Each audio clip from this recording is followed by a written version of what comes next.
It's the final day here at DreamHack Stockholm. Only 3 teams are still standing, and by the end of today, one of them will claim the OWCS World Championship title.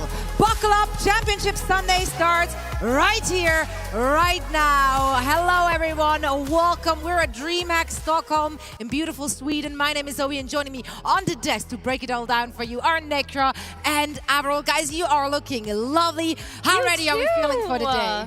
Oh my gosh, we're all so fancy for the final day, our Championship Sunday of the World Finals.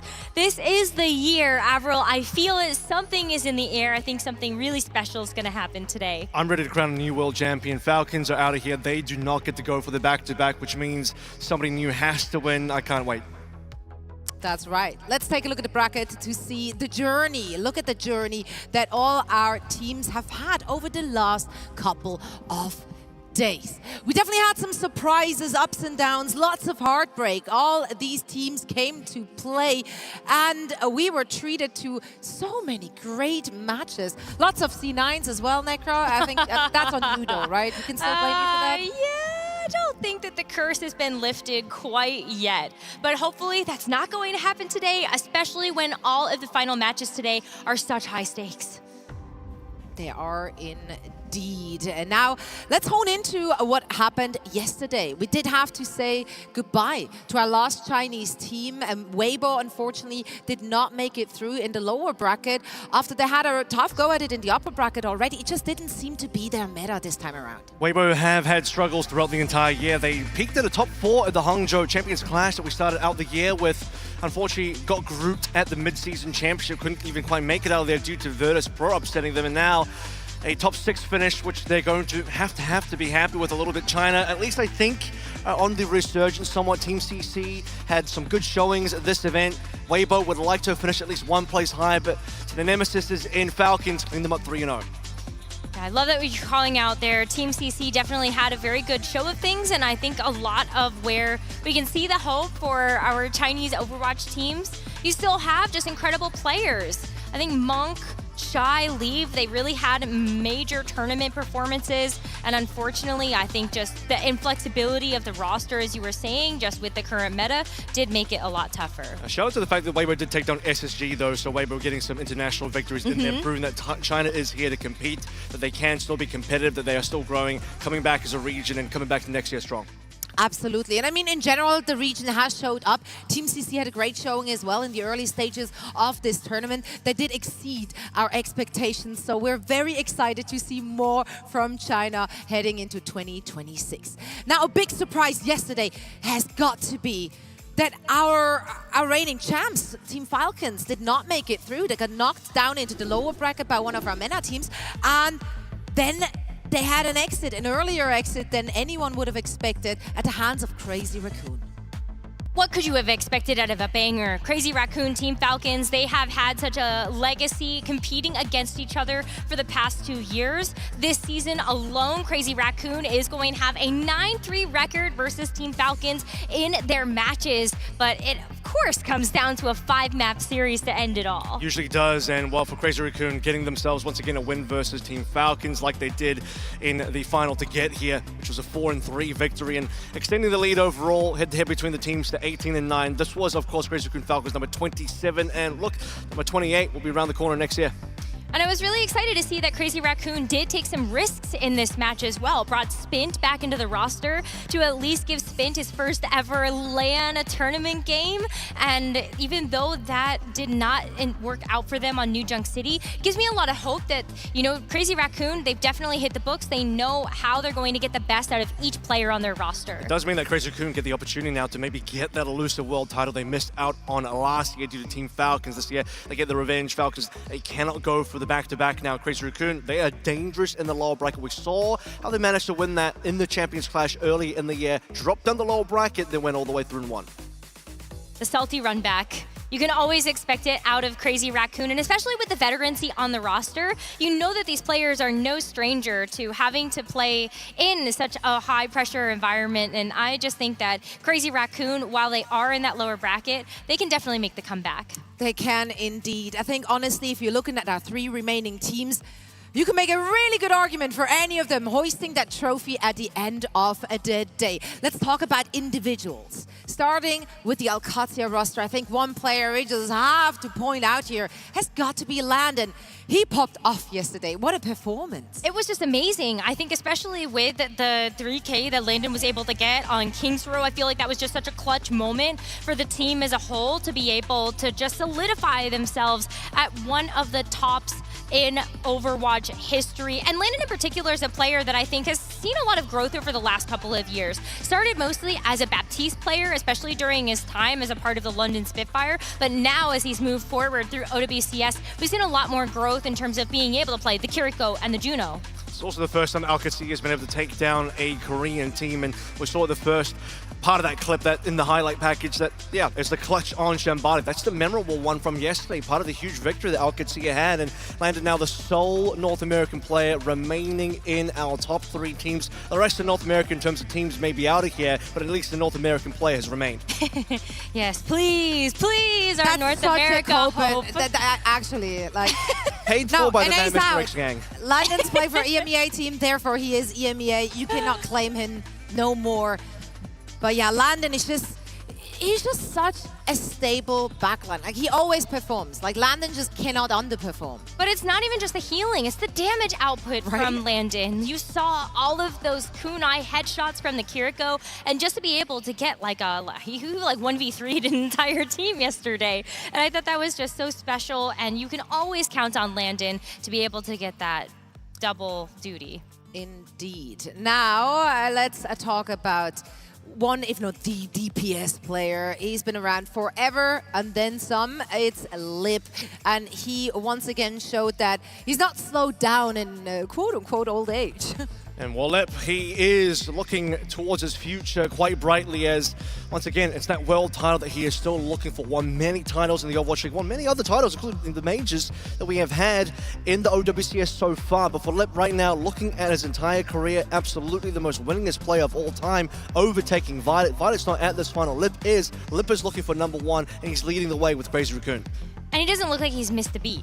I mean, Lip, he just performs on every hero. You know, a lot of it was the Sojourn play yesterday, but throughout this tournament, we've also seen Lip show up on his signature hero, the Sombra. He just loves to play that pick and hasn't really quite worked out in terms of the compositional matchups that they've had. But, I mean, Lip, the overclocks, it just so sharp shooting for this. And it's exactly what they're going to need to actually win this tournament. They're going to need to have their entire roster step up to the plate.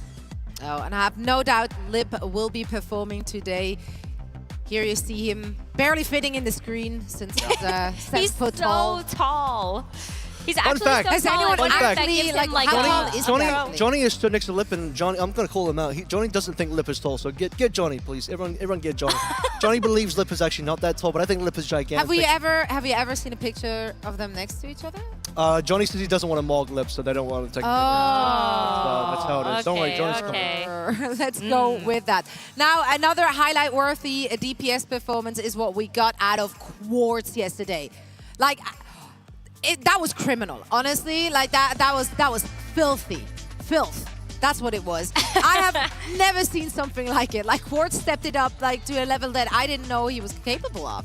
But that's the thing, it's like Quartz has been on the Sojourn for several years now. And that's kind of been like the one hero that he's always stood out on. But this tournament in particular, like, wow, what a star. The thing about Quartz is he's been kind of on people's radar for the longest time now. Even before he made the OWCS, he was just barely short of making the Overwatch League there as well. And now coming into this era in 2025, he is without a doubt in my mind the best player in all of EMEA. But can he be the best player in the world? Because now he's got players like Lip still in front of him. If he wants to prove that he is indeed the best hit scan in the world, right now taking a world title is going to cement it. I mean, Quartz actually had some amazing final clutches like this moment as well on Kings Row.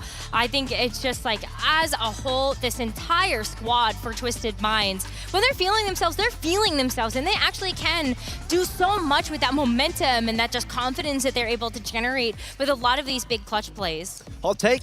Honestly, based on how Quartz has been playing, he may be my #1 player to look out for in this top 3 today, going in towards the final, in this upper bracket final for the rest of Championship Sunday. Quartz is the guy on my mind at the front of the list. that if he can perform, I think if he even wins this tournament, in my mind, he's like the entire tournament MVP. Oh yeah, no, there's no doubt about that. Like with what he's put on yesterday and even the days before, like Quartz has been really stepping it up to another level in this World Finals. Now let's take a look at today's schedule so you're aware of what's coming your way. We got plenty of action, of course, in terms of gameplay, starting with the upper bracket final between Twisted Minds and OWCS. Afterwards, we're going to head down into the lowers once more, where Crazy Raccoon are awaiting their opponent for a chance to perhaps make it to the grand finals once more. We also have a developer segment and a show match, and Vendetta will be played in the show match. And during the developer segment, we also have the voice actress of Vendetta on this very desk to chat alongside two of our lovely developers, all things Vendetta and gameplay, so you don't want to miss that. And then, of course, we have the grand finals and also a live music act on stage. So plenty of action, plenty of great things to look forward to have yet to come. And speaking of things to look forward to, 2026 very much on the horizon, and with that also BlizzCon's return, and we will have the Overwatch World Cup at BlizzCon once again in September. And if you want to join, how about you look around today on broadcast on this stream for a secret code? If you find some letters, punch them into the URL you're seeing right here on your screens, and you might have an opportunity to join us at BlizzCon as we're handing out tickets for that. So that's very, very exciting. BlizzCon is just such a good time, and with the return of Overwatch World Cup, man, I'd be glued to the screen to get that secret code. That's a core memory for me. Oh yeah. Watching the World Cup at BlizzCon was one of my first introductions to what true esports is, especially on that grand scale, seeing all those teams get that global clash. I remember like losing my voice cheering for Team USA during the 2019 World Cup. It was just so fun to be able to watch all of these players. It's a chance for them to rise to the occasion and make a name for themselves. Yeah, it's been quite some time since we had the World Cup, so I can't wait to see all the countries come back and clash, and for some titles to be defended, and maybe some new winners to be crowned as well.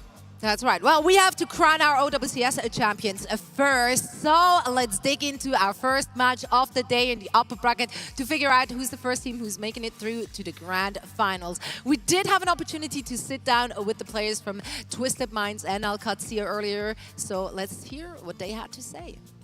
What's going on, everybody? It's Mr. X here with Psycho and Lambda, and I want to talk a little bit about EMEA and just kind of the history between your guys' teams the entire year. You know, rivalries typically make regions stronger, make teams stronger. Do you guys feel you've made each other better throughout this year? Actually, and since Junkpak came to Europe, I feel like everyone improved, like team, VB, us. I feel like maybe if Junkpak didn't come to EU, we would be like last year. The fact that it's two Saudi teams and two, I'd say, friend groups, Libda and Quartz and Yubi, you know, they're friends with each other, and see it. I'd say it's like part of the Saudi ego that they want to beat each other.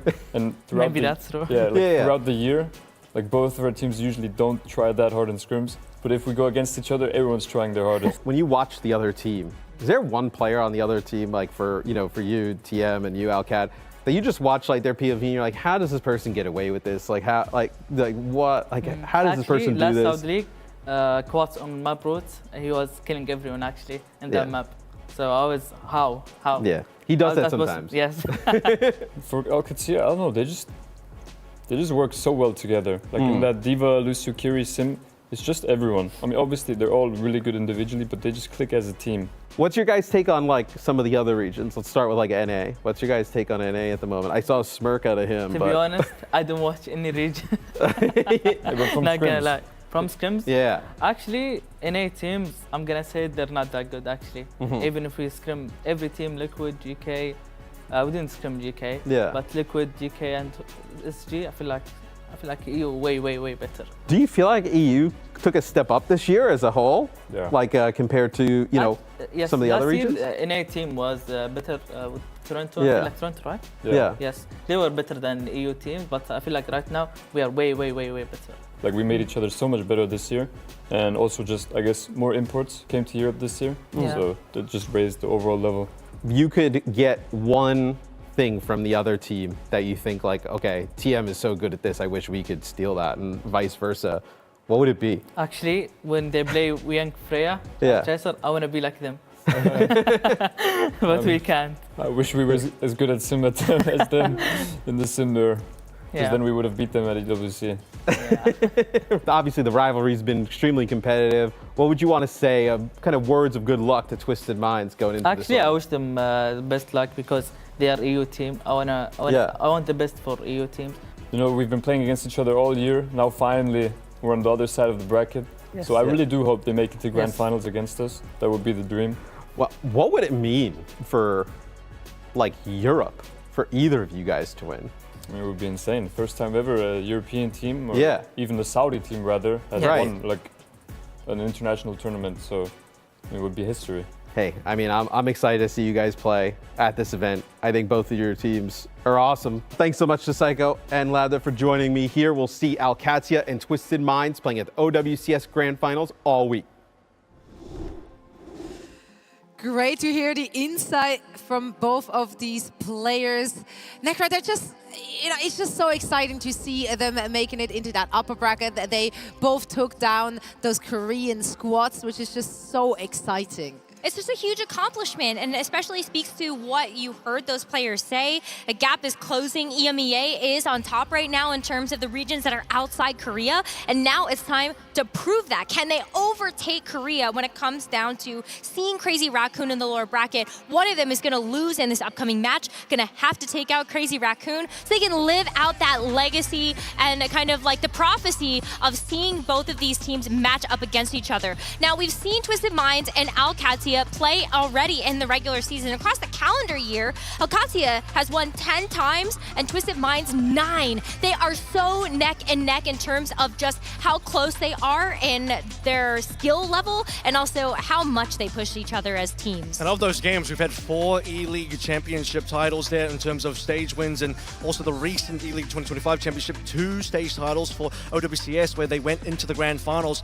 The more concerning thing here is, for OWCS's POV at least, Twisted Minds have won the last 4 times, so Twisted Minds are actually ahead in the head-to-head more recently against OWCS. Right now, Twisted Minds look to be in top form. They're sort of changing the roster up a little bit. Psycho actually played more recently. Now this tournament, they've been playing a lot more UB. I do wonder if that's going to change things up in terms of how their approach is going to be. And just as noted, in this particular matchup between our top 2 EMEA teams, Psycho does step back in once again. Wow, and that's really surprising because Yubi has looked amazing on the Symmetra, and that's kind of what we know him for. The Symmetra extraordinaire, but Psycho coming in offers a lot of flexibility that I think you know what you're getting from Yubi. You're going to get the Symmetra. If it's banned out, you're going to get the Mei, and Psycho brings a lot of other flex DPS into the lineup. We heard in that interview as well, Psycho's like, yeah, we would love to be able to improve our Symmetra against you guys a little bit more, but when you look back over towards some of the previous meetings between these 2 teams, Psycho is going to come in and play the Tracer. Echo's very good in this meta at this tournament as well. That's one of Psycho's key specialities. So this is really Twisted Minds saying, hey, we don't need to be the Symmetra team. We can be the anti-Symmetra team because we know all of your tricks. We've played all of it ourselves. We know exactly what you're going to do, and we are the team that can counter you when the Koreans can't. Yeah, and I mean, for everyone who's not been watching both of these teams go at it, like, those are the top Symmetra teams. Because on the other side here, of course, we do have Checkmate in the mix for OWCS, who's also playing a phenomenal Symmetra. Yes, it was Twisted Minds who were like, let's call them like the originator of it, right? But we have a Checkmate on the side of OWCS who's playing a phenomenal Symmetra as well, but is also just such a versatile player. I, for one, am very excited to see a potential Psycho and Checkmate Tracer head-to-head. Like, it's going to be good. But OWCS knew it was good, right? They just saw the playbook from Twisted Minds and they said, yeah, we can do that too. We'll see if it's going to be a lot of Checkmate Tracer coming in today. Checkmate certainly has the flexibility. That's one of the key advantages that OWCS have. They don't need to make any roster substitutions. Checkmate will be to play it all for the team. Whereas for the Twisted Minds side, it's going to be a lot more obvious. If you see UB in, you know exactly what he's bringing to the table. If he's not in, Psycho's in, you know exactly what Psycho's going to be playing, and he's probably not going to be on the Symmetra. So very clear for OWCS in their game plan based on what they see on the opposite end. And OWCS is such an interesting squad. They came together at the beginning of the season with a dream. Checkmate, Landon. They started to fill out the roster from there. And this is a squad that got second at the mid-season championships. They've already proven themselves on a global stage, but now it's time to see if they can actually claim a world championship. And I really do think that they can just get the job done. A lot of these players, they're role stars or they're hero stars. They have like one hero that they really excel at. And the growth of this team team to be able to showcase even more depth from their hero pools throughout this calendar year. I'm so excited for them today. So am I. I'm excited to see what both of these teams have in store for us, because there is so much flexibility on one side and there is just so much like skill on the other, like Twisted Minds. Like they played at Symmetra Comp like no one ever has before. So even if you know how to counter it, it doesn't mean you're able to actually take him down. If we're looking at predictions for this one, I think this is a difficult one because they've faced each other so often and the results were just a back and forth, and it kind of depended on the day, on the form. I'm one for recency bias though. And just due to what we've seen yesterday from Quartz, I'm going to give this one to Twisted Minds. If he shoots like that again today, I think they got it. I understand that prediction, and I was definitely starting to go towards that direction, but I think I gotta give some love to OWCS here. They have had so much history against each other. You know that they're gonna be taking those 4 consecutive losses towards the later parts of this season and hit the books. They've got this coaching squad behind them as well, something that Twisted Minds don't have, although I do think UB is being a little bit too humble, I think, with how much he has actually influenced the team and helped them grow. But I still think that OWCS, they're going to learn from the last matches that they've had, and I think Landon is putting up amazing numbers right now. This is a true EMEA coin flip, the EMEA El Clasico, much like Crazy Raccoon versus Falcons in the East. This is the Western match to look out for, and I'm going to go for Twisted Minds, given that they have won the last 4 times up against OWCS. I think that definitely proves a lot. The back and forth has certainly been there throughout the year, but more recently, it's been a lot more Twisted Minds, and I'm also just going to go all in on Quartz, putting it all on the table, betting it all on Quartz. He's looked like to potentially be the best player of this tournament so far, and if he can make it all the way to the finals and maybe win that one, he'll cement himself as the best in the world. Yeah, I mean, both of these teams like can take it any given day. I see the audience is also slightly leaning towards Twisted Minds. What we've seen so far from them in this tournament has been extremely impressive, though. Like, I don't think, if someone who doesn't really like follow like all the regions at all times might not be able to comprehend why it was so impressive. But like for OWCS, for example, yesterday, 3 straight map wins against Crazy Raccoon after going down initially. That's unheard of. We've never seen anything like it before. So for OWCS to like stay locked in like that and then really make Crazy Raccoon scramble at the very end, like that was an impressive performance. And outside of that, OWCS has basically been near perfect. As you look at their tournament run so far, it's just been easy 2-0s, easy 3-0s. And so I actually kind of doesn't surprise me too much. Now that I've seen just how good OWCS are, I'm like, oh, well, you tell me that again. I'm like, oh, wait a minute. Yeah, that sounds right. Yeah, they got 3-1 versus Crazy Raccoon. Yeah, the fun thing is, at international stages in these high-stakes games, OWCS has actually done better at internationals. They've actually qualified for more of them as well. OWCS were representative of EMEA at the Hangzhou Champions Clash. Twisted Minds missed out. They actually lost out in that playoffs and didn't quite make it the cut for the top 2.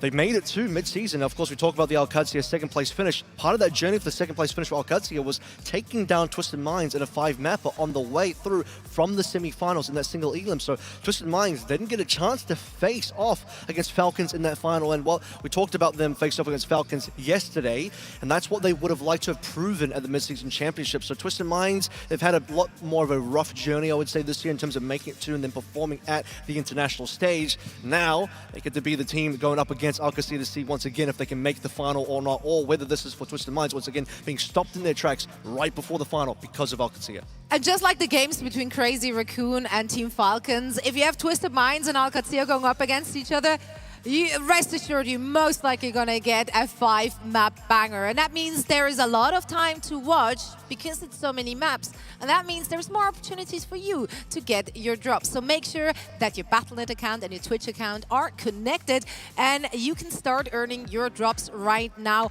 I'm just a massive fan of the dollar horse. It might be like the cutest thing I've ever seen. Yeah, the weapon charm is amazing. I love having that represented here specifically for our World Finals in Stockholm. Oh, these are definitely the best drops all weekend long. So hopefully you're going to get them. I'm personally a big fan of the Wuyong skins as well, because like that's one of my favorite heroes to play at the moment. So I think there's a lot for everybody. But like, the weapon charm with like the gold and the black, such a good color palette. Yeah, and I saw from the Esports account as well on socials that actually for today, for day 5, we're going to be able to get the poster spray in every skin from across the 4 previous days as well. So if you missed out on some of those skins from the 4 previous days, today's the last day. You can get those skins only today now if you missed out. So this is the day you want to get all your drops done. Absolutely. And we give you plenty of opportunities to get them done. As I said earlier today, we're not just having gameplay, of course. We're not just playing them video games. No, we're also going to have the dev chat here on the desk. We're going to talk to the voice actress of Vendetta. We're going to see Vendetta in action as well during our show match. And you know, show matches are just... They're just a good time.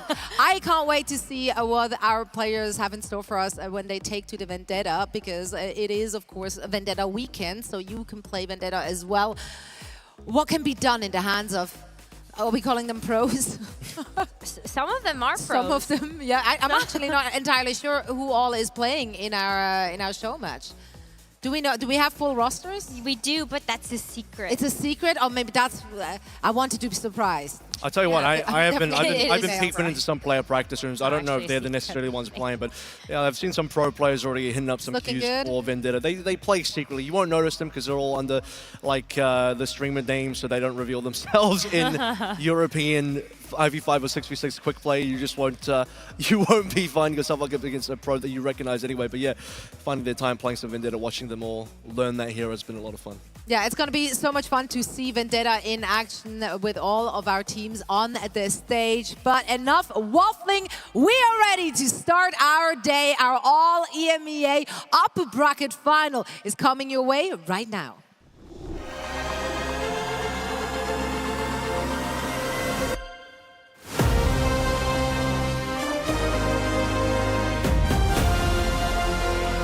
Crazy Raccoon, they will take what is theirs. Space Station now. They did what was required. There's no way GK have done it!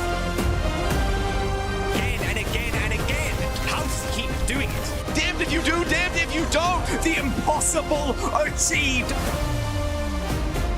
We have a good old-fashioned gentleman's duel on the front line, folks. That is that, folks. Alcancia closed the book.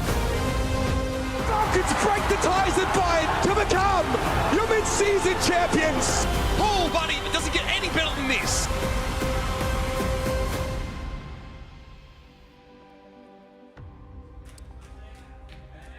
Legends aren't born. They are made right here. That's because this is the World Finals. Welcome, the lights are on, the world are watching. This is OWCS World Finals 2025! Oh, DreamHack, we are here in beautiful Sweden. DreamHack, are we feeling good? I hope we are. We have got ourselves an incredible Championship Sunday. My name is Adam Savage. Great to have you back here with us again for this final day of our contest. We began with 12 teams 5 days ago. Now only 3 remain in the competition, but only 2 can be in our grand final. Which way will it go? Who will make it there? One thing's for sure though. With Team Falcons eliminated from the competition yesterday, we are guaranteed a new world champion today. Who will win? Who will go all the way? It's time to find out. This first matchup is an upper bracket final, and the 2 teams seeded first and second in EMEA. DreamHack, are you ready for this?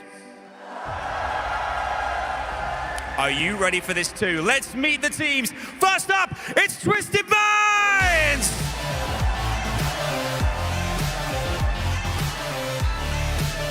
We welcome TVNT, Cord, Yubi, Simple, Funny Astro, KSA, and Psycho! The OG Symmetra team defining the meta for the rest of the world. The first seed from EMEA sent the former champions Team Falcons into the lower bracket. But how will they fare here today?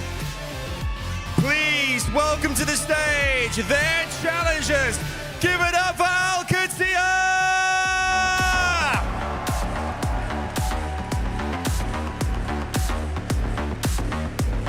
Lapta, Checkmate, Ziad, Kellex, and Landon. the forever rivals of Twisted Minds, trading wins with them since their inception across multiple leagues. With a seasoned backline, can they make it count, booking a place in the grand final today? Wow, wow, wow. We have got ourselves one seriously spicy upper bracket final. I want to ask you, DreamHack, to make some noise for the teams. First up, make some noise for Twisted Minds! And let OWCS hear you scream! They're ready. We hope you're ready too. Let's get this show on the road.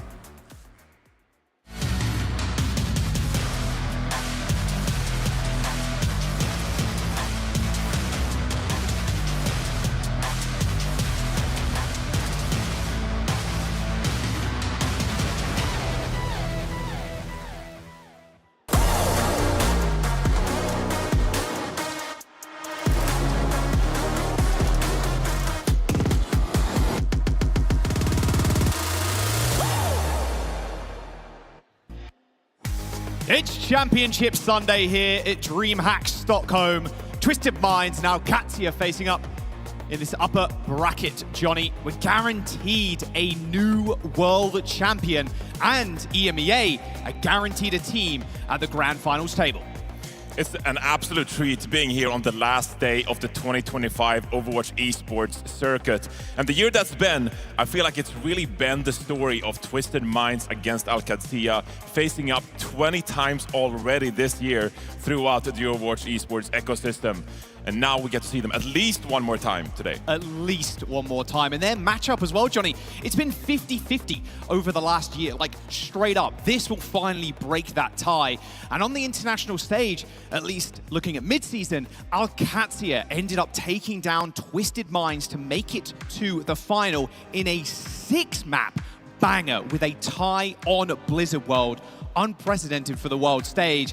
Here's where we jump in. We're going to Ilios as our first map, Johnny, and someone we're seeing step into the lineup for the first time this tournament is Psycho for TM. And I mean, there's not much more respect to be shown here from Twisted Minds. They've been coasting throughout this tournament, playing UB's Symmetra, and they've just demolished teams. But here, in the upper bracket finals, Twisted Minds, they showed their respect to OWCS. They said so in the pre-match interview. They are the better Symmetra team, and so we're going to try and counter it. We don't want to take the head-to-head. Yeah, the Symmetra has just been insane from both sides, and throughout the whole year, like Adam said on the stage, they have been the ones to define that meta, and EMEA has been known as the sim teams throughout the entirety of the year, but with Psycho in, and coming in as a player/coach, TM, and I even spoke to Astra, like, are you going to get a coach at some point? Is Psycho just going to be, you know, sitting on the bench and subbed in and out every now and then? Are you going to have a permanent roster slot for a coach? And they said, no, we're happy with what we've got right now. We're happy with Psycho doing double duty. OWCS coming in, banning the Zarya, but Twisted Minds banning first the Lucio. Yes, and this is going to be the matchup between these two teams. Some pretty default bans being handed out here to try and counter each other's styles. Lucio, of course, great target ban for Calyx here on the side of OWCS. And on the other side, throughout this series, you know, we'll see the Hazard ban come out. We'll see the Freya ban come out. All of these great tools for dealing with the Symmetra composition. And so these are two teams now going into this matchup with very different styles, and target banning is going to be so useful for them. Yeah, I mean, Twisted Minds as well. They've been saying how they play the counter strat. They have their own kind of comp to deal with OWCS Sim, mainly relying on that Zarya. Absolutely, the Zarya has been hero of the tournament maybe. We've seen so many teams have great success with Zarya, but as you're playing against the Symmetra, that's where the Hazard can come in really useful. A hero we haven't seen of too much this tournament. You know, the wall is so great for blocking the teleporter and preventing people from playing together in cohesion. And so going into this matchup, Ilios is still a pretty interesting map choice here. Obviously, it's been a go-to map for a lot of these dive teams that we've been seeing throughout these tournaments. But there's still a lot of great high grounds for the Symmetra as well. Yeah, we've seen a sprinkling of Busan in there as well, especially over the last couple of days. But I want to talk about the DPS showdown, Johnny. That's the matchup. Lambda versus Quartz. Lambda versus Quartz, two of the best hitscan players in the game. And of course, they have a lot of history together too. looking back at the Overwatch World Cup when Kingdom of Saudi Arabia came out on top. And they were on the same team back then, but they went separate ways. Of course, Twisted Minds with Quartz, Lambda on Al-Qadsiya, and now they face off against each other here in the upper bracket finals.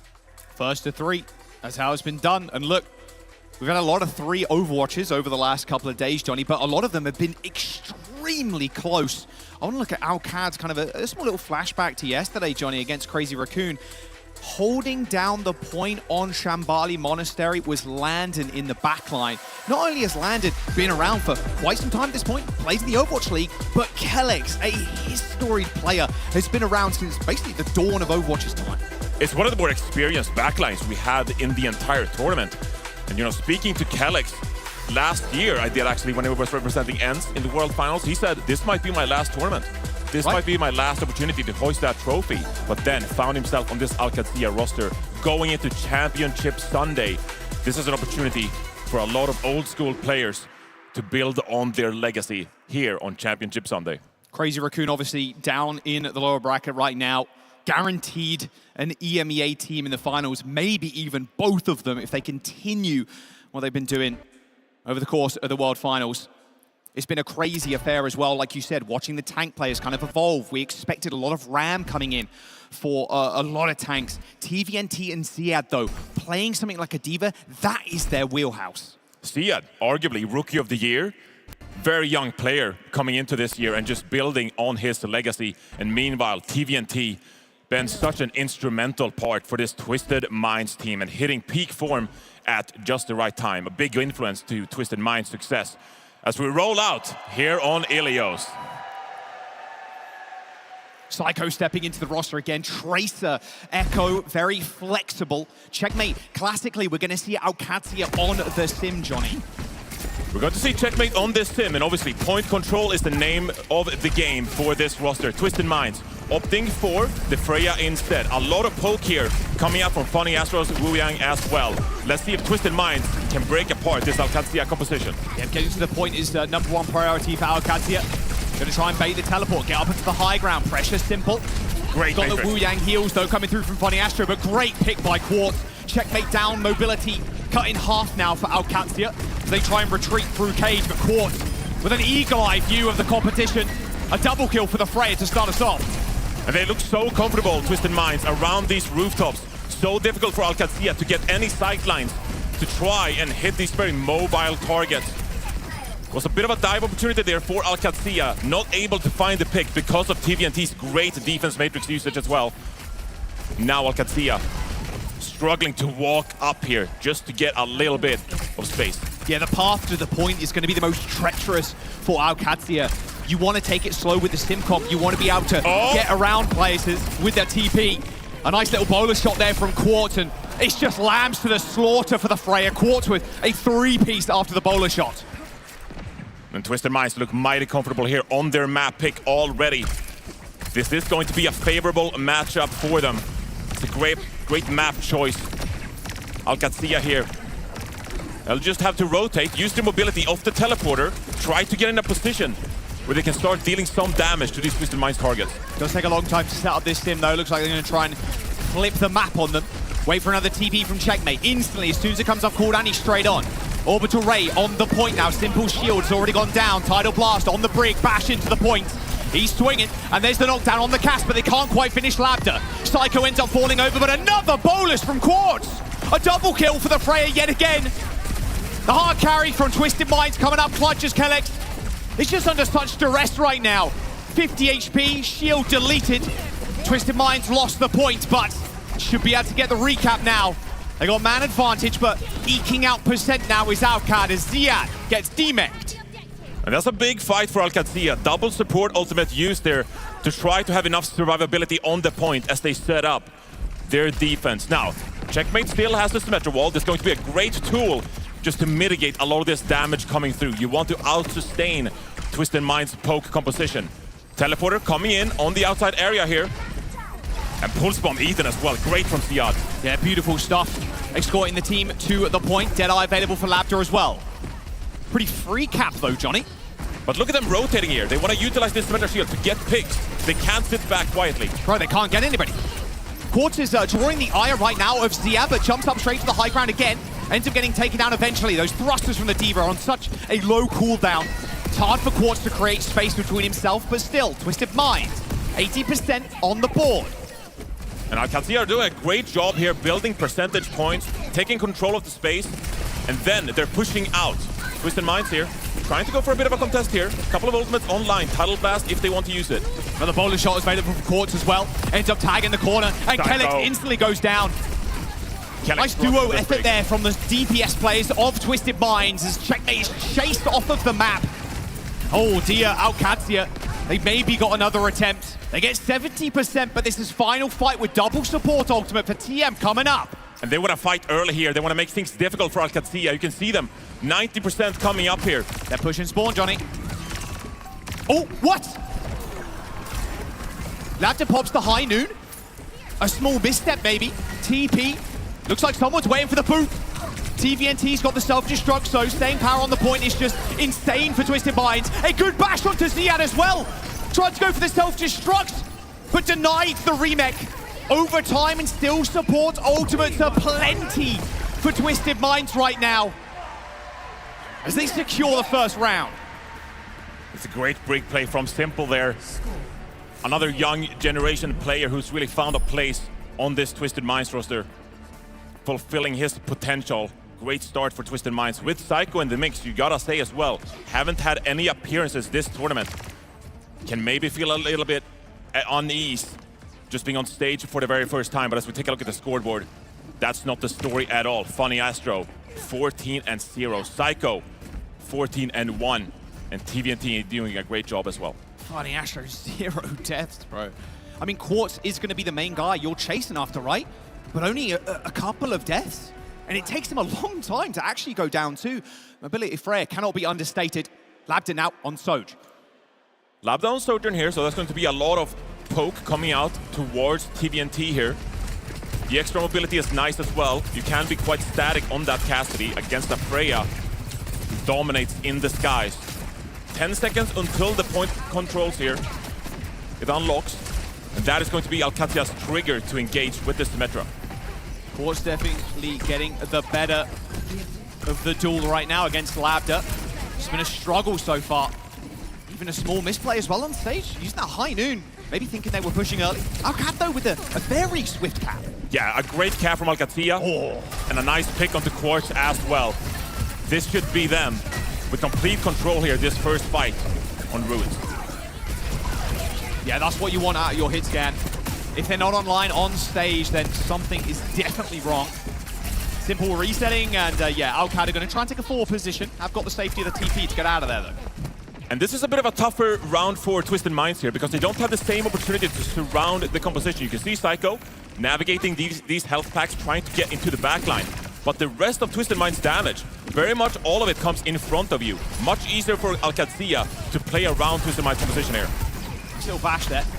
Simple went for the triple schmack on to Labda, but TVNT ends up killing Checkmate. And now they can just force their issue here, force their way into the backline. Wow, very little resistance there from OWCS. Yeah, a bit of a slow play there, maybe waited for the orbital raid to come online from Landon, trying to build that ultimate. But Twisted Minds, they capitalized, and now TM with 5 ultimates coming up on the board here. As a pause comes through. All good. Yeah, not in the middle of combat, so we're all good.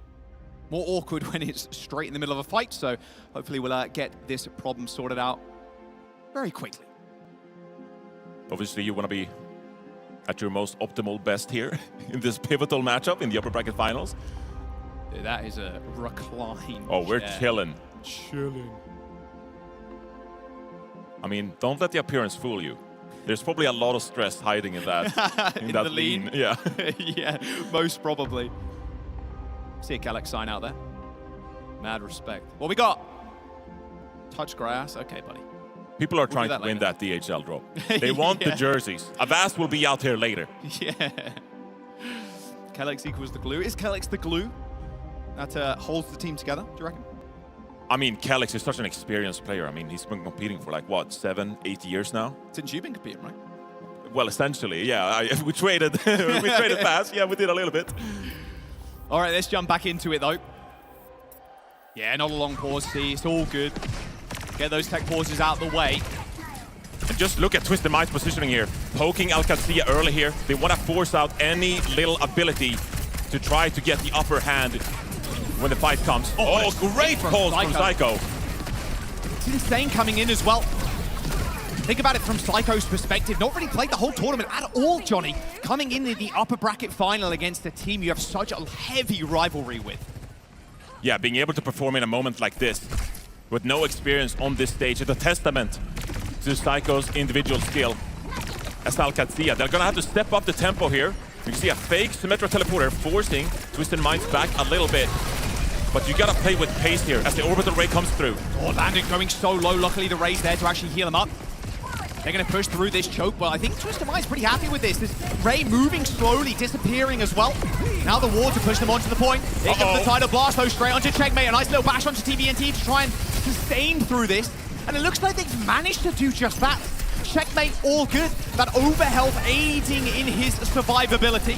A rally bash into the front line now as Twisted Minds try and turn the fight. Labda with the overclock, looking towards TBNT. Now he has really nothing in his way from him shooting at the back line, but TBNT still shuts him down with the Bunny Blaster. We're trading back and forth here. Alcazia in point control, but there's still a couple of members alive here. Funny Astro finds one pick. Someone's going to deal with Funny Astro. It's all the supports all day. Simple and Funny Astro save the day for Twisted Minds. It's all about enduring all the abilities and ultimates from Alcazia, and you can see the ultimate economy drained from Alcazia in this moment. 73% for either team here. But Twisted Minds, they've been looking like the dominant team so far as they look to close out this first opening map. Wait for the other dash there for Labda to get onto that higher ground.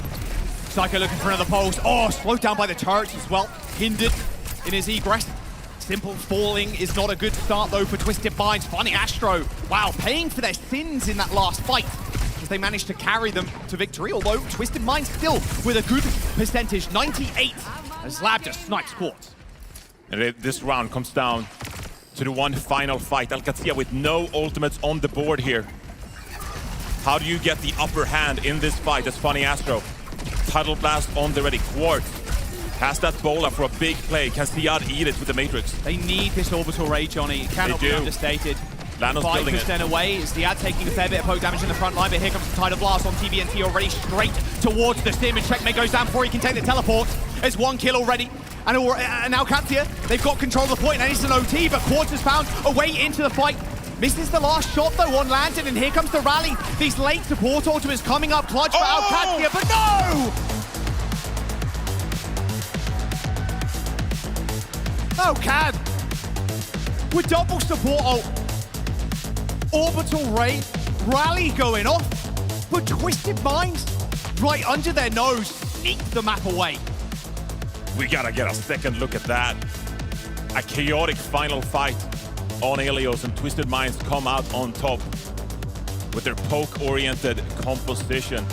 Alcazia was a tough fight for them. They managed to build the orbital ray, and more ultimates were coming online, but Twisted Minds using their mobility to secure capture onto the point, and then just putting Alcazia in a very tough spot. Yeah, we've got to get an instant replay on that last moment as the stats. Of course, Quartz getting player of the game. No doubt. Unsurprisingly. Unsurprisingly. Yeah, I mean, he was just on a tear. I mean, that polar shot too. You want to go through those full choke points, right? You want to be able to, as the Sim team, go through Mega, set up the TP, go to the point. But it's just so hard against the Freya. 100%. Like, you gotta catch these targets, but Funny Astro rarely dying on the Wu Yang as well. Quartz has so much mobility, so even Labda on the Sojourn can't quite catch the Freya. Oh, here it is. So I'm looking at Kelex's positioning here. And who's the cap in the point? It is Psycho. Stakes it away. And I mean, Kelex was backing up as well, kind of noticing, hearing that point being capped, wanting to get the final touch there. But Twisted Minds with a nice round win, taking the map as we now see Alcazia with their pick. Alcazia, they'll be regretting that one. Unfortunate moment as they rotate away from the point, but that was Twisted Minds' initial map pick, and they got the first ban targeting Kelex Lucio, which is so pivotal for this Alcazia team. So not too much to worry about. Now the ball is in your court. You get the opportunity to counter what Twisted Minds is throwing your way. And that is why these series, they go so long. Map 5, it was map 6 at the mid-season championship. It's because of these bans. They enable you to play your own game, and you force the opponent to adapt. Both of these teams have been very even these last few months. I'll say it again, the 50-50 win rate here between both teams is going to get broken here. Actually, in theory, it could continue. One team wins, then the other team reverses in the finals. It is who knows possible. what today got in store? Exactly, yeah. I mean, you still got Crazy Raccoon, obviously. They'll be looking for revenge. They've done it before, Johnny. I mean, look, Hangzhou, boom, lower bracket, and then they sweep through. Like, you don't want to see Lip angry, put it that way. Lip angry is like iconic. Yeah. It delivers consistently. Lip, when angry, delivers some of the best performances we've seen. I think back to a matchup against Team Falcons, and Lip was angry on Suravasa and just took over the lobby, just dominated. So I don't think we need to underestimate the fact that Crazy Raccoon will be angry, and I don't think anyone is underestimating them in the lower bracket. Yeah, that's why you want to quickly sneak a win in here, dodge him, hope the other team has We don't have to deal with them. Yeah, just dodge him. So where do you think Al-Qad are going to go here? Obviously, Shambali Monastery has been a big pick for the EMEA teams, for just like sim teams in general. Are they going to pull that one out early? Yeah, that sounds like a great idea, honestly. It's a great Symmetra map. There is some mobility, like high ground-oriented mobility on Shambali, so you could realistically play something like an Echo, like a Freya. It's going to be King's Row. Ooh. That's obviously the most narrow map we have in the map pool, and I'm thinking here at Katsia, they want to dodge Blizzard World as well, because it's a map they've actually played before in the Saudi E-League. So obviously both of these teams, they are quite well-versed on a map like Blizzard World. Picking King's Row will deny Twisted Minds that opportunity. And that's the map that they drew as well that led to that 6-map banger at mid-season. Yeah, Shambali Monastery, Route 66 in Dorado. Now we're going to go Dorado unless we see anything too crazy. Sojourn ban for TM, but before that it was Al-Qad banning Brick. Yeah, so this is quite interesting. The Symmetra ban not being deployed quite just yet. And this is how we're approaching bans, you know, after a year of experience with this system, is that there are some really high-value bans, and you want to deploy them throughout the series. But this is obviously not the last opportunity for Twisted Minds to deploy the Symmetra ban. Yeah. And so you don't need to use these high-value bans straight off the bat. You can kind of calculate how this series is going to play out and deploy it at a later stage. So the Sojourn one comes in from Twisted Minds here, obviously putting mad respect here on Labda's Sojourn as well. I'm peeping the stage, Johnny, too. Psycho staying in for Twisted Minds. No sub. Again, coming in kind of, I wouldn't say cold, but like still. Yeah, I mean, he's still going to have to perform at a moment where he's had little experience on the stage so far.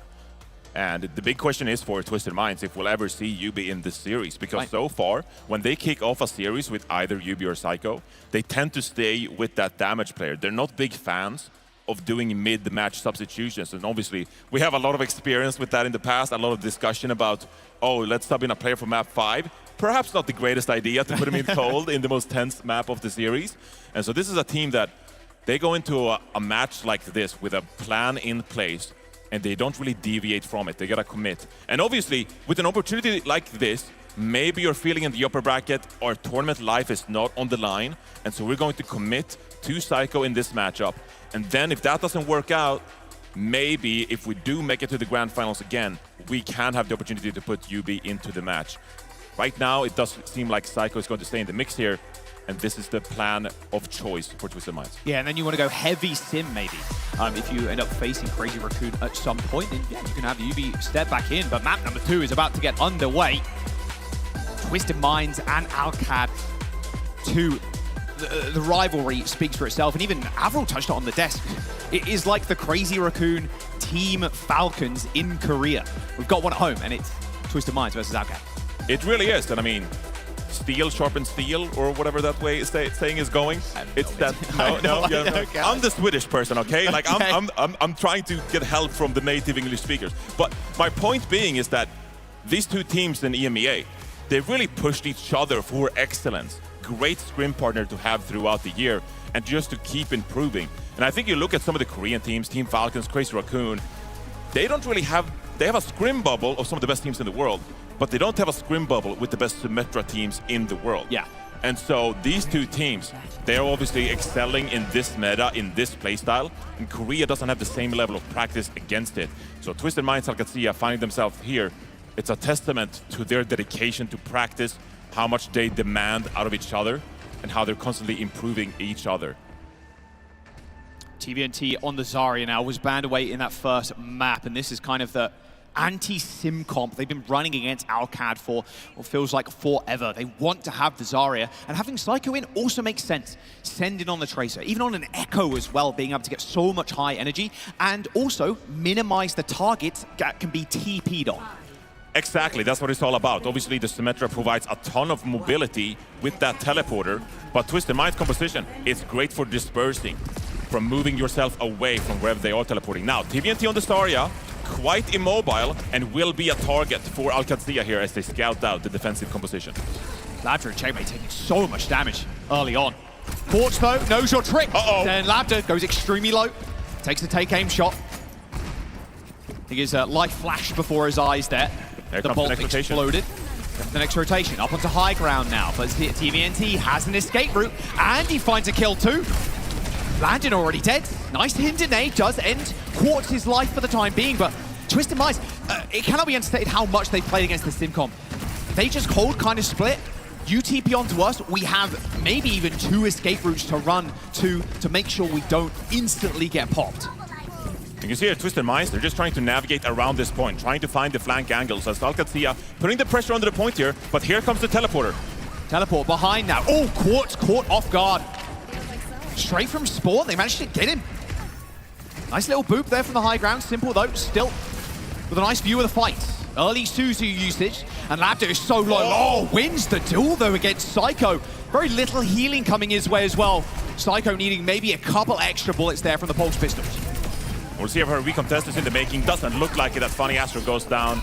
TVNT to follow, and that will be the first point captured for Alcazia. Early aggression too. Yeah, you're using that button to swap the spawns, you'd imagine. Although it looks like, actually, with that wave respawn coming in, they're more than happy just to spawn together. Alcazia capping the point. Let's get a quick listen in as the gate's open. The Kiri kills Zarya if the Wuyang are being behaved. Waiting for it. Yeah, we are going to steal the cake. Okay, we got it. There's some set up, okay? Wait. Ike, swing now. 3, 2, 1. Yeah, pick first. Pick now. We have space. Stay supply. Looking go. 3, ready. I go back to B.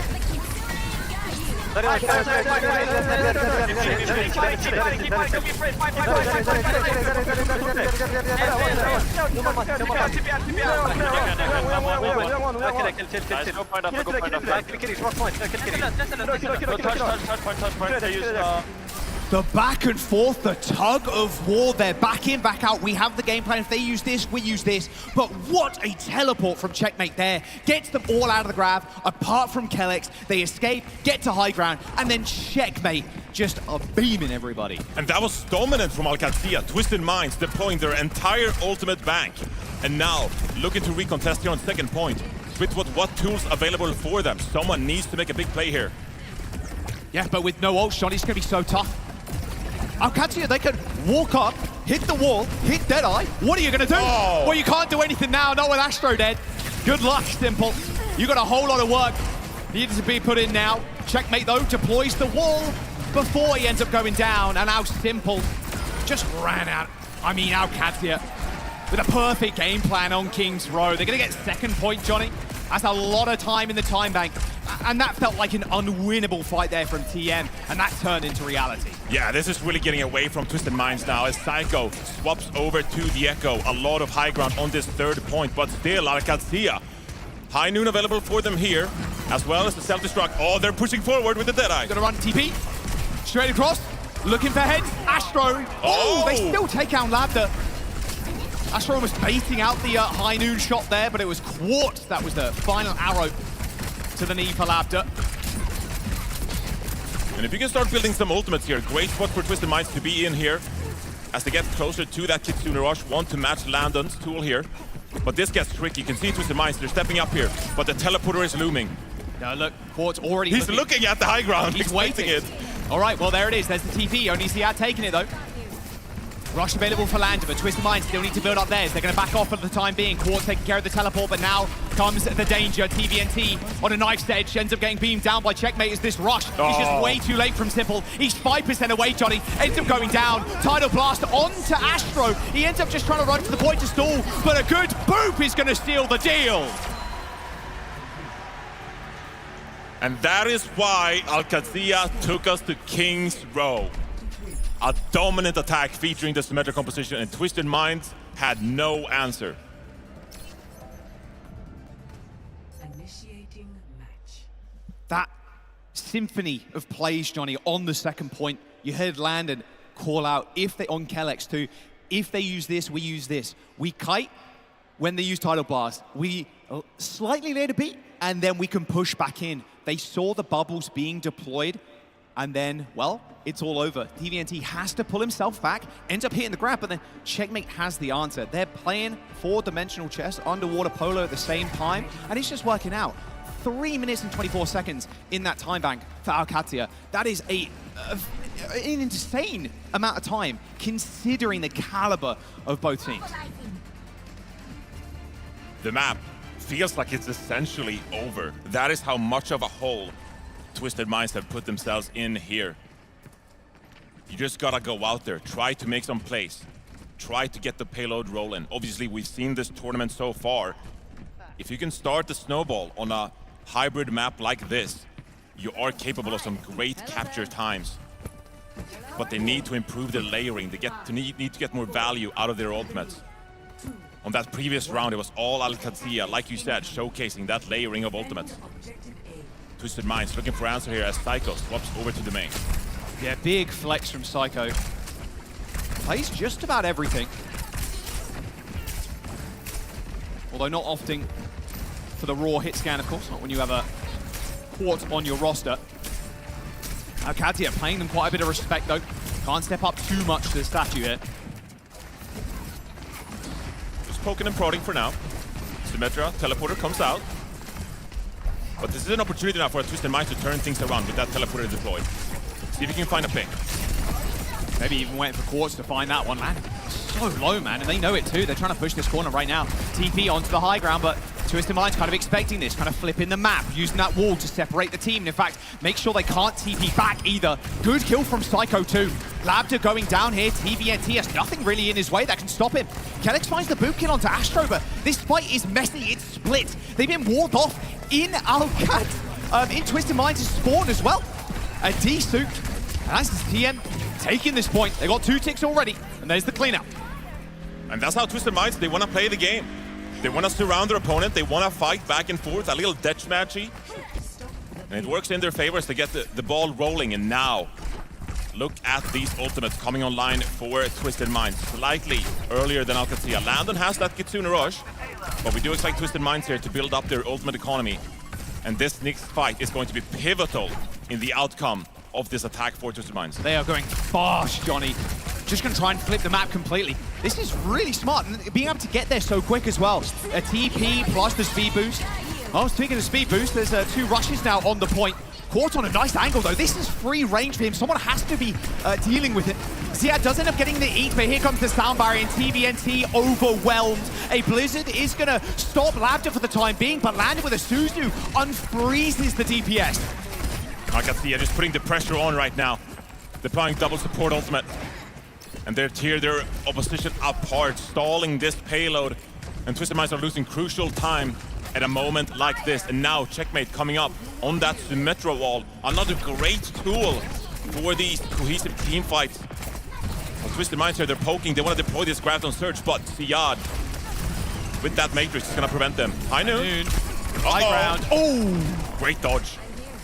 Immaculate dodge, and then a wall to follow up as well. Graviton Surge has been used, and TVNT in trouble. But a beautiful wall coming in. But unfortunately, still Kellex and Ziad end up going down. Looks like Twisted Minds, they are going to win this fight. Get out of the choke. Let's quickly jump in with some comms to see how they set up for the next one. When they come. Yes. Shoot them. We want Shoot Diva. Trust me. Shoot Diva. Yes. Hard. They're really close kids, actually, really close. Don't spam too hard. Don't spam. Yeah, Don't spam. okay. Streak up. Just 3 points. I'll bomb 7. Go get energy. Yeah, we're bomb reset here. Yeah. Throw it down. We'll try to push it here. Ready, smoke, ready, 3. Wait. Let them push. Shoot him. Walk up and shoot him, okay? Let's bomb Yeah, I here. can wall. Shoot him. Let's see behind. I'll take it. Oh, no. Take I'm okay. Here, they're tough. Here, they're all the way. He's gonna be window. Give me. Simon. Cast it. Look behind left. Nice. They have steps next, right? Yeah. Johnny, how much of a hole were they really in? You said it. As the gates opened for Twisted Minds, they've got a decently similar time back. They got 4 minutes on this final push. Yeah, Twisted Minds looking good here. You can hear in the comms Funny Astro making plays, calling for the title blast communication. It's a great ultimate, and that sets Twisted Minds up. Now, Psycho with this Blizzard, but once again, Ziad's Matrix is going to be pivotal. Can Psycho put a stop to OWCS here? Yeah, using it here is going to be real rough, Johnny. Taking so much damage from Astro, by the way. There's the rush. TP on high ground. Not everybody taking it, though. Block forced onto Psycho. And a couple of keen shots there from Labda. And the rush down. I think Psycho basically ended his own life with the wall, just separating himself from the team. And Labda coming online on this Cassidy. We were looking at the hit scan players for either team, Quartz and Labda. Who's going to come out on top? And so far, playing different heroes, different levels of impact, but Labda's doing his job here with the Deadeye. Inoon, TP, they know it's coming. TVNT's in trouble. An easy kill. Double bubble used. They just blow TVNT to smithereens. Okay, so both teams, they're trading back and forth here. Twisted Minds, they still look good when it comes to the ultimate economy. Patient play from them. They have time to work with. But this needs to be a fight they have to win if they want to finish King's Row with a decent time bank. Kelex's beat is going to be so important. It's just 5 ults for Twisted Minds. Well, there's one at the very least. There's 2. Polish ends up coming in. The wall's going to separate the team as the high ground control is taken by Ziad. B ends up coming in, doesn't hit Ziad, unfortunately, and Labda ends up going down. The Blizzard separates the team as Twisted Minds throw 4 ults into the fight. And now TVNT in the front line trying to duel out against Checkmate, but Checkmate's damage is just too much. There's a tidal blast still being used here. As Psycho sent into the front line. Doesn't get a knockdown though. The Suzu comes in big, and Ziad with the bomb! Psycho in simple, blown up. Twisted Minds with 2 minutes, 5 ults dumped into that fight, and they barely get a meter. That was everything from Twisted Minds, and Alcazia put a stop to it, landing with some great Suzu plays there in the middle of that fight. And he still has the Kitsune Rush available. It's his Twisted Minds now. One last grasp towards finishing this King's Row map. Here comes the rush. Nice wall there from Psycho, delaying the push. But they're still going to go for this one. Just burn up as much time as humanly possible, but Quartz ends up getting a kill. Psycho in trouble, though. Instant block to try and survive as Kellex didn't buy his ticket. Kellex ends up getting destroyed, but Twisted Minds, Johnny, still with 1 minute and 20 seconds to go, and TVNT dead. But still, though, it's a tough task to win this final fight as TVNT swaps over to that Diva. You have no tools at your disposal. Alcazia, they gotta feel so comfortable yet. Twisted Minds, I mean, they've got ults coming up again. This Blizzard, this tidal blast. This tidal blast coming online for Funny Astro, but they gotta build them first. You can see, barely getting these ultimates in time. They're freezing out the ad to make. They forced the block out Psycho already. Tidal blast available still for Funny Astros. They try and go for the re-peek on the corner, but it's looking like an OT finish. High noon, tidal blast. Wave ends up coming in onto the payload, but a good boot! An insane boot from Kelly! The veteran does it! Boots the tidal blasting Diva off of the map, and Twisted Minds, they dump ult in on the fight. They're trying to put out the fire, but they're just pouring gasoline! Simple and Funny Astro end up going down, and with 25 seconds to go, they still need to match into double support ult. It's a late death from Psycho, and Alcazia, they're looking to push the tempo. They still have the Kitsune Rush, the Sound Barrier. TVNT swaps to the Wrecking Ball to get this touch in. But it's 3 ults, Johnny. Quartz has to go nuclear. Twisted Minds should be able to get Tide pinned, and it's already been used. He needs to grapple though to get to the point. The wave is so good from Astro, but they still managed to get there. But TVNT just can't survive as OWCS, they defend that third point. They do not give Twisted Minds another, and they tie the series. Landon looks locked in on that Kiriko. Another veteran, praised for his level of communication, the way he sets up the rest of his team. Great Suzu plays there on the Kiriko. We saw his impact yesterday on the Baptiste when he was making plays on Shambhala Monastery. This time, a big influence on this King's Row victory. And OWCS, they defend themselves in this series, winning their own map pick as this tied-up series narrows down into a best-of-3. Map pick of King's Row and the speed in which both teams made it to that second point. I haven't seen too many heroic defenses as of yet on King's Row. It's normally been fought over that OT push onto first after you get another attack, but this play specifically from OWCS was just sublime. The teleport from Checkmate to get out, and then the to and fro, the tug of war between two separate support lineups, trying to line up ults with the other support to make it out. And the pulse bomb, hey, kills Kellex, but it's all good. You got the Wonder Kid, Checkmate on the sim. The Korean import to the EMEA region. It's just unbelievable. And Johnny, I do want to say this as well. When you have these like mixed language rosters, sometimes everybody is not on the same page, but you heard it in the comms, Checkmate comment a lot, like a ton. He's been playing with OWCS for a quite considerable amount of time, and just their ability to just think the same way and just be on the same page at every single opportunity is just unreal. Oh, and that boot too, that was just cherry on top. Great stuff from Kellex there. I mean, this OWCS roster, it really is a roster built with a lot of experience in mind. Checkmate, Overwatch League champion with the Florida Mayhem. And now another guiding light, leading the path with this great Symmetra play. 3 years of experience playing in these mixed rosters. No issue whatsoever integrating with his team here. Part of their dominance, part of their success is the ability he brings on that flex DPS role. As now Twisted Minds, it's their map pick again, going to the third map. Yeah, speaking of history, I mean, how many Overwatch League players are on OWCS? Like, Brandon, I mean, Kellex, we've already kind of mentioned too, but an Overwatch League champion in Checkmate, he's still got it. He's playing slightly different, right? He did play a little tank on Florida Mayhem. That's how he got it started. Yeah. Hey, yeah. Hey, bud, can you go play the Reinhardt real quick? Come on, buddy. He was pretty good. Hey, I like the charges. He went aggressive. Yeah. Oh, yeah. He was proactive. He was getting in there. They didn't win in the matches, but hey. No. It looked cool, though. It looked cool, though. Yeah. Oh, yeah. That's how you got to play Reinhardt. Does it look cool? Yeah. Yeah. Then you're doing a good job. You're doing a good job. Where do you think we go here now for Twisted Minds? Psycho, like you said, wanting to stay in this series. If they do sub UB out for Psycho, they end up finishing the series out. And it's going to be a Dorado pick. It's going to be a Dorado. Twisted Minds, they want to play these high ground maps throughout this series. So you deny Shambhala Monastery. It's going to be the Diva ban here from Twisted Minds. And that is going to make things a little bit more difficult for Siad on OWCS. Obviously been his signature hero so far. And OWCS in turn banning that Wu Yang, some extra poke damage that Funny Astro usually provides for the side of Twisted Minds. So both teams here having a couple preferred tools removed from their optionality here, moving into Dorado.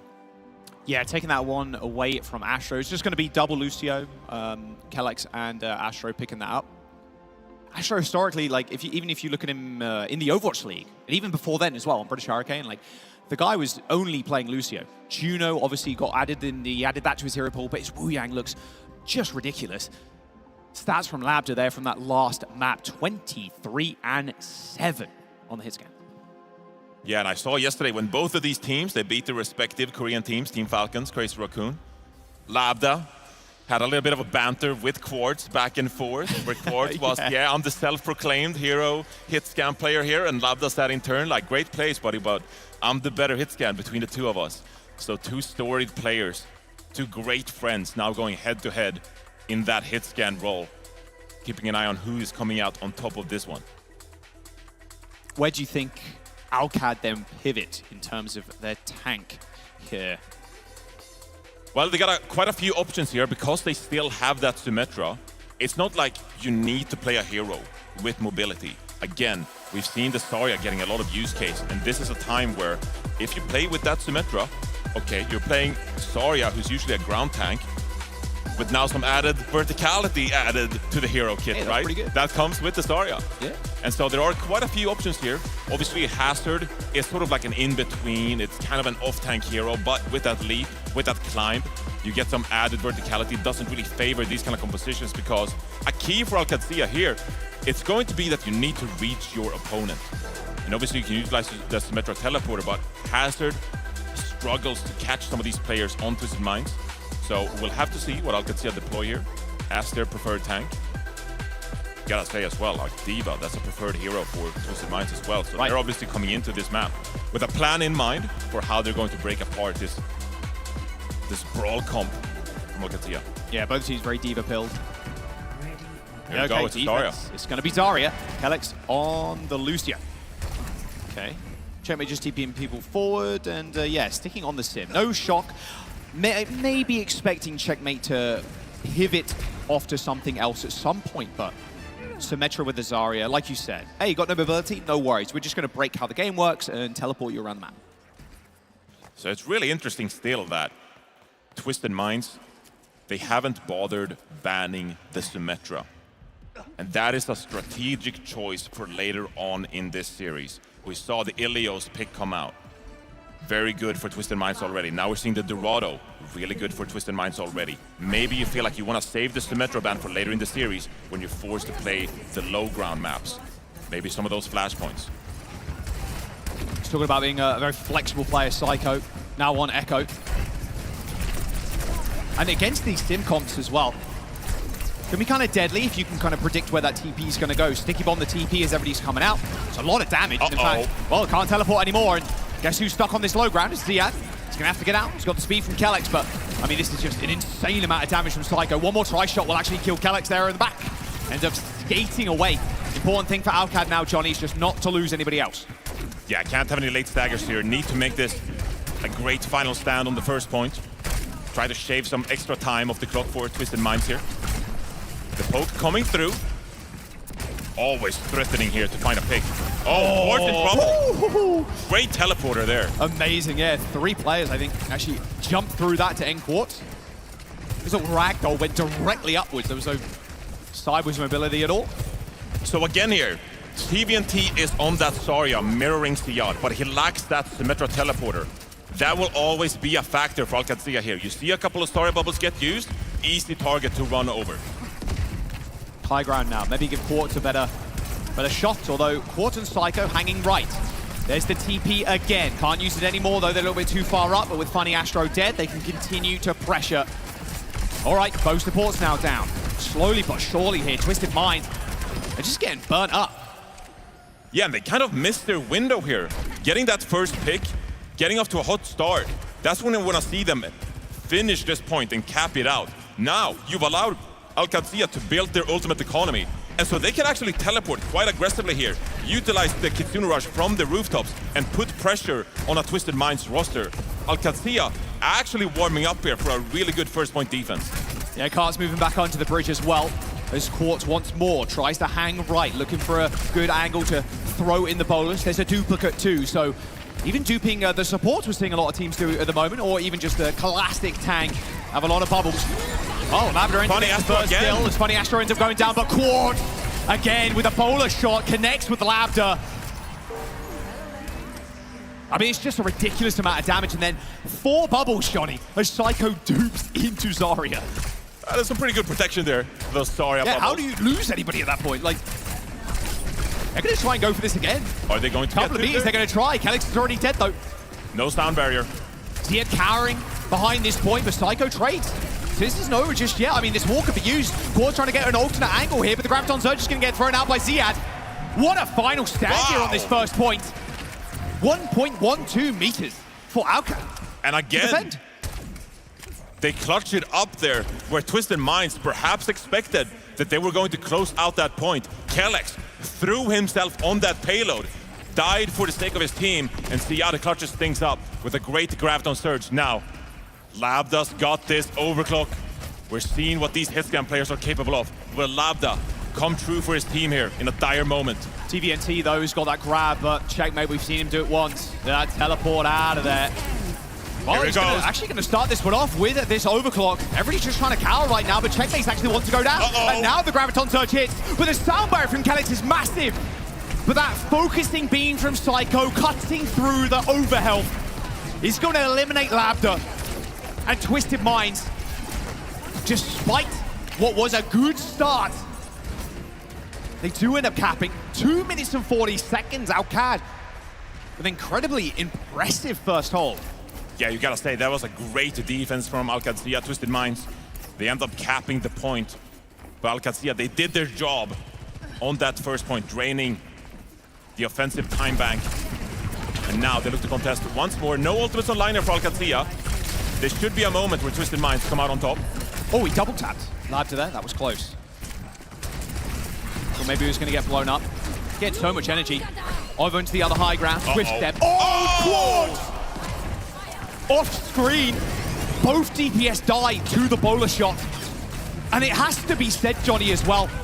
Not exactly the most insane ult, the bowler shot for, like, you know, not as flashy as the railgun, as the overclock. But Quartz, the value he is getting cannot be understated. He's really coming online on this Freya. And Labda talked about it. We want to be able to play the Freya like Quartz does. Massive respect for their opponent. Quartz having gigantic impact on this Freya so far. And now, Kitsune Rush available for both teams here. But Twisted Minds, they lack this positioning that Alcadzia has on the rooftop. I mean, that angle is my lord! There's going to be a rush, an emergency rush deployed from Alcad, but they haven't got enough bandages to heal up all these wounds.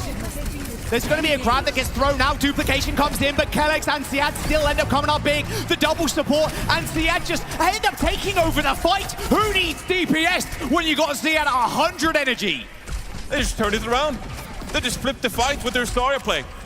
As Siad deploys that Graviton Surge. Gets back on the high ground here, and Quartz, you're asking your Freya player to do more. He already came up with a huge pick that previous fight, but it's not enough as he goes for a big flank here with the bowler shot available. Misses 3 take-aim shots though, Johnny has to back out. Here's the TP. Oh, they're TPing towards him. 4 players jumping towards him, but instantly back. So Quartz, a little bit more safe than he was a couple of seconds ago, ends up rejoining the team. Both Lucios building the sound barrier here. Going to be critical. TVNT, Graviton Surge with just 30 seconds remaining on this attack. This has to be the fight for Twisted Minds. Looking for a TP onto the bank, but wow, Simple instantly kills Checkmate. Sound barrier comes in from Kelex, as Kelex finds TVNT. It's a good Graviton Surge, but where's the follow-up? Psycho at least kills Labda. Quartz escapes with 8 HP, grabs the Mega Pack. Ziad landing, Kelex still pretty low as Kelex skates away from the sights of Quartz. Both DPS up for Twisted Minds, Johnny, but the spawns are so good here. Funny Astro has this sound barrier. Going to be a great tool if they can capitalize on this invulnerability. There's the dupe, double tank. Sound barrier deployed. They know they got support ult advantage. They just need to finish this one off. There's going to be an overclock from Labda, but this Graviton Surge is just too much. An overtime push for Twisted Minds, but they get it done. Narrowly escape. Once more, our Twisted Minds as they move forwards to the third point here. Massive value from the Graviton Surge of TVNT. The sound barrier came true for Funny Astro. And now, what amount of distance can you push here? With just 1 minute in the time bank. Probably only get a couple of fights here. Checkmate has this Symmetra wall that is so powerful for setting up Alcadzia for success. Psycho looking for a dive bomb. Or Kelex. Really aware. Wow. There's going to be a wall, though, who's going to separate the team. Okay, Twisted Minds. They might be able to all escape. Yeah, Labs are taking too much damage. Can't peek for a right click. He has got to be careful, man. Yeah, it's got to be careful here. You can see our Graviton Surge for Siad, but Twisted Minds, they have the Kitsune Rush. Different ultimates with different use cases, but Siad, he's angling for it. He's pushing forward. Funny Astro is so low right now in the grab, and look at that. The flank coming in from Checkmate and Labda to shoot them in the back. 30 seconds to go. They're going to try and stagger Quartz as well. He's got the ult, 17 health. He's trying to find a one-tap. It should be one last attempt, though, as TVNT swaps to the ball again to get the touch. But Twisted Minds, they'll have a great chance with this Kitsune Rush. If they can just flip this map somehow, put themselves in a position to get maximum value. TP to the point. Okay, nice boot, but should be able to get there. Gets the touch. Rush, Bolas, available. Bowler from Quartz. Oh, he gets killed by the turret. No Bowler available for Quartz now. It's a 4-on-5 on the point. This beat from Kellex as well is coming up in just a moment, but there's going to be overclock first from Lambda. Psycho lays him down before he can even get a single shot off. Kellex still holding on to this beat, hits it behind the wall. A 4-person beat there for Alcad. Psycho turning into the tank, but I think it's just about Johnny. Twisted Minds pushing up daisies on that third point as Alcad hold. And Twisted Minds, they gotta be kicking themselves. Quartz dying early in the fight to the Symmetra turret. Probably just the final damage after some great poke from Alcazia. And then Funny Astro dying 90% on the ultimate charge. Not unable to get it off in that fight. And Alcazia hold firm.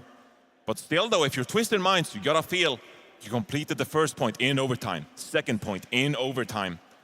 Getting to third in itself. A bit of a feat considering the issues they had. And now they get an opportunity here on this defense with these high grounds accessible to them to set up their poke composition. See if they can tear this Symmetra composition apart. Nice lot of healing there from Psycho. Don't know if you saw that. A single point of healing. I think that comes from the Echo dupe. I think actually. Heals 1 HP.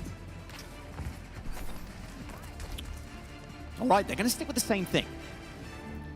So Psycho and Quartz, again, being able to just get away from these TP plays, that is the aim of this comp, just being able to get out of there. Have no one on your team that can actually get like jumped on. Simple, arguably you could, but catching a swift step timing is just so tough. It's legitimately a tactic that teams look out for. Can you force a Suzu early? One of the more impactful abilities in the game. Can you force a Kiriko teleport? And then can you capitalize on that short cooldown timing? In this level of play, every ability matters. Every opportunity matters. And the teams look to capitalize. Yeah, if you burn one of those abilities on the Kiri, you will die pretty quick. Oh, hello. Goodbye, Psycho. Trying to get some energy. To build that charge for the Zarya. As Psycho is wrapping around, looking to have his impact in this series. It's a ground teleporter for Alcazia, just trying to put pressure onto this card for now. Don't want to expose themselves to the pick potential of Twisted Minds. And now, with that card in the gate, this is when Alcazia go for the rotation. Will they flip the map? Walk high ground, TP to window or TP down, yeah, behind the market stalls. But Twisted Minds, they're wary to this. Astro, though, super low. Simple gets picked off by Ziad. Ziad finds another. And a third, in fact. Okay, Ziad. TP up into the high ground now, but Johnny actually re-engaging against this comp is going to be so difficult. They might not even get another chance. It's not like Alcazia's composition. They don't have the Symmetra. You can see them speed boosting, trying to get to this card, but this time, it's Alcazia in control. It's going to be so hard to touch this. I mean, Quartz is off onto the sideline here, tries to get a triple tap, but TBNT just dies to the turret. The Symmetra. Yeah, and there's the cap. Nice shot from Lambda too. Impressive time bank for first. And this is really a big issue for Twisted Minds now. This is their map pick, the third map in the series. Their outcome in this series depend on them winning a map like this. And so finding themselves on this defense with 5 minutes available for Alcazia to secure this second point. This is a pivotal moment in this series, and Twisted Minds, they're gonna have to start clutching things up, but they don't have the support ultimates just yet. Again, maybe looking for Quartz to come up big for the team with the bowler shot. He's looking at Corehouse right now, taking care of those turrets. Siege checkmate, that's a good bowler, but Suzu is gonna make sure they all survive. There's gonna be a rush of duplication. Double Zarya is on the ground now, but this High Noon is getting pushed forward, but Quartz from the skies again kills Lambda. But unfortunately for Twisted Minds, Psycho's dupe is going to run out in just a moment. His checkmate, full beam, receives 2 bubbles. The support the Sim is getting is just insane from out. The grab. Oh, and the grab on the high ground as well. Quartz and Funny Astro still come up with kills, and Quartz, you want to grab the backline here. You want to grab him. stop him from getting away with these kills. Could this be the start of another second point defense for Quartz and Twisted Minds? We saw what he was capable of yesterday. And now, playing this Freya on this defense, he got free pickings. He got all the positional advantage he needs to come as big for his time. And that was OWCS with the sound barrier, the Kitsune Rush. Now, Twisted Minds, they got the opportunity to shut down this attack as TVNT pushes in. No, the TP's not available as well. There's the sound barrier. They're going to push their way into the courthouse. And again, Quartz on this high ground. I mean, he's just got a free view up here. Barely took any damage. Just the team kill. It's just so quick, Johnny, because you're always grouped up. He's got another bowler shot too. What are they doing here? Just poking a little bit, poking and prodding. TVNT has the Graviton Surge. Touch the spawn door. They want to force this Symmetra teleport early. Wow. The wall comes Force in. the wall. Oh, the grab up onto the wall. TVNT is so low though, and Ziad takes that in his stride. Bowler shot connects. Labja trying to dance. He hasn't got his fancy footwork though as Psycho and Quartz. Quartz now trying to run away, but again, kind of ignoring him. It's been so hard to track him down. Now Ziad in the 1v1. Quartz is going to win it. He's just winning this for them. Just Oh my God. Someone kill Quartz, please. Eventually shut down, but it just took too much time, Johnny. This is how Twisted Minds want to play the game. They pick you apart, surrounding you, and Quartz, with a massive individual play for his team, he shuts down the push from OWCS.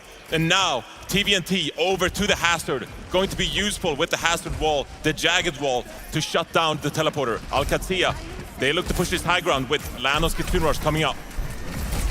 Gonna try and peek the corner with this high noon. Oh, but funny, Astro shuts it down. A dupe into the Deadeye as well. This defense is looking ironclad right now. They have come online on this second point defense.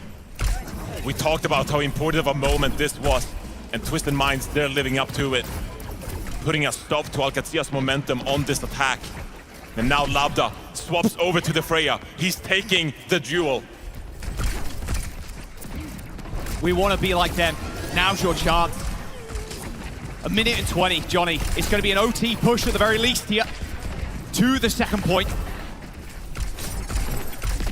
Trading back and forth. Oh, these take aims. Just look at them go. Yeah, checkmate. Obviously on the Echo as well now. Bowler connects and it's big. Sound barrier though for the save as Checkmate takes down Psycho, and now OWCS feel like they're in a little bit more control.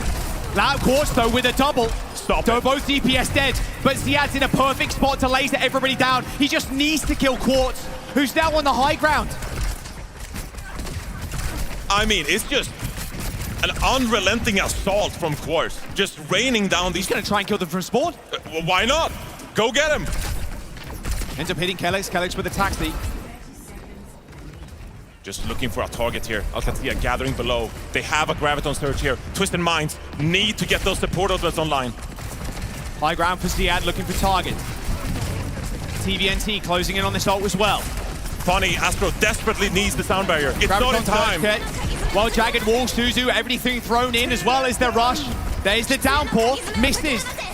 Later rush for Landons, they push on forward. Quartz trying to look for a target in the back line. He's got the bowler shot again. The duplication comes in. He's still playing in front. Not sure how he survived this whole time. Checkmate now with a free bowler, but Quartz takes down Labda. You mess with the best, and you're gonna die like the rest. Quartz in the sky, ends up getting lasered by Checkmate, but it's the final push. Psycho finds a pick of the Checkmate. Funny Astro trading back and forth. OWCS looking control here. Ziad alive though, Johnny. He's so high energy. Oh! Kellex with a kill onto Psycho. And the supports and Ziad do it again. TVNT is back though. Quartz coming back on the Sombra. 0.6 meters. They just got to kill him. Get this wrecking ball off my point, man. And that will be enough as OWCS, they cap the second point. 1 minute 30 to go in this third map of the upper bracket finals. Two rivals going head to head. Who can come out on top? An awkward golden box of victory as well. Not exactly under the bridge, not exactly on a straight up corner you can hold, Johnny. They're looking for final fight. TVNT to touch. Jump into the backline, jagged wall, but Quartz ends up with another one. Kellex down, Labda to follow. 60 seconds. Alcad, they've got another attempt. And again, patient play by Alcadzia. They have the sound barrier coming up on the Graviton Surge. They know they just need one good fight, and they're going to be okay to finish off this map. Twisted Minds, though, they need to find a small miracle here, and Quartz has been the provider so far. A Sisyphean effort required now. Pulse bomb available for Psycho, but there comes the sound barrier. They're trying to catch people off guard. The Graviton Surge is good. Labda lays in the damage. Alcadzia with 20 seconds to go. Quartz has got one, but can he survive? Psycho on the point, gets a final touch, but it's Quartz versus the world, and the world crumbles. Alcadzia with match point. Checkmate to his feet.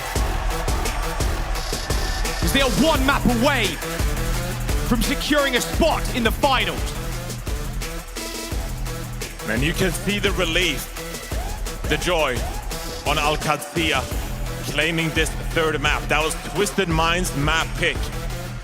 And now Twisted Minds, they will need to bring this one back. They have a couple of options up their sleeve. Is this the time to deploy the Symmetra ban? What do they have in store for the remainder of this series as we take a look at the stats? Quartz, I mean, a dominant 40-9, but it was not enough. 40-11 as well from Psycho. 20,000 damage from Quartz there. Unreal. Just an unreal performance. He might be the best DPS right now at the tournament with the performances he has put up. And that's saying something when we have some of the GOATs. Lip, Proper, he sang like some of the very best to ever do it. And Quartz is standing up to them, bumping their chest. Maybe it's his turn to take an international trophy. He did it for Kingdom of Saudi Arabia at the Overwatch World Cup a couple of years ago. And now, carrying his team, trying to make the magic happen. But this time though, at a deficit, as Alcadzia come out on top and now have a comfortable lead in this series. Just look at these Freyas battling each other with the bola shots. I want to see more Freya on Freya, I'm going to be honest. Oh, I'd love to. What a great matchup. Look at Thea popping off. They know that was a really tough map win, but they were able to make it happen. Wow. They haven't even won the series. You can see the relief. Getting over a map like Dorado, Twisted Minds pick. That's a big mental hurdle there for TM. Only taking that control so far. We've seen a 6-mapper before between both of them at the mid-season. It is possible. Highly improbable, though. Push, obviously, available, as well as this flashpoint, Johnny. So we'll see where they want to go, but we're expecting nothing less from both titans of EMEA. It's about time that gap closed. Get that phrase out of there. Chuck it out the window, it's done. Crazy Raccoon waiting in that lower bracket, of course. So we just give the teams a couple of minutes before we jump into the next one. Just a quick breather, and yeah, a bathroom break. Yeah, both teams just getting a moment here. Recuperate themselves, regenerate some of that energy. Of course, Twisted Minds, they want to take a couple of minutes here. Just have a bit of a strategic talk. What are we going to do for the rest of this series, Jaws? Gather their thoughts. We're going to jump over to the desk. They can set us up for the next map. Thank you so much, Johnny and Jack. We are back here with Avril and Necra to break it all down. Alcadzia up 2-1. Let's go back to the beginnings here, though, because right when we saw the rosters on our screen, we got a little surprised there to see Psycho in the mix. They have been leaning so heavily into that UB, so clearly they were not willing to take that Symmetra mirror. Yeah, I think what you're really going to see the difference between these two teams is Alcadzia is actually, you know, of these two teams, the more favored Symmetra team. You heard in that interview between the two teams as well, but more importantly, team for Twisted Minds, they believe they have the counter to the Sim. As the team that has played Alcadzia the most, I mean, they play each other so many times. You saw the head-to-head record there. the Symmetra is availably counted if you are the team where you can ban out something like Lucio, enable Funny Astro on the Wu Yang, which is one of the key heroes where you're available to sort of kite away from these Sim TPs. You're playing a bunch of this Freya as well. There's a real reason why Quartz has not really been seen on Soj so far, despite that being like his primary hero. You want to be basically playing a bunch of these types of heroes like Freya and Wu Yang to kite away from all the Sim TPs and not allow the Sim to have any TP targets. I mean, Echo and Tracer as well from Psycho, I feel like that has also been kind of fairly anti-Symmetra, but you see Twisted Minds throw all of this at the Symmetra from Checkmate, and it hasn't been working out for them. At least it did, you know, on the first map, but now we have to see how they're going to bounce back. That's right. And now you see Funny Astro stats. Love the aura. Keep it going, Funny Astro. Yeah, Funny Astro, obviously an absolute menace on that Wu Yang, so for him to be able to play that has been very big for the team. It's one of the reasons why we eventually saw the Wu Yang banned out, right? You have to stop this guy from being able to enable the Wu Yang. And the other reason why Psycho's in is you have the Wu Yang Tracer combo, right? You have the capability to put the Tidal Blast on the Tracer, which is the best delivery vehicle for that ultimate. So this is also enabling those two players to work together. I don't think the Wu Yang would work as well if you weren't playing that much Tracer, which is, you know, part of the reason why you have Psycho. Rosie mentioned the Echo, another great hero to sort of kite away from the Sim TPs. So this really is, I think, Twisted Minds putting their foot in the ground, stamping it and saying, look, we're not going to be the Symmetra team. We are going to be the anti-Symmetra team. Yes. Yeah, and I mean, they are so familiar with each other, so you have to come out with those counters. Now we're looking at King's Row, blistering attack here from OWCS. Yeah, it was a really great attack, and I think a lot of it you could just see how well they were able to play around the Symmetra. I think it Mei just being able to get around this core of the Zarya, the Mei, so much easier. You could also teleport yourself on top of players like Funny Astro. That Wu Yang sometimes can be a little bit diveable in that sense. And then, oh, this was so fun. Kelix actually got a boop kill onto TVNT, a very rare sight that we haven't seen so much of in the last couple of matches. But at the end of it, I think that was really what sealed the deal for OWCS to be able to take the win. It's a pretty huge map for Lambda as well, because you notice in these types of maps, after we get away from Ilios, there's a lot of the Zarya being played by both sides, but Lambda's leaning in towards the cast. He's, you know, top two heroes for him have been the Sojourn #1 primarily, but then also the cast afterwards, and that's a great pick into a lot of this TVNT Zarya that we're seeing, and that was one of the primary differences there as well. Quartz is still basically just going to be playing as much Freya as possible to get away from the Sim, but Lambda's saying one of the best things you can play with the Sim is going to be the cast. You can sort of TP the Deadeye around as well, which was also happening, and just putting a lot of pressure on TVNT primarily. Let's actually take a look at some of the plays from Quartz, because in this series, he's once again popping off clicking heads.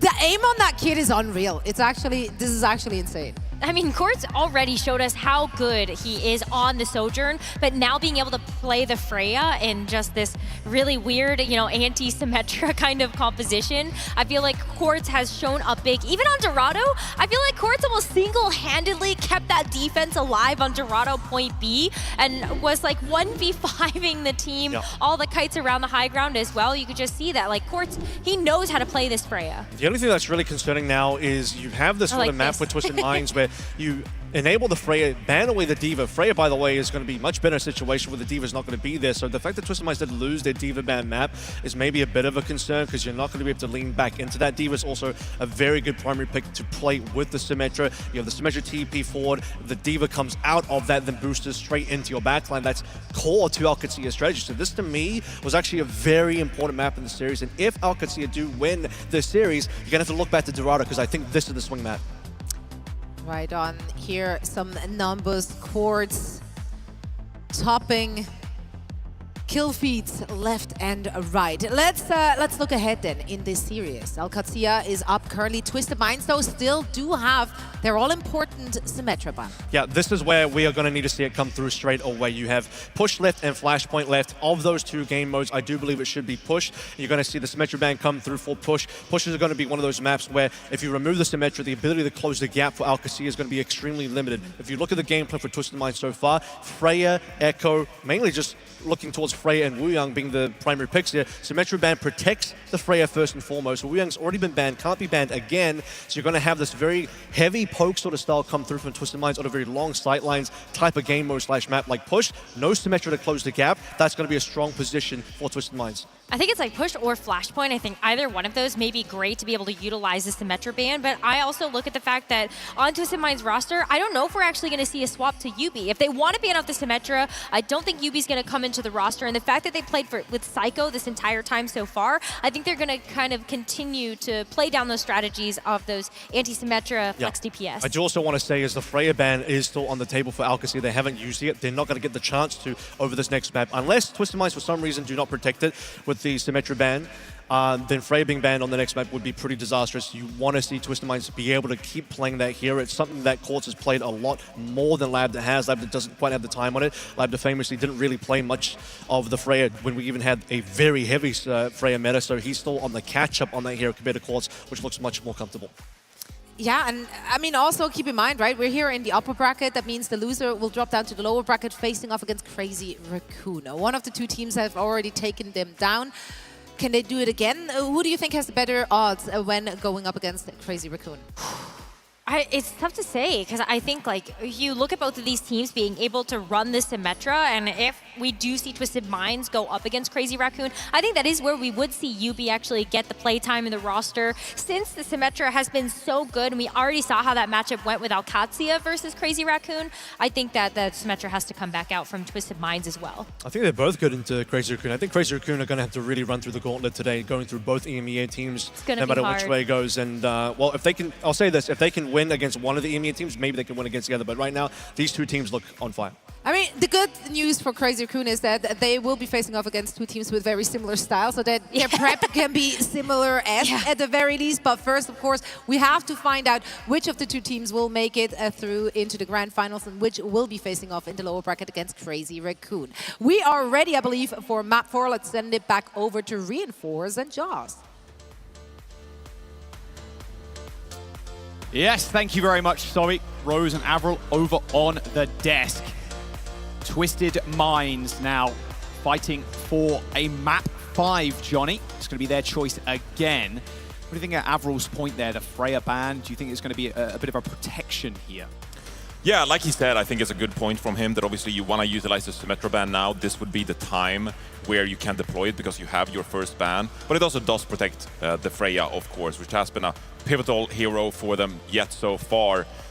Going into a potential map 5, though, that's where we're kind of wary of the rest of the series because OWCS would get the first ban and pick, and so they could realistically first ban it that time around. Now, we're going to see new Queen Street picked here by Twisted Minds, and obviously this has implications for the rest of the series as well, because for a potential map 5, we'd go to either Suravasa or New Junk City. That would be OWCS' choice, and either of those maps are fairly good there for OWCS, but focusing on the fourth one first, it's going to be that Symmetra ban deployed for Twisted Minds. This is when their back is truly against the wall, and they need to bring out this super valuable ban. They pulled that emergency level, like, okay, we need something now.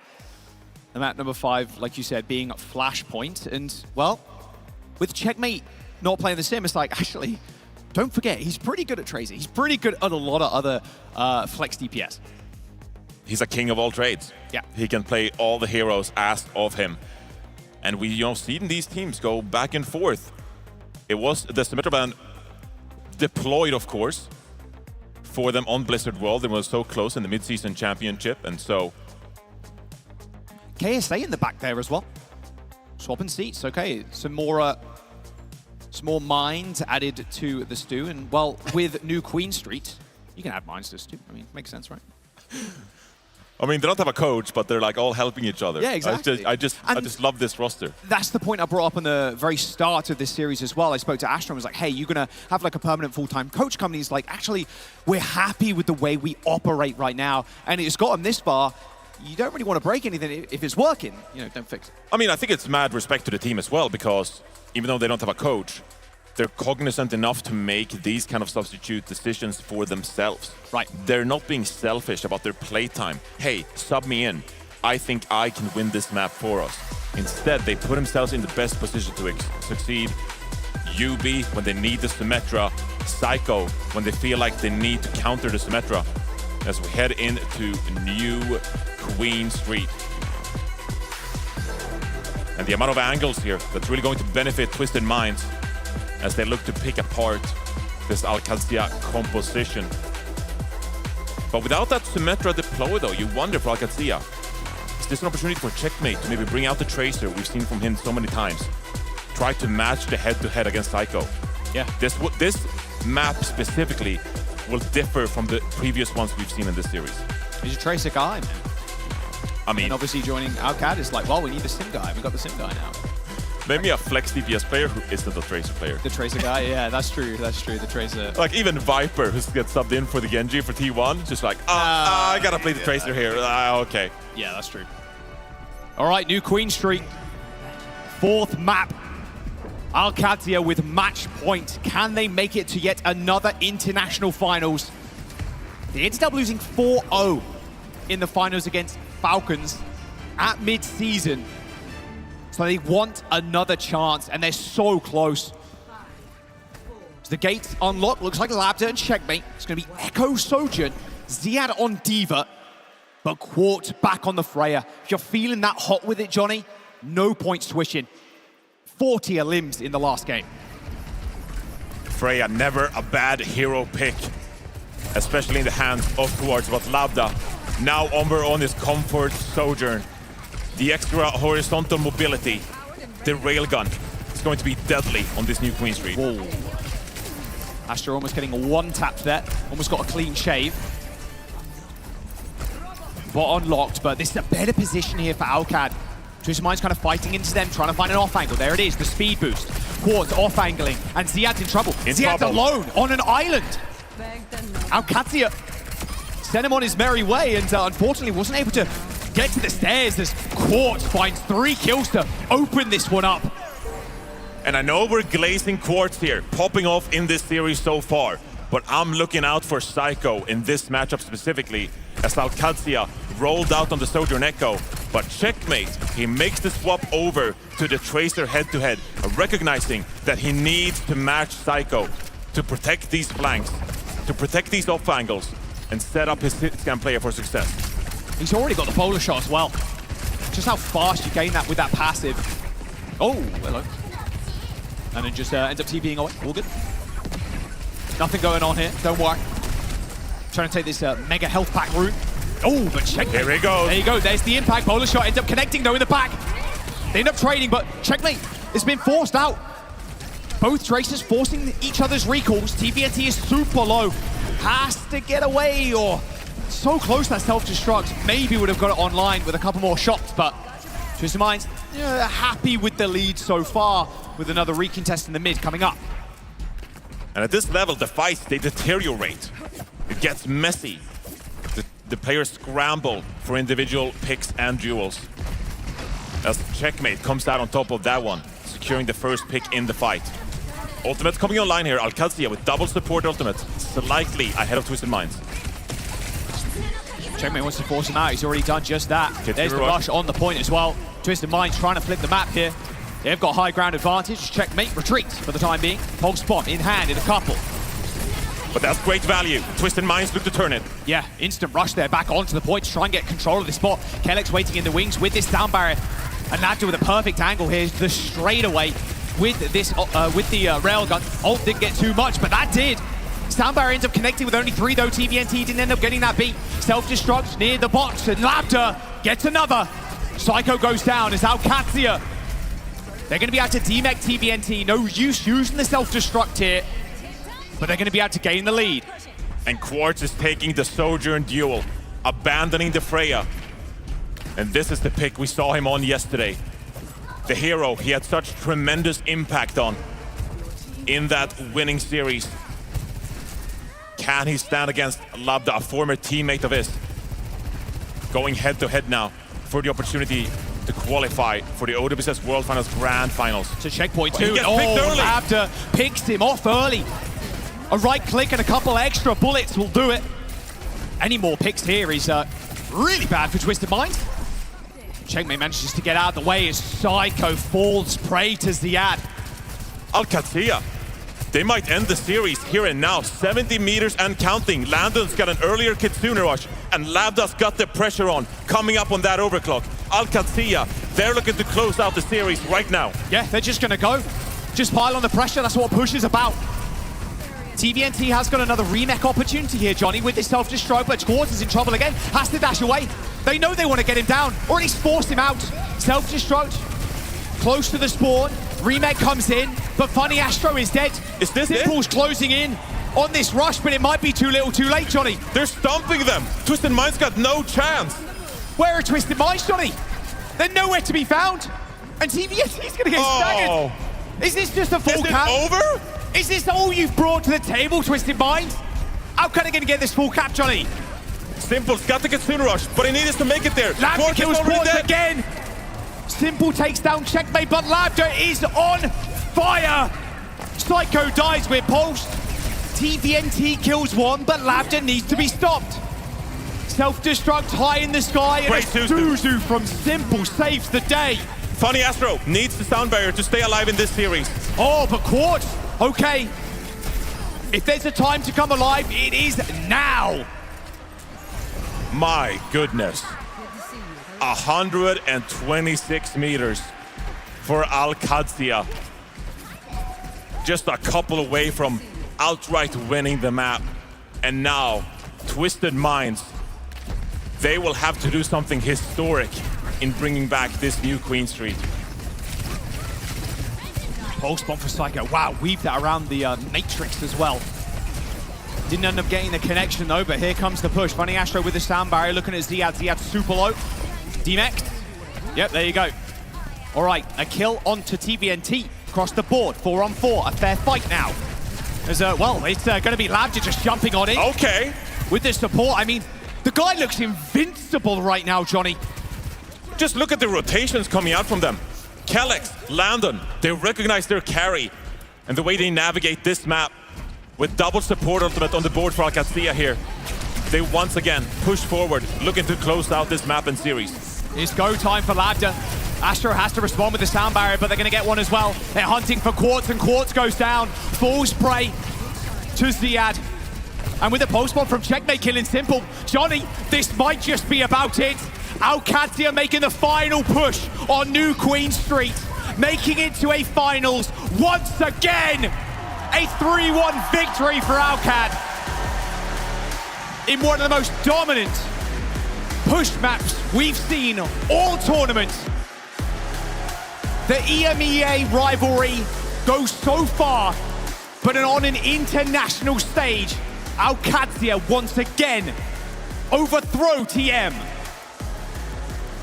Who needs a Symmetra when you got damaged players like that?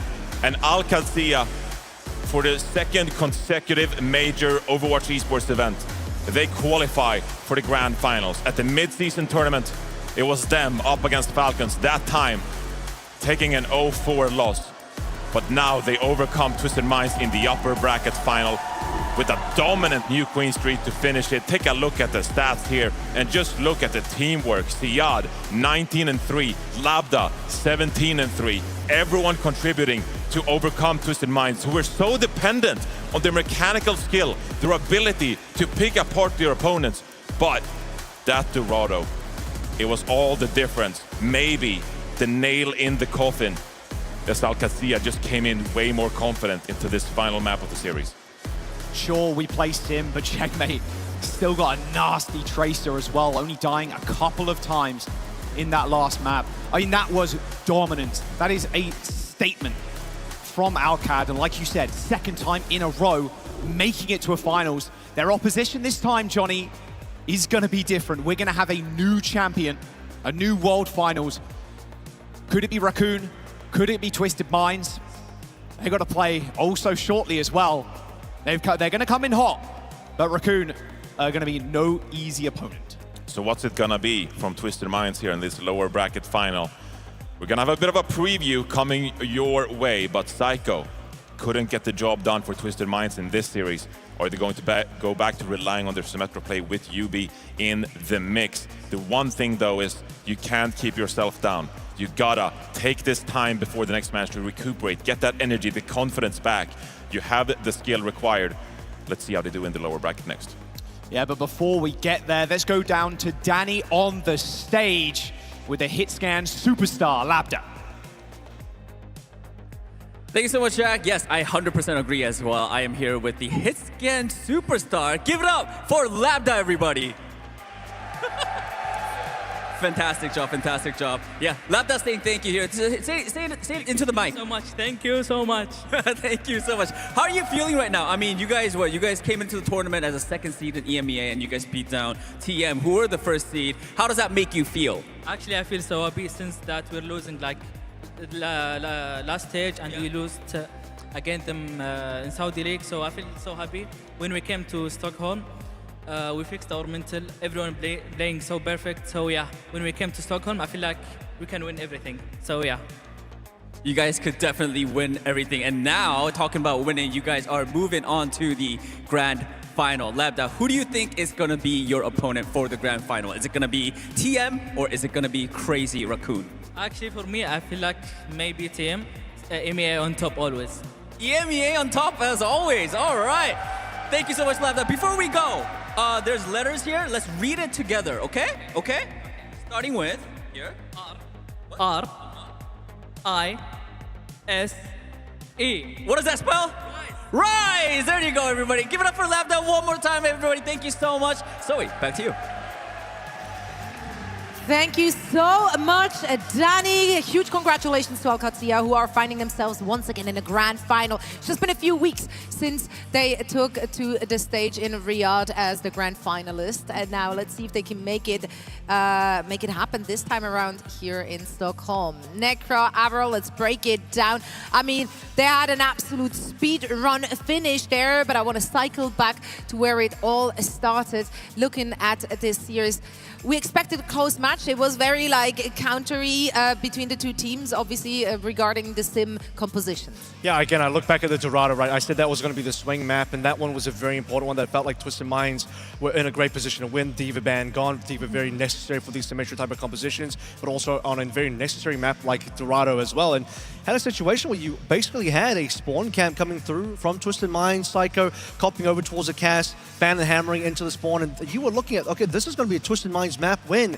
Going into New Queen Street, finally the Symmetra ban comes through, and then they lose the non-Symmetra mirror.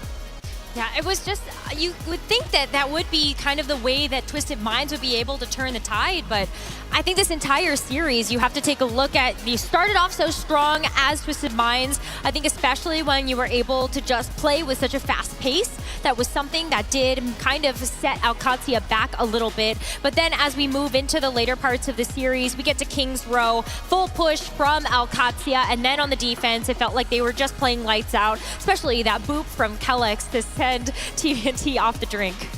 It's just so dangerous when you look at the fact that now, okay, you've tried to be the sim counter team, and that, to be fair, has worked in previous meetings. Remember, Twisted Minds had an advantage over OWCS in a lot of the previous meetings. This is now OWCS finally kind of breaking that streak a little bit, but you get to the non-Symmetra map when neither team is actually going to be playing Symmetra, and we're looking towards what does Checkmate do now. We obviously know he's going to be a great Tracer player, so can also play towards the Echo, and when he starts doing that, it is so dangerous that OWCS can prove that they don't even need the Symmetra and they can still beat Twisted Minds, and maybe they'll just win the entire thing now. They're in the grand final. New Queen Street was just a roll. Without that Symmetra, I think it was just like a lights out play. Watching how that roll even happened, it was just a snowball effect. You're getting picks onto players that were just about to get their ult or were not able to actually send them off. Like, you know, Simple had the Kiriko Kitsune rush, got picked, couldn't apply that, and then Quartz was 3% away from being able to have an overclock at the end of that road. And it stalled a little bit, but eventually it was a full cap from OWCS. Yeah, I mean, Quartz eventually swapped over to the Sojourn, right? So somewhere midway through, I think when they were at 40 meters per team. And then I thought like maybe this can turn the tide, give them the advantage, because we've seen what he can do on that Sojourn, but not today. OWCS closed that one very quickly, very swiftly, and now they're finding themselves in the comforts of the grand finals, and that does mean that Twisted Minds now do have to go up against Crazy Raccoon, a familiar foe as well for them. Yeah, from mid-season, right, that's when they originally got that upset win, which at the time was a ridiculous upset win because that also knocked out Crazy Raccoon from the mid-season championship, given that was a single elim, so Crazy Raccoon didn't get a chance to go through the lower bracket. this is now the chance for Crazy to go through that low bracket they didn't get the mid-season and see if they can get a bit of revenge on these EMEA teams. And they're going to have to do it twice, because even if Crazy Raccoon do end up beating Twisted Minds, they still have to go up against OWCS again, which they did take map 1 from. We had that little sort of Rhine into Doomfist kerfuffle, which ended up working out for them. OWCS didn't quite have a response here, but otherwise, I think we've all agreed the other 3 maps that OWCS won in that series was so dominant that if you forget about the Busan, it was like a 3-0, because those 3 maps were grossly one-sided in some cases. I think OWCS are going to win the whole tournament. Oh, she said it. Statement. Clip it. I mean, look at their dominant performance, though. Against Geekay was 2-0. It was decisive. Against Weibo, it was a 3-0. Also, very one-sided in favor of OWCS. And then OWCS do a defeat that not many teams can say that they've accomplished, which is that win versus Crazy Raccoon, one of the top teams in our Korea region. And they just beat their counterparts, breaking a 4-match loss streak against Twisted Minds. This team is feeling themselves. They're really set up for success this tournament. I do wonder if Twisted Minds can be the team to take down Crazy Raccoon again, because then we get the Twisted Minds versus OWCS rematch, but this time potentially 7 maps, right? FT4 best of 7 situation. You have a longer series to play through. Have a situation where, you know, Twisted Minds learning some lessons going from that now just happening loss to OWCS, which closes out in a pretty embarrassing new Queen Street, where like 6 minutes and 26 seconds was how fast it required for OWCS to finish the entire map. So a lot of lessons from Twisted Minds, and kind of the difficulty here for Twisted Minds is they have to sort of now have a new team to prep for. Prepping for OWCS is one thing. Crazy Raccoon, a very different team. Absolutely. And this one's for all the marbles. The winner of our next match will be moving into the grand finals, and the loser is out and will be going home in 3rd place. So we're going to head into a quick break, and when we are coming back, we are ready with our lower bracket final.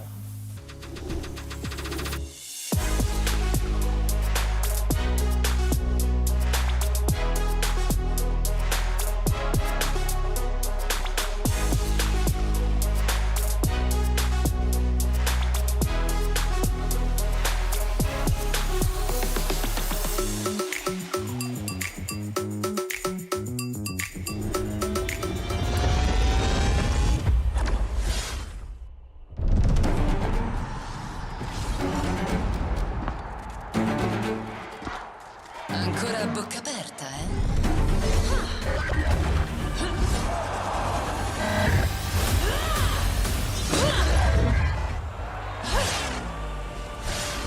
Pathetic. Leave no survivors. You're finished. Disgraceful. Not good enough.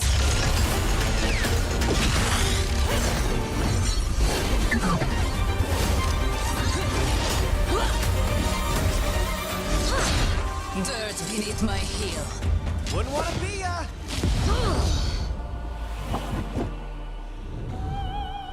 Enough games.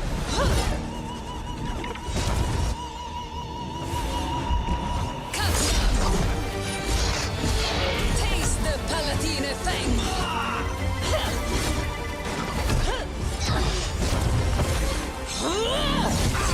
Know your place. Bow down. Que codardia. Oh, impressive.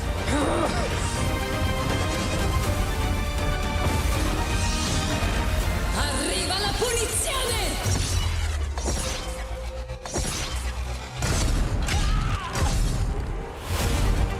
And so, my reign begins.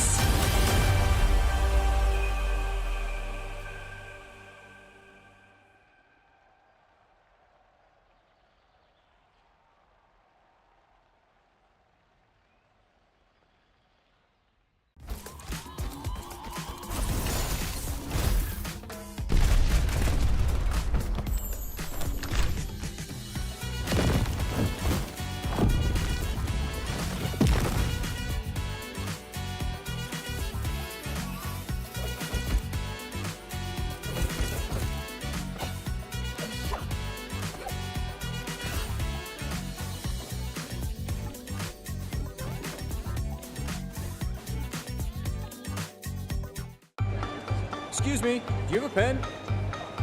Cargo, we're at DreamHack Stockholm, and we need pens. I'm on it.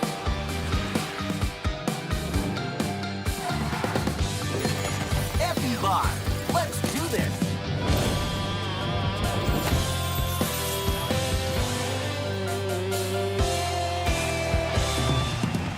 We have our DHL drop winner.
Today, I'm okay. Nothing changed outside. Someday, at my day, I will change my life. People, it doesn't matter where you go. Don't stop for me. People, this is the place where I follow. Here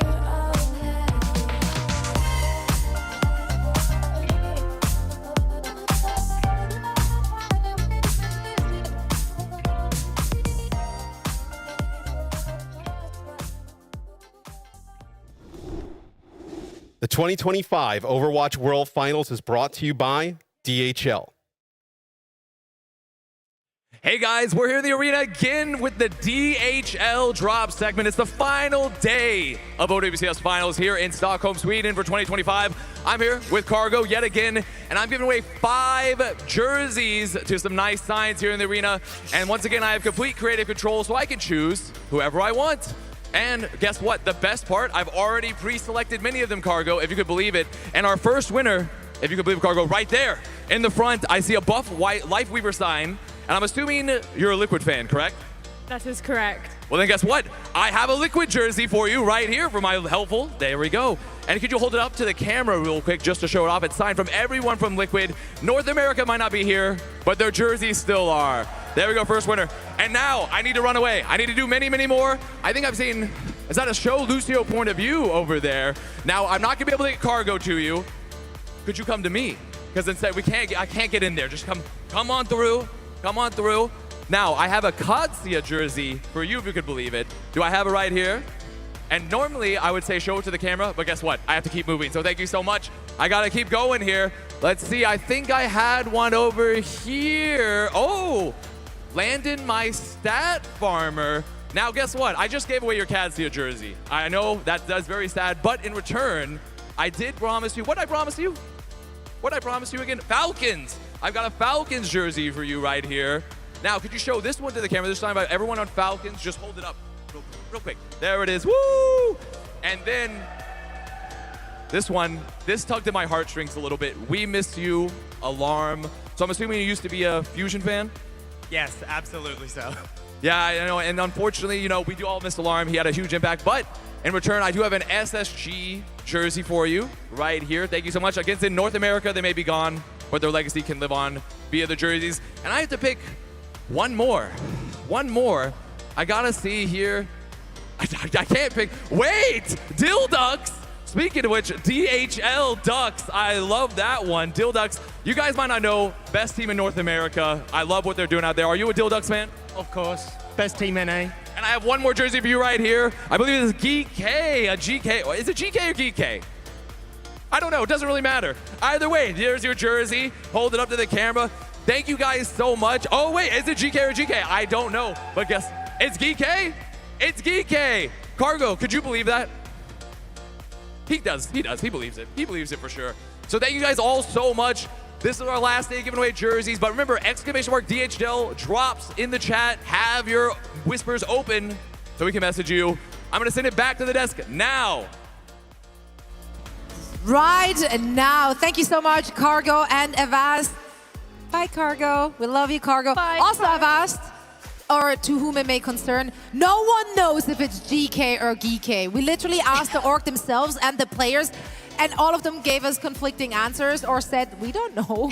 So maybe this is just a, I don't know, choose your own adventure. Yeah. Exactly. I'm not sure. You said you refuse GK, though. GK for life. There's, GK. I was going to say there's no wrong choices, but now that I'm put on the spot, I'll stick my landing on GK there. Okay, I we think have one GK GK. sounds better, but also Okay. like geek. I get the geek, yeah, like the right. geek. Yeah, Geek, I kind of like that. It has like the positivity. It's very sparky.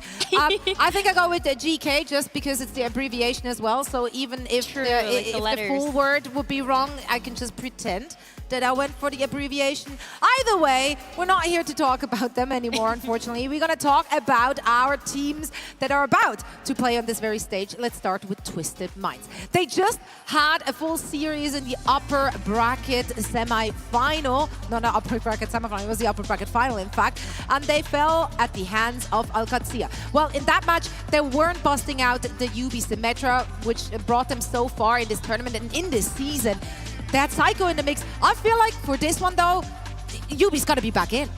I agree with you. Psycho was really here to be able to play anti-Symmetra tech, and I think now that we have the Crazy Raccoons matchup, and we've seen just how good the Symmetra can be versus this team, I do think that UB will come back into the roster to be able to play the Symmetra, and I hope that the team can keep an iron mental through this one. They're going to have a long day if they win versus Crazy Raccoon. That's going to be 3 matches back-to-back. It's a very different style that Twisted Minds has to go back to compared to what they were doing against OWCS. Although, you know, if they beat Crazy Raccoon and go back to OWCS, they'll have to sort of readdress how they take on that Symmetra again. Something that Crazy Raccoon has been spending all night, I'm sure, looking over. How do you beat this Symmetra? UB frontline right there, back into the starting lineup. No doubt UB is going to be very important. And by the way, there's only going to be one Symmetra ban available for Crazy Raccoon in a potential best of 5. So where they end up deploying that is going to be extremely important. Sometimes versus this team, it's at the very beginning. UB ends up playing something like the Mei, get it out of the way early, but then that's the problem.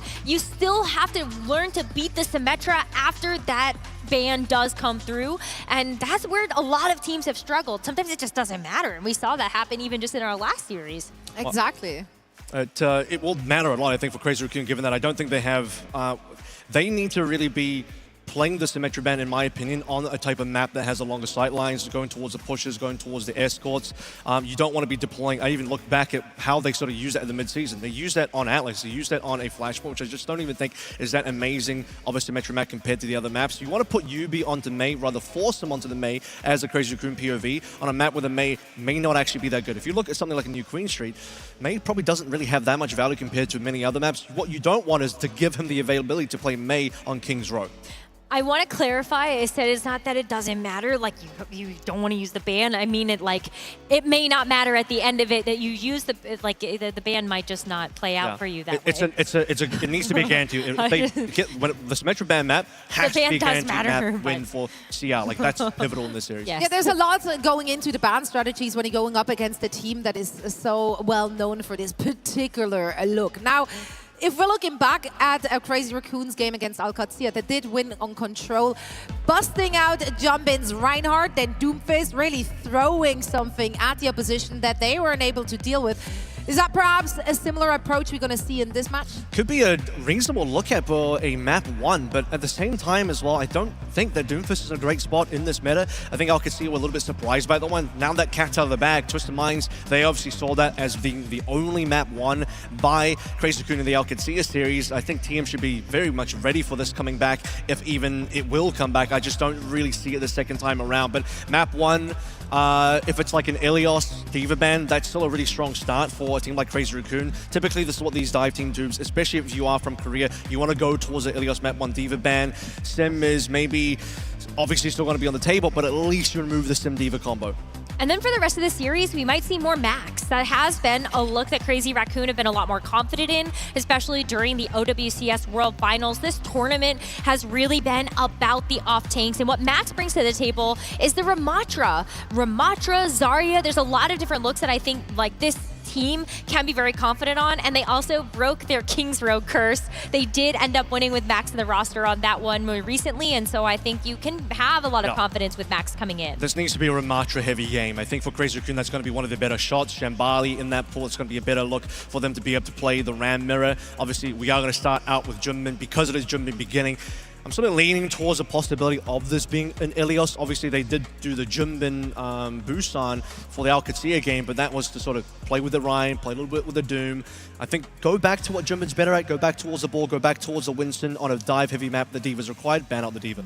I have to say, though, it's really been exciting in these World Finals to see pretty much all the teams relying on their sub-players as well. Seeing Spind in the mix here, we saw Max in the mix, and for other teams as well, they have been willing to play players that during the regular season have not seen that much playtime, but they really came here with different strategies for different maps, for different opponents. That's been really exciting. Well, they're pulling out all the tricks because this is the time to do it. And I do love that fact as well, because you're also giving these players that maybe didn't have any LAN experience prior to this that chance, and that's really important, especially if you want to keep investing in these players longer into the future. They've got to get their start here. Yeah, I do think this is going to be a heavy Lip versus Quartz battle, though, right? We have basically the GOAT of all of Overwatch right now, best hit scan in the world, traditionally speaking. Quartz looking to take that title from Lip, and this would be the place to cement his legacy over Lip. And Lip, you know, still questions about what he will be doing next year, questions about whether he'll be returning. He's still saying he's unsure. Throw that out could there. be coming. Don't I am put that saying in this the may be the last air. time. Could be the Don't do last that. time we have seen Crazy Raccoon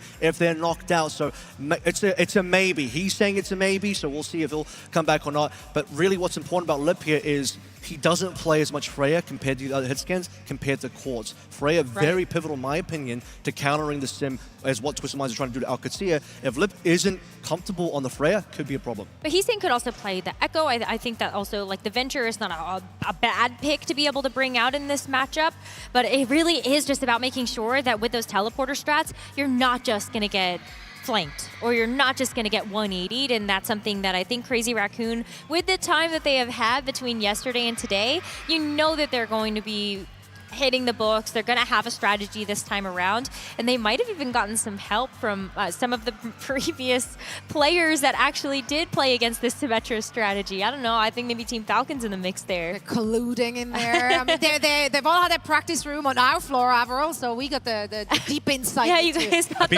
I'd be very surprised if Falcon's helping Crazy Raccoon. I'm gonna be honest.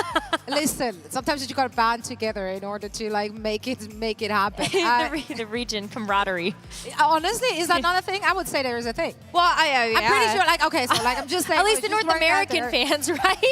Right. All the North American fans are like, well, you know, all the NA teams knocked out, so yeah, landed. Woo! There have been teams in the past, not to like throw out any names, who have been scrim keeping like certain like regional strategies and just didn't want to give other regions like a rep against it. So like obviously for our sim playing regions, like they don't want the Koreans to get better at it. Right.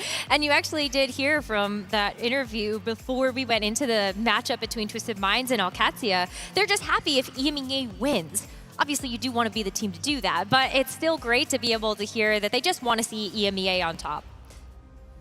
And there is a very high likelihood that that's going to happen. We might even be looking at an all EMEA final with OWCS and Twisted Minds. We've had them in the grand finals of the EMEA region for every single stage, taking turns on their victories there. But seeing it here at the World's Finals, that doesn't just mean a lot for them as teams. It means a lot for the region, and it also means a lot for other regions because the gap is closing. Now say it, everyone together. Yay. I mean, at this point, I think the gap has officially closed, at least in my eyes. The question is, has the gap been overtaken? Because if EMEA get the top 2 spots, win number 1 and number 2, Korea, a lot of questions to be asked about where they are in the power levels of Overwatch currently in esports, because it's already pretty historical that you had all 3 Korean teams knocked down to the lower bracket, a double EMEA upper bracket final going into a guaranteed EMEA team in the grand final, potentially both of them. And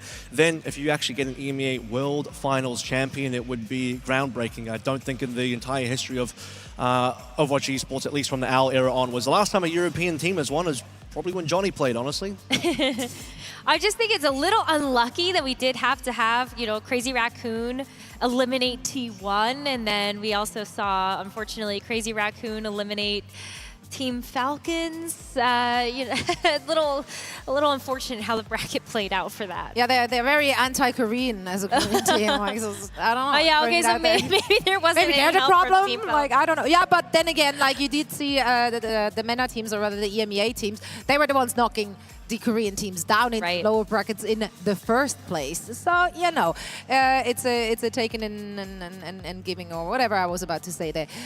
Regardless, though, we are looking at a very exciting grand final, and also at a very, very exciting lower bracket final here between those 2 players, or rather teams. Is there any individual you're most excited to see? Like, who's your player to watch out for?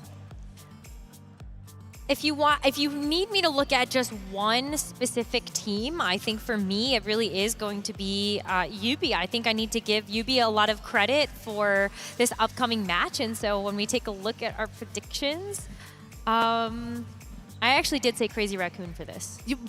What? That's Admiral's script. Did you accidentally take Admiral's script? No, I was stalling because I didn't know where we were going next in the And here we are. Predictions. Huzzah. I went with Twisted Minds. It's a sim meta. Like, that's what it is. And if it's a sim meta and you're going up against the sim originators, if they're on and they seem on, like especially coming off of a loss, this is a team that they get more hungry. They get more like hyped up, amped up in order to like take it all. Like, I know this is gonna like put a fire under them. So I think they got what it takes to take this series. To tie the points together, though, I think if there is going to be a Twisted Minds win, I do think you do have to look at Yubi as like the initiator of all of that. Otherwise, I think Crazy Raccoon, they have been in this scenario before. They have made strong lower bracket runs to have the comeback into a grand finals. And so they're familiar with this territory. They know what it's going to take to be able to get back there. It's the first time that I genuinely think I'm going to have to go against Korea. Twisted Minds is going to be my prediction for this one. I think they're in a strong position to go to the finals. OWCS versus Twisted Minds grand finals. Crazy Raccoon and Falcons. Korea's time might just be done for this tournament. EMEA look to be on top. I said I was all in on court, so I'm going to remain on that. Okay. Looking at our audience here, Crazy Raccoon is still the favorite to win it all, but quite frankly, usually when you see a Korean team facing off against literally any other regionals team, they're usually favored. They're usually favored, so no big surprise. I do think 38% is quite a lot in that regard. But yeah, Twisted Minds, they're here to fight, okay? They're here to represent their region. They're here to show us what they got. This one is for all or nothing. The loser will be going home. The winner moving on to the grand finals. So let's meet the teams. Thank you so much there, Zoe, and welcome back, friends, to the main stage. That's right, OWCS have secured themselves, booked a place in our grand final later on today. But I'm going to rename this main stage now. I'm going to call it the Colosseum of the Fallen, because OWCS have sent both of these next 2 teams into the lower bracket for this final. This has become a tale of vengeance, of redemption. The winner of this will get a chance at a second shot in that grand final to beat them, but who will it be? DreamHack, the question is, are you ready? I hope you guys at home are ready too. It's time to meet the teams in this lower bracket final. First up, please welcome back Twisted Minds! A team consisting of Court, Yubi, Psycho, TVNT, KSI, a simple and funny Astro. Will they manage to get themselves back on course for a world title? We'll have to find out. They're ready, and the fans are ready to make some noise, DreamHack! And facing them on the stage, please give it up for Crazy Raccoon! Winners of Champions Clash, an Esports World Cup title, but a World Finals has escaped their grasp thus far. Can the Korean #1s book a place in the Grand Final and make history? DreamHack, give it up for Crazy Raccoon!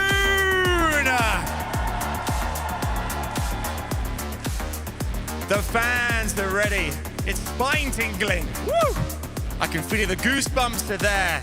We're all ready to rock and roll. We hope that you folks at home are too. One more time, give it up for your lower bracket finalist, DreamHack. Make some noise and scream! Here we go. Let's get ready to rumble!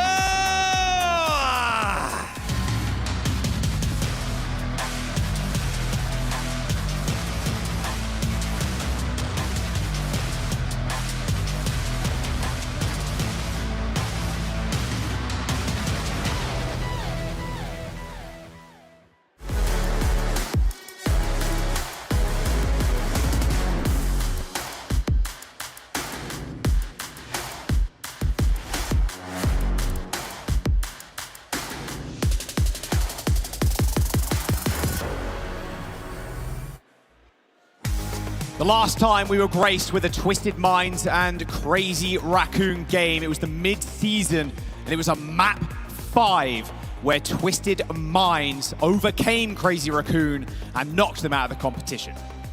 And this time, here at the OWCS World Finals, we're looking at a Crazy Raccoon roster that are looking at a lot of legends with plenty of accolades who are perhaps towards the end of their careers here, trying to make one final stand to lift that big OWCS trophy.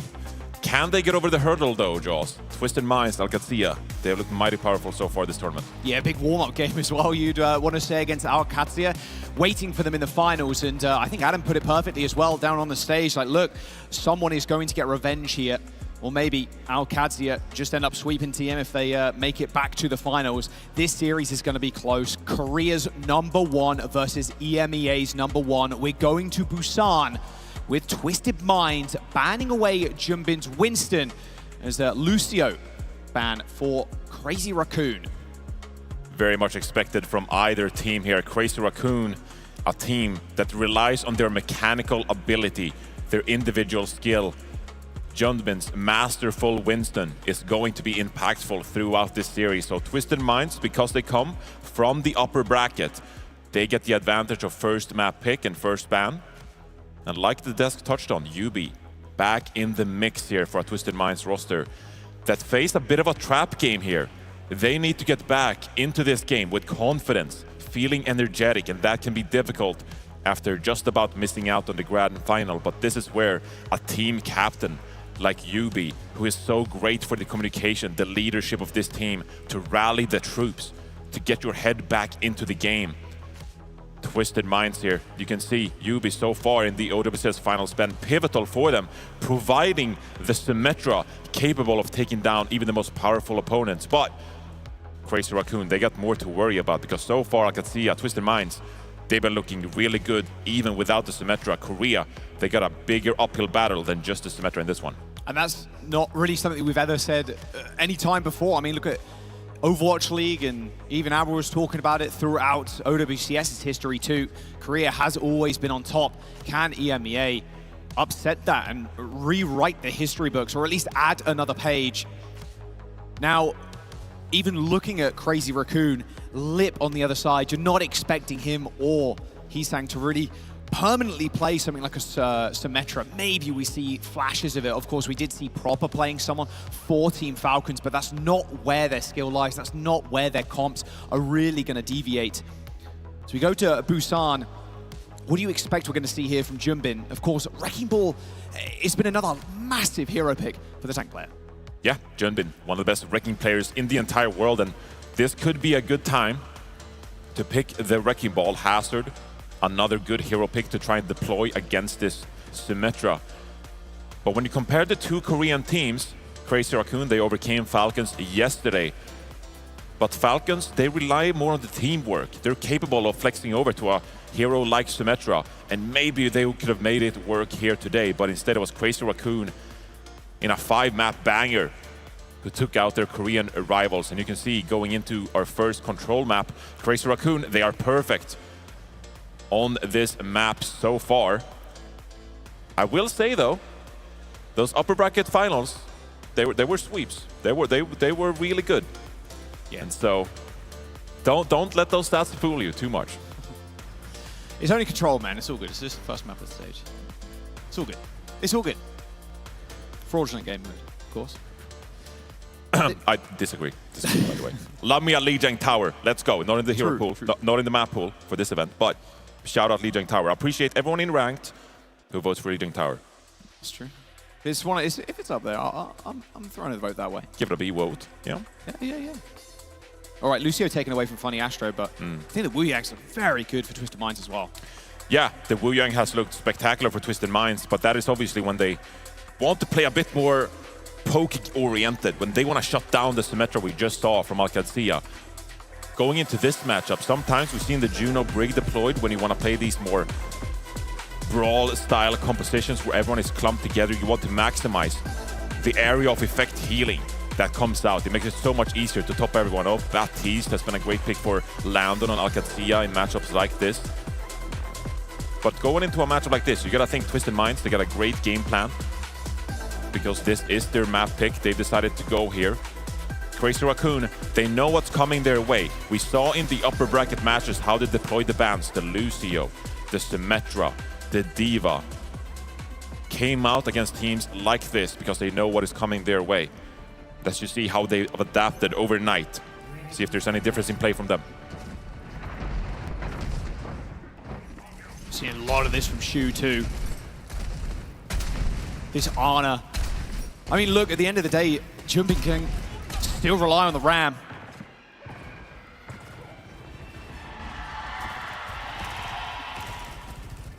And this backline from Chorong and Shu, look at that Falcons game. They were immortal on this pick. TVNT running out on the Diva though. Gates roll down. Bushan. See Lip on the Ash. He's going to be facing Quartz, who's had a heck of a game. Or a heck of a day so far. Can he put up the same level here against Lip?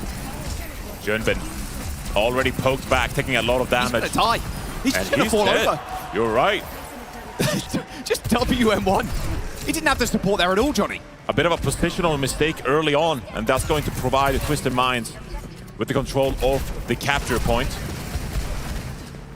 But Crazy Raccoon, they need to get their head in the game here. Junbin's over on that Wrecking Ball, and Quartz finds another pick onto Hisang early. Crazy Raccoon, shape up. Shape up or ship out. Lip's going to have a tough time getting onto this high ground too. You saw TVNT a little bit earlier. Go for the boop on the Ash, making sure there's no easy sight lines. Here comes a slam from Junbin. But it's met so easily, Johnny, not only with a teleport, but whoa. Yeah, not only with a teleport, with a speed ring as well. You can see the ping coming out onto the Brig. Yeah, Chorong's really stuck here. Nice kill onto Shu though, I mean. And now Chorong is kind of isolated, kind of alone on the point. Lip trades one back, Simple dead. Just look at how low. A lot of pressure now. Yeah, they gotta be scared here. They gotta back off and reset. Junbin finds a pick of the Quartz. That's a lot of damage taken away from Twisted Mind. Oh, he needs to reload so badly, so desperately looking for the reload. There's the burn on the mech. But Twisted Mind stall out for a good 50%. Yeah, that took a long while for Crazy Raccoon to get on the board. We're looking at a lot of individual playmakers here. Lip, obviously, is going to provide a lot of damage from afar on this Ash, and you got plenty of high grounds to work with. Great sightlines on this initial control round. Hisang, pulse bomb in hand, but Simple's got the Susu. Look out for this Nano as well from Shu, as Quartz pop the overclock. Yeah, instantly kills Lip. Puts him 10 feet under. Rally comes through from Chorong though. Nano boost on the brick, but it's so low is Chorong. They just need to be able to secure the kill. Nade from Shu keeps him topped up. UB down means no wall. Now Hisang can try and get in the mix. Nice Matrix though coming through from TVNT. There's the orbital ray. Twisted Minds looking to push the tempo. They're trying to get to the point now as Force Crazy Raccoon's back, and here is the elevation for Twisted Minds, getting on that high ground real fast. And Quartz, using this wall, can just dodge this Bob pretty much. This Bob doesn't really do anything in this fight here. Not against the wall, and against UB too, it's just laser beaming. But that was a lot of ultimates deployed for either team. Twisted Minds that needed the survivability tools to get them towards the point and claim capture of the point. And now Crazy Raccoon, we saw early on in this round how long it took for them to set up their pre-fight positioning. And Twisted Minds don't want to let him. Funny Astro goes down early. Oh, Great what a stick! stick Wow! from Heesang. Where's that TP now, UB? Straight in front of him. TP away from the Kiriko, but now Simple's in trouble. Low HP. Same with TVNT, did end up getting antied as well. Twisted Minds still in control of the point, but not for long. And Lip opens things up. We talked about Lip being angry. Stirred up in the lower bracket. Now pressure's on to make some plays. No ultimates online for Crazy Raccoon just yet. She will get there with the Nano Boost in time. But Twisted Minds, they threaten this overclock from Quartz as they start rotating, wrapping around the point, looking for anyone they can punish with positioning. D.Va in the face of Lip here. Yeah, pushing him off the high ground again. That's a lot of damage on the Wow! TVNT just gets the solo kill from, I mean, Chorong and Shu were like just kind of hanging around, not expecting Lip to get blown up like that, not expecting TVNT to go for a second dive bomb on the D.Va. Crazy Raccoon with 90%, but Twisted Minds finding Flip, and here comes the overclock. Straight down the straightaway. Chorong putting up the shield. A little bit of X-ray vision onto Heesang. Quartz still hunting for heads, but the heads won't find him. But that was one of the scariest tools for Twisted Minds deployed. Crazy Raccoon feeling confident re-engaging here. Yeah, no sleep dart available for Shu now, and he ends up getting blown up again. Both support ultimates down for Crazy Raccoon. And it all falls apart on this first round. That's not jitters. That's TVNT coming up in a big way for Twisted Minds. The perfect kills to lay Crazy Raccoon out. Heesang down, no more touch. It's Twisted Minds get round one. I can't emphasize enough what a great play that was from TVNT. That fight should not have played out that way. Like you said, Crazy Raccoon, with the rally from the Brigitte, with the Nano from Shu, they had so much more to say in that fight, but shut down by TVNT's great D.Va play. And Twisted Minds, they clutch up that final control round. Yes, we saw Crazy Raccoon, they were competitive, they got plenty of picks. But Twisted Minds come out on top. Quartz, 12-2 already. Yeah, 6.5k damage. It's like 3k more than anybody else on the other team. Jumping on ball now, Johnny. I mean, we're going to see this on Busan from Jumbin regardless of the stage. It's just such a strong pick, but do you think it really matches up against a D.Va on this stage? It's such a difficult point to get value from the Wrecking Ball. You see, great booster here by Twisted Minds, but then the follow-up from the nade. Simple manages to stay alive though, TP's away, cleanses 19 HP. Climbs on the wall, but they've already found Chorong and Shu. I said the immortal backline, but them going down first is not what Crazy Raccoon are used to seeing. Live with the coach going back up, but Quartz is right there waiting for him. Waves him goodbye as he plummets to his death.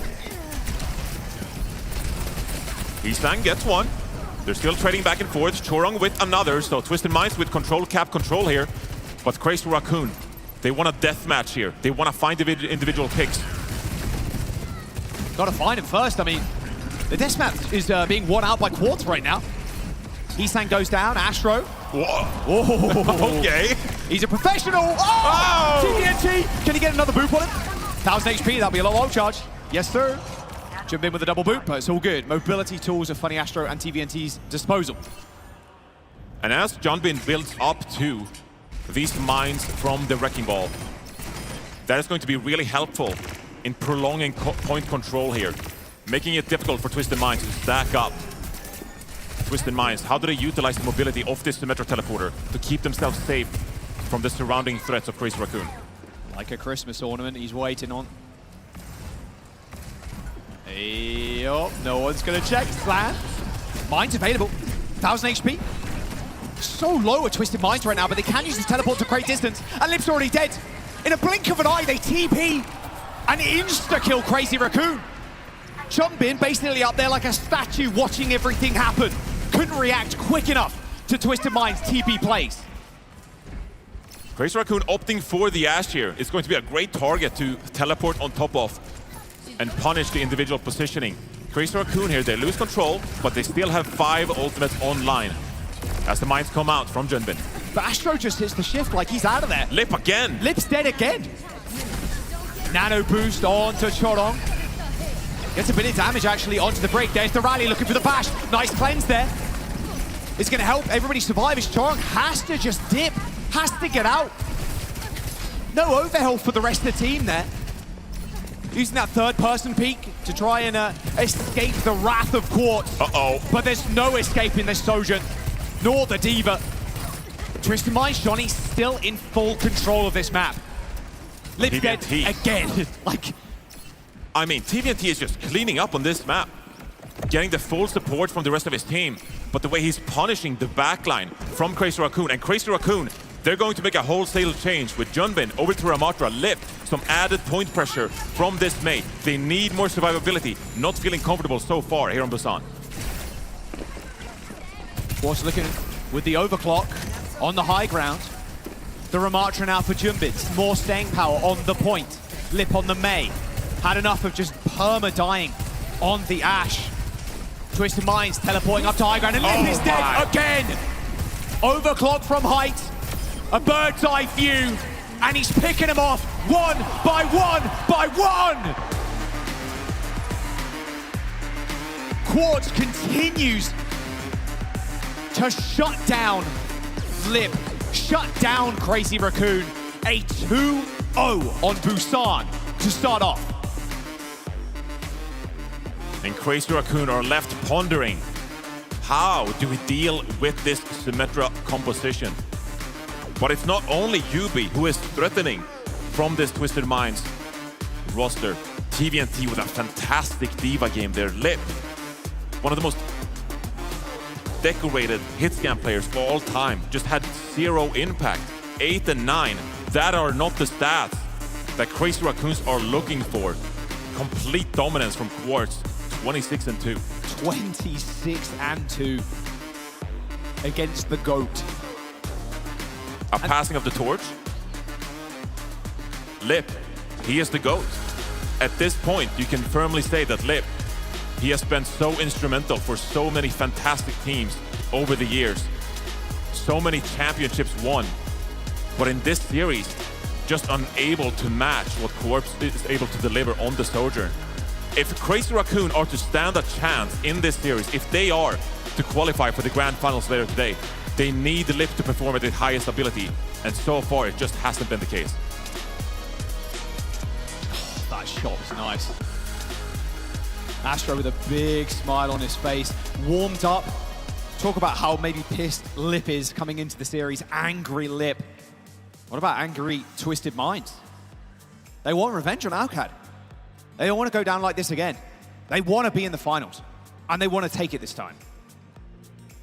It's been the storied rivalry so far, and Twisted Minds going into this tournament. They felt like they were unbeatable, like they had solved the puzzle of Alcadzia, like they were the team on top. But now, taking defeat earlier on today, they find themselves here in the lower bracket, taking on one of the best rosters of all time, Crazy Raccoon, this golden generation from Korea.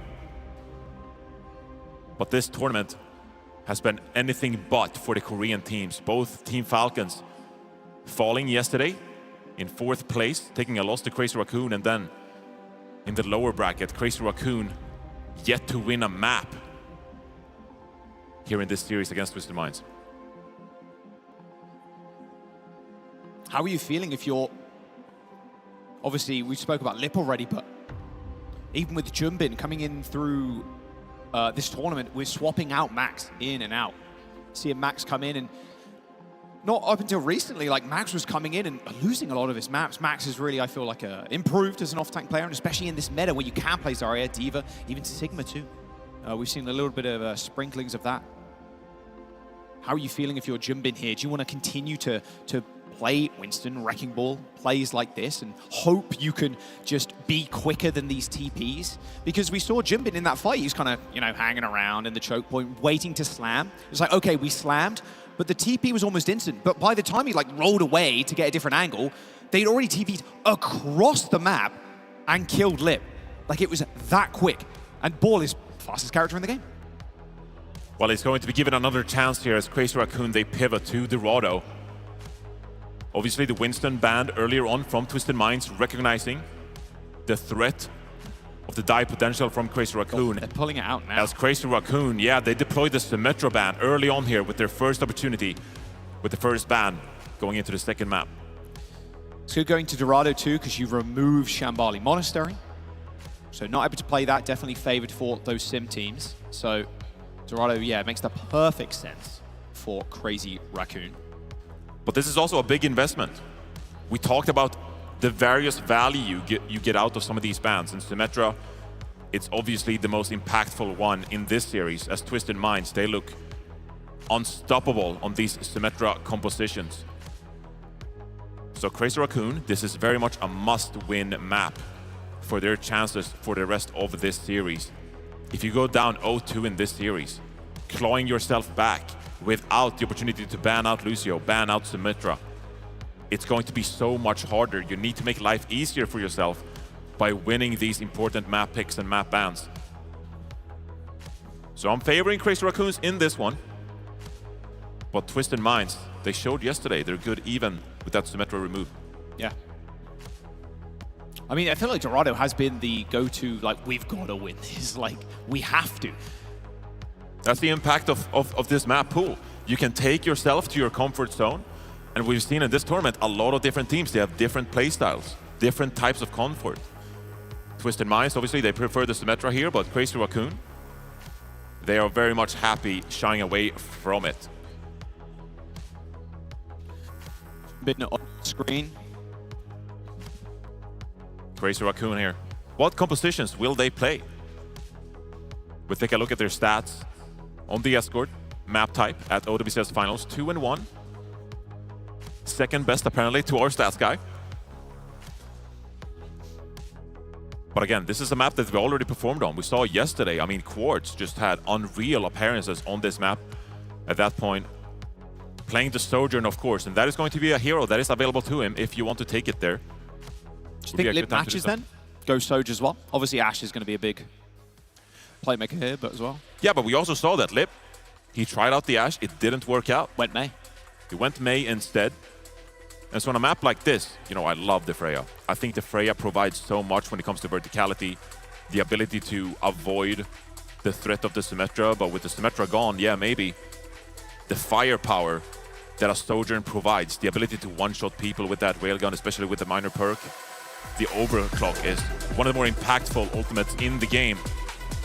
And so this is very much going to be a duel, yet again, of the hit scam players as Quartz take on Lip here in the lower bracket final.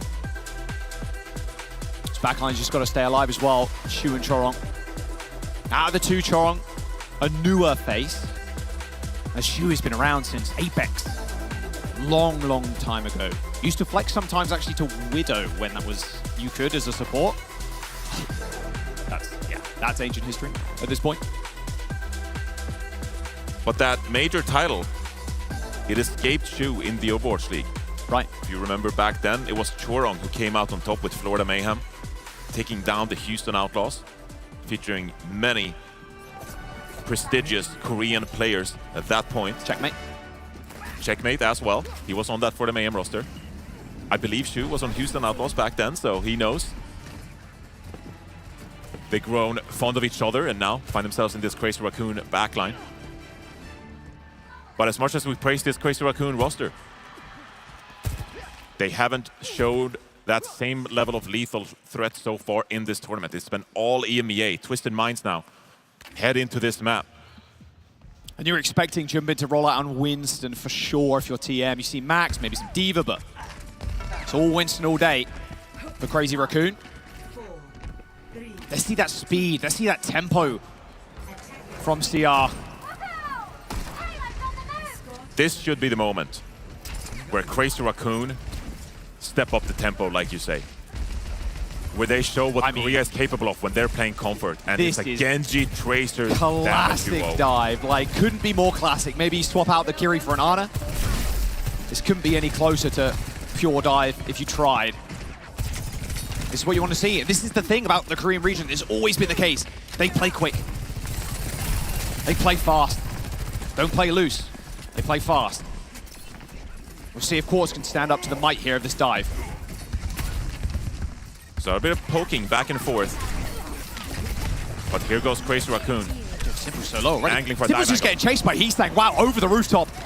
Didn't even attempt to look round and maybe even tool him out there, but it's all good because as quick as Heesang got that kill, Twisted Minds pounced. Chorong and Shu already dead as Yubi cleans up on the point. Not normally, obviously, the Tracer play from Yubi. Don't see it every day. Normally, Psycho comes in, but he's got a mean Tracer on him. Not enough, though, to take down Lip. Astro trying to get away. Another veteran of the Overwatch League. Quick reset here from Twisted Minds. They will get one more attempt. But Crazy Raccoon, they want to hold these doorways. They don't want to provide any sightlines for Twisted Minds. It's like Astro's going to be able to get the team back in, but they're carrying in this small little corridor here. Jumbin, Bubble, a little bit too far backwards there. Can't really pressure the corner. Oh, Pulse Bomb. TVNT super low, but stay with Jumbin, to be fair. Backline's getting dove right now. Heesang looking to reset. What a slash. What a dash from Heesang. Okay. Hit to reset. Thanks to Chorong. Straight into Astro. Oh, the pulse. Dodges. All good. Team kill comes in. Twisted Mind sent back to spawn. Does Crazy Raccoon get the cap? And this is the scary moment for Twisted Minds because Crazy Raccoon, they are coming online. They will swarm you with the pace brought out by a Genji player like Heesang. Lip, we talk about his hit scan player. But he started his career on the Tracer, matching some of the finest players in the world. And Shu. Wow. Nice boot. Blade for Heesang's already used that deflect, but looks like Twisted Mind still wants some of this. There's the rush. Down barrier comes in for Astro. Only hits 3, but it might be enough. Primal Rage on the high ground. Main man is going to be Quartz here. The juggle from Jumpin is good, but the peel is better for Twisted Minds. They get Quartz out of there. Wow. Jumpin escapes with 37 HP as the blade from Heesang still sheathed. The blade is looming here. Overclock from Quartz. He's deflected already. Heesang, He can't go in. That changes everything. Nice little drop down as well. Should be a fairly easy cleanup now. Crazy Raccoon's going for a reset. So Twisted Minds, they hold this high ground. As Quartz finds another onto Shu. They don't want to let out this hit scan less composition for free. There's no real long-range threat for Crazy Raccoon here. And so Twisted Minds, they can feel comfortable poking and prodding very early on here. Maybe force an early Kitsune rush and then disengage. Yubi's trying to find an ang here. Liv forced a recall early. I heard a Suzu come out too. Yubi down. Went for an aggressive push again. Shut down by another support. Self-destruct from TVNT. An attempted boot from Astro to try and kill Lip. He's chasing him. He's trying to get on him. Lip low. Forced a recall. And now TVNT is in trouble without a ult available. Blade from Heesang. Dashes to the skies. A Suzu. Not enough to save the mech. And Crazy Raccoon, they're going to wait here for a little bit. Twisted Minds losing their diva. They're going to think better of and disengage here. They want one proper push. But falling behind in the ultimate charge for their supports, Crazy Raccoon, they're going to up the tempo once more as Shu will drop this Kitsune rush. Can Yubi actually find a place to put this pulse? Wants it on Chorong ideally. Oh! It's like I called it into existence there. Yubi, a double with the pulse. Not only kills Flip, but kills Chorong. It's a full reset from Crazy Raccoon. And you saw Shu kicking himself in the camp. He has the Suzu that needs to be the protection from a moment like that, from the pulse bomb. That completely flipped everything on Crazy Raccoon's head as Twisted Minds now able to build those support ultimates. They can continue to hold here on second. Woo! You only trust in the GOAT with that, that's for sure. There's the Kitsune rush. Quartz, though, dashing straight into Jumbin. Yubi ends up finding Lip, but here comes the sound barrier. Hits a 3-man B. Astro connects with it before, but a later sound barrier might be good enough. Jumbin dies with the Primal Rage as TVNT pushes towards the spawn. A minute and 20 seconds to go, Johnny. but look at the payload. It's been inching back this entire time. Crazy Raccoon running out of time here. And they're going to swap up their damage line from the very high tempo Genji Tracer to an Echo and Sojourn instead. It's going to be tough for Twisted Minds to navigate. They need to rely on Quartz with this overclock. He's got the overclock, but the bubble's enough. Quartz has got a slide in it. Jumping, disappears. Same with Heesang. Looking like Houdini. Getting out of there. Duplication available. Now Quartz in trouble. Dashes straight back in. Super low. Primal Rage in bank. And they've robbed them of their lives as Jumbin both assists and kills on Quartz and Yubi. Free rush there for Heesang with the dupe onto the Kiriko as they push on to second. And that should be a point cap. Should be. Twisted Minds, there's a chance. Posting a little bit as the touch comes in from Yubi. Quartz pushes forward here. I mean, they're on it again, Johnny. They are. Bubba's going to come down, but Lips on a nice little angle here. Has to dash away from the Diva. Doesn't want to get too close to TVNT. Self-destruct and Pulse Bomb available for Twisted Minds. Oh, but Yubi goes down. Pulse Bomb as well. Probably cancelled, actually. Didn't hear that. Even connect with the floor. Shorong finds Funny Astro. Okay. As close as you can get to an OT push. 1 minute and 30. And Crazy Raccoon's composition puts a lot of pressure onto Yubi here. Because the damage coming out from an Echo and a Sojourn, it is overwhelming. You need someone to get into the backline, shut these players down. Quartz is trying his best on the Cassidy. But all eyes on the support players here with the ultimates coming online. Crazy Raccoon looking to finish Dorado here on their own map pick. Quartz on a Cassidy of all things now. I mean, the range definitely nice. On third. Double rush, high noon for Quartz. Is going to waylay the push from Crazy Raccoon. And he's saying, pops his little head out. TP away from Shu, but this might just be enough. I mean, where are they right now? Uh-oh. They're in the old spawn, Johnny. This is a lot of time lost for Crazy Raccoon. Twisted Minds, they're gonna push in here. This is horrible if you die here. Sound barrier connects with 3 again. Astro comes in with a later one. Shu chased down. Crazy Raccoon. A push to the very brink. Again, final fight. This is an awful spot to be in. The Primal comes in from Heesang. Crazy Raccoon, they're doing their best here to really brawl, to find picks, but he's gonna die. They're not Johnny, getting value. Heesang ends up getting eliminated by Quartz, but there's no value there, there's no space. And we've got 10 seconds to go, and Chorong is getting pushed to the very brink. Yubi traces down the Lucio, and someone needs to touch. Someone's got to get there. There's 3 seconds. Jumbin's on the Doomfist. He has to go for it, but can't quite get there. That high noon just messed up everything for Crazy Raccoon. They decided to retreat away, but then found themselves in that lower basement area. It was the wrong position to rotate to, and it didn't allow them a full push to get back towards that payload. Losing the sound barrier like that, Shorong just hitting 3 people with it. No damage players were with them down there. And so it's just a wasted ultimate. The sound barrier is so critical to get across that hurdle. And so Crazy Raccoon probably thinking there, that was a missed opportunity. We made one rotational mistake. Oh, and look at that pulse.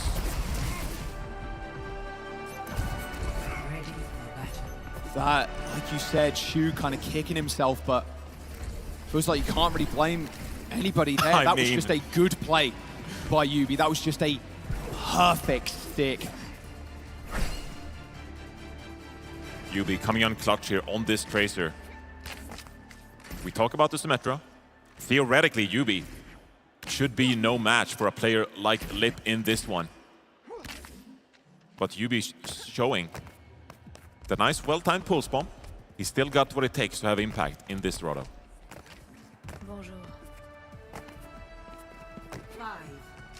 Quartz going to take a shot out of the gate. Yeah, no pure dive for Crazy Raccoon now. Heart skip the beat. Chorong pointing to the sky saying thank you there. Thank goodness that wasn't a headshot. And so even though the Symmetra is not in play here, we're looking at a Twisted Minds composition that will prefer to stick together, pocket Quartz on this Cassidy, enable your hitscan player to get picks. TVNT, he's the bodyguard on this Diva, utilizing the crucial defense matrix. Got to please pay attention to Quart. Someone forced him out. QB in the back line, playing it stealthy. All trying to kill on Jumbin. Highly unlikely you're going to get that, but puts pressure on the back line at the very least. Suzu comes out from Shu, saving the team.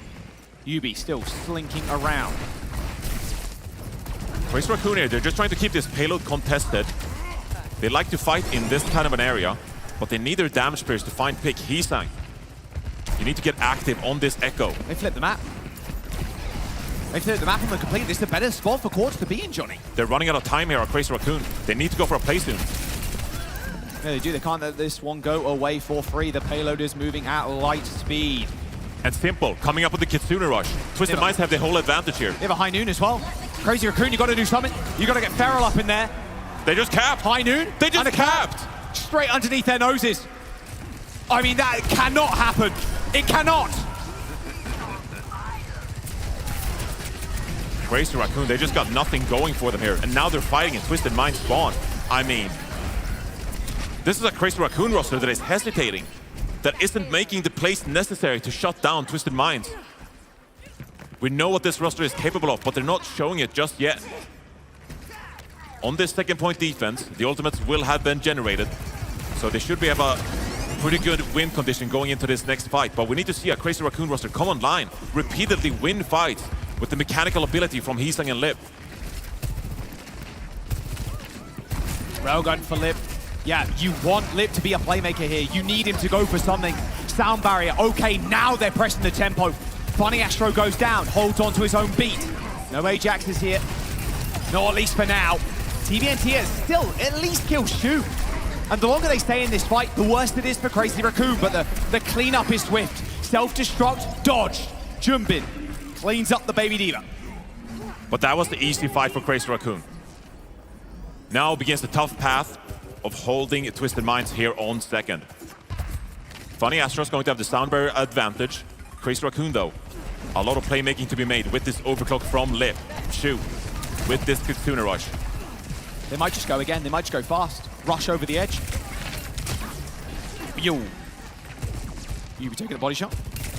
Watch your head. There they go. They're going again. Gonna go with the Primal Rage this time around. High Noon's gonna get popped. Jumping out. Slowly but surely. Moving around the corner is Quartz. Cancels the High Noon. Now Jumbin looking for something to right-click down on the low ground. The longer this pre-fight goes on, Twisted Minds are going to build a Kitsune Rush. These are two crucial ultimates needed to keep things going here on second. Heesang needs help. TVNT just finds the solo kill on him. And now they're going to try again and push the back line of Twisted Minds. Lip goes too low though, and that overclock barely finds a scratch of damage. There's no value. No value. Twisted Minds are happy that ultimate came out. Here they go for their cohesive push. Oh, there's the rush on the high ground, sound barrier as well. Double support ultimate available for Twisted Minds. They're just going to run and gun. Crazy Raccoon. They're just going to get torn apart here as Yubi is cleaning on up. Look at those assists as well. This is not close, Johnny. Make no mistake about it, Crazy Raccoon, they're getting dominated here in the lower bracket final. Twisted Minds look unstoppable. Who needs us, the Medra? Doomfist coming in for Jumbin. Probably the best Doomfist in the world right now as the sound barrier does connect. Oh, a nice little dodge there from Quartz, but booped up in the air briefly.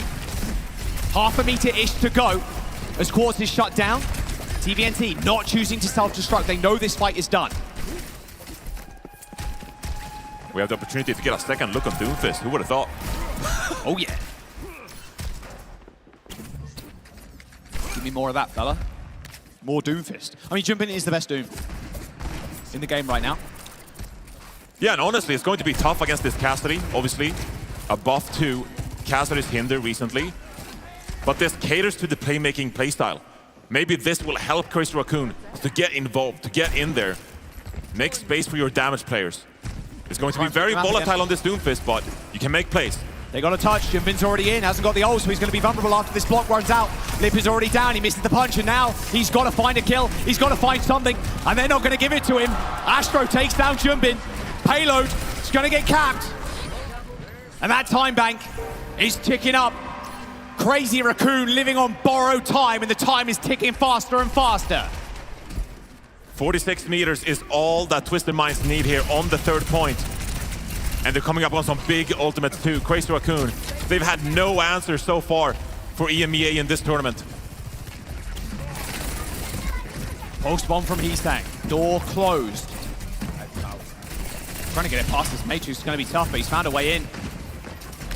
Spots the backline. TP, rush, Heesang low, forced to recall, Meteor strike, and Two's already dead. TVNT again. He just keeps on coming up big.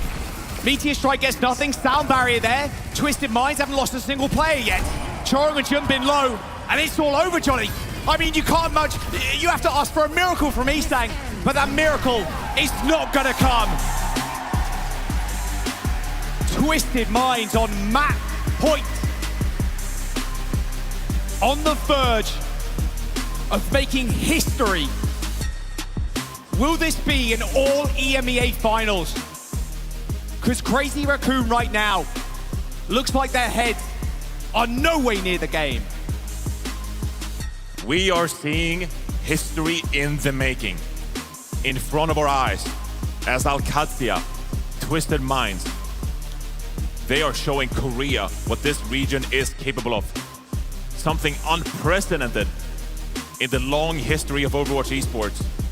And just take a look at the stats. TVNT 23-6, been so impactful on this diva, both in Busan but also on Dorado.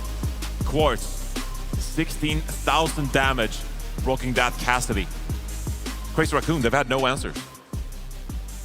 0, Johnny, 0. Peep this pulse. Hello. That's Suzu timing from Shu there. It's been a Crazy Raccoon team that have always felt a step behind in this series. Obviously, they're reliant on a lot of big players coming up for them here. We're used to seeing Lip just color the kill feed with his big impactful play. Heesang as well. We thought going into this tournament, oh, Heesang is looking great. I mean, he's dominating proper. But he hasn't had that same level of impact in this series. Dorado is the must-win map. It feels like every single series we've seen so far, and they lose it. They lose the dive map. The sim ban is off the table. We go into a third. Crazy Raccoon. They need to buck up here. They need to find an answer to what TM are bringing, because you know what they're bringing next map. They're bringing that sim back. They're bringing the sim back. And with Dorado out of the mix, it gets more difficult for Crazy Raccoon to force something that is comfortable. You could have made the case perhaps that banning the Symmetra and picking Dorado at the same time, it was too much of a commitment of resources available for Crazy Raccoon here strategically as Max gets subbed in. That tells us that Crazy Raccoon, they're going to play more of a ground style tank here. Max hailed for his amazing Zarya play coming out of Korea. But is that really going to be the key for success here? As Crazy Raccoon will need to reverse sweep Twisted Minds. A Twisted Minds team that now for the rest of the series, taking a map loss here, they'd even be comfortable getting the map pick for the 4th, the 5th map, the first bans. Crazy Raccoon, they got the whole deck stacked against them for the remainder of this one. Yeah, and that is the scary thing. If they do end up low, we lose this one, sure. Map pick, ban, insta, win, it feels like, for Twisted Minds. KSA in the back there, of course. I mean, look, not subbing Psycho in either. They're happy to play these sim comps against Crazy Raccoon. Maybe we see Psycho in the finals if they make it there. But, Johnny, like, is this really how Crazy Raccoon go out? In a 3-0 like this? I mean, this is a Crazy Raccoon team that is looking for answers at this point. They gave it to Roland Busan. Dorado, it's extreme of a map design you can possibly ask for when it comes to the verticality, the high ground, that theoretically should enable the damage players of Crazy Raccoon to pop off. And so now pivoting to Max, you're going to get a completely different compositional look of things. And maybe they got a solution to whatever Twisted Minds is bringing, but even so, you gotta demand excellence from this roster moving forward. And that's what we expect. I think that's the expectation too with even Team Falcons. You expect excellence every single time they click play, log in, join the server. I mean, like, you're expecting highlight reel worth of clips. But we're not seeing any of that. We're seeing that from TVNT, especially. While Jumbin and Max, fairly new in the grand scheme of things, if you look at like all the way back in Overwatch League, they did play at the very tail end of it. But TVNT, he is the next generation of world-class tank players. And if he wasn't already, he definitely is now. I mean, we spent the entire year talking about Siad and how awesome Siad has been for Alcadzia. Sure. But I think TVNT in these recent months, the impact he had in Stage 3 for this team, I think that TVNT has rivaled some of the performances from Siad. And you can see throughout this series how he just pestering the backline of Crazy Raccoon. He drains those cooldowns, the teleport, the Suzu from Crazy Raccoon, and that just makes the rest of the fight so much easier. He comes up in the kill feed, but it's all the work you don't really see in the kill feed either. Just draining the resources from a Crazy Raccoon roster that is so reliant on the mechanical abilities of their players. And so it's going to be a diva ban here from Crazy Raccoon as we head into King's Row. This is going to force a bit of a Ramatra matchup or the Zarya if Max chooses to go there. As we take a look at the top banned hero so far this tournament, and you can see Diva, the most banned hero so far. That is obviously something we've seen a lot on Ilios, because you ban out some of these ground tank players. That's going to make things difficult for them when it comes to adjusting to the Winston. But even in a matchup like this, you get that defense matrix out of the equation. That's less protection for someone like Quartz, who's been popping off so far. And it's going to force a bit of a different compositional matchup here.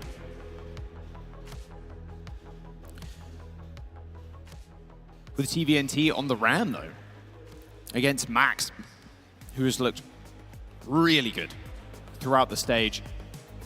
Do you think TVNT is going to be able to stand up to this? Because this is another kind of ban that they can pull. Like, we know TVNT's Diva is his best hero. Yeah, we can talk about the tank players in this one, but the head-to-head is going to be lopsided because one team has a Symmetra. And the other team does not. I very much doubt Crazy Raccoon will bring out the Symmetra in this map because it would be essentially admitting defeat. We don't have the answer. We don't have the solution to what EMEA are bringing. As we take a look at Quartz and TVNT so far in this series, 48 eliminations from Quartz, that's no surprise. He is the designated damage dealer. But TVNT, I'm so amazed by the level of his performances so far. It's a tank that just, a player we haven't really discussed. And now just providing whatever is necessary here in the crucial moments. Look at map 1. Go back and replay that map 1. It's amazing. On the high ground, pushing Lip off, going for like solo dives on Lip, killing him over and over and over again on the Ashe. Like, you can't ask for much more than that from your Diva player. They closed it out the initial round by TVNT killing the backline of Crazy Raccoon, shutting down the rally. Yeah. The Nonobus, they didn't even come out from Crazy Raccoon. TVNT was just in their face, harassing Crazy Raccoon. And so the impact can be witnessed in the kill feed, but also, like I mentioned earlier, the abilities have been flawless from this Twisted Minds roster so far. So I mentioned, of course, the Symmetra is going to come back into the mix here. And the Symmetra, there's so much damage coming out from a Symmetra, especially close range, as if you generated the charge on that beam.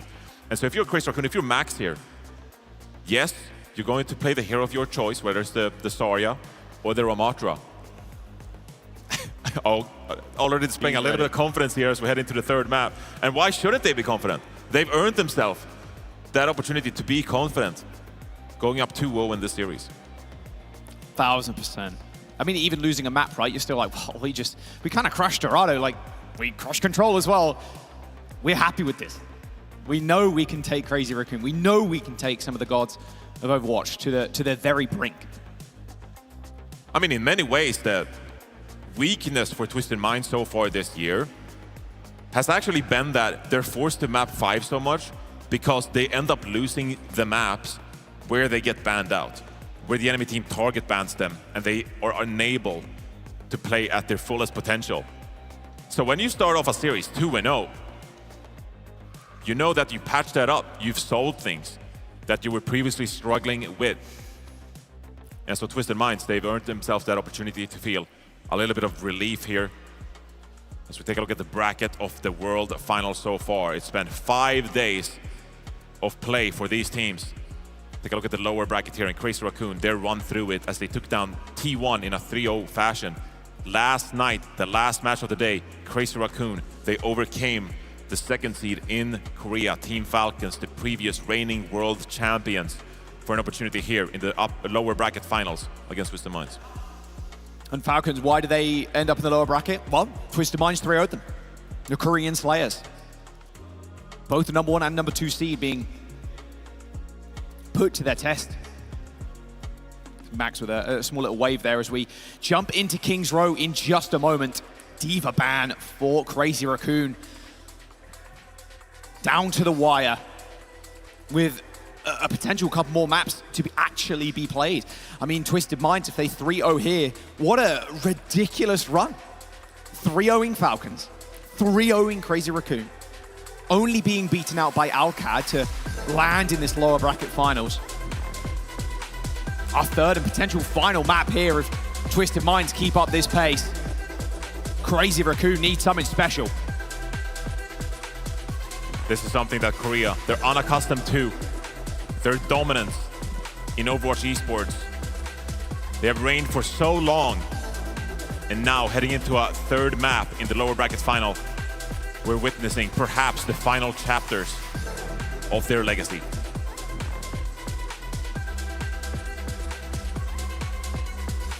A pretty obvious affair, like you mentioned, with the Sim. But we have seen Sigma on this map played a little bit, Johnny, on defense. It's a good first point defense. Secure that high ground. A lot of options here for Crazy Raccoon. See what Twisted Minds start on. Just a ram, as expected.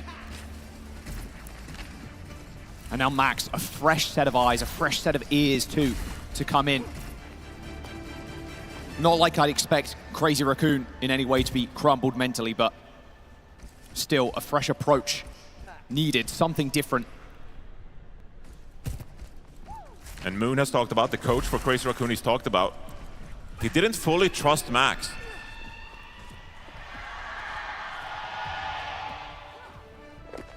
But obviously going into a map like this, in the recent weeks he's talked about, he fully trusts his Ramatra player now. As we roll out on King's Row, Crazy Raccoon, on their last tournament life, need to force a reverse sweep here. Chorong Mercy, they're going Farah Mercy. Their answer, maybe, to this ram. Of all things I didn't expect to see, this is definitely up there. I've seen it all. I have seen it all. Oh, uh-oh. Okay. They're like, did you guys choose the right hero, or you already played Mercy, or? UB maybe having a bit of a mic issues. Now we have seen it all. They got a look on the Mercy composition. Twisted Minds now. How are they going to adapt as they face a Farah Mercy composition? And like you said, a hero we never see in competitive Overwatch. That damage boost, I mean, you've seen it in ranked, folks. Folks, too much. You've seen it in ranked. It's good for some extra damage output, trying to find those picks, but that puts even more pressure onto your damage players. But it's also a pick that usually isn't selected because of the lack of mobility. This should be a hero that Twisted Minds can look to punish. All right, we're back in. All right, he's saying, what you got? Chorong, got to be careful. Stay with shoot. Take it to the skies, though. Oh, nice little boot, but Quartz. Slide take there, looking real good. Ended up TPing. Oh, TPing back. Lip doing a little 180 there. Still looking for these off angles are the hit scans. There's a Chorong and Heesang in the skies currently, and he chases down Funny Astro. Okay. Heesang eventually shut down, but Lip on the high ground is going to get the damage boost now. After they heal up the front line. Should be able to get the res too. Hello, Quartz. Good night.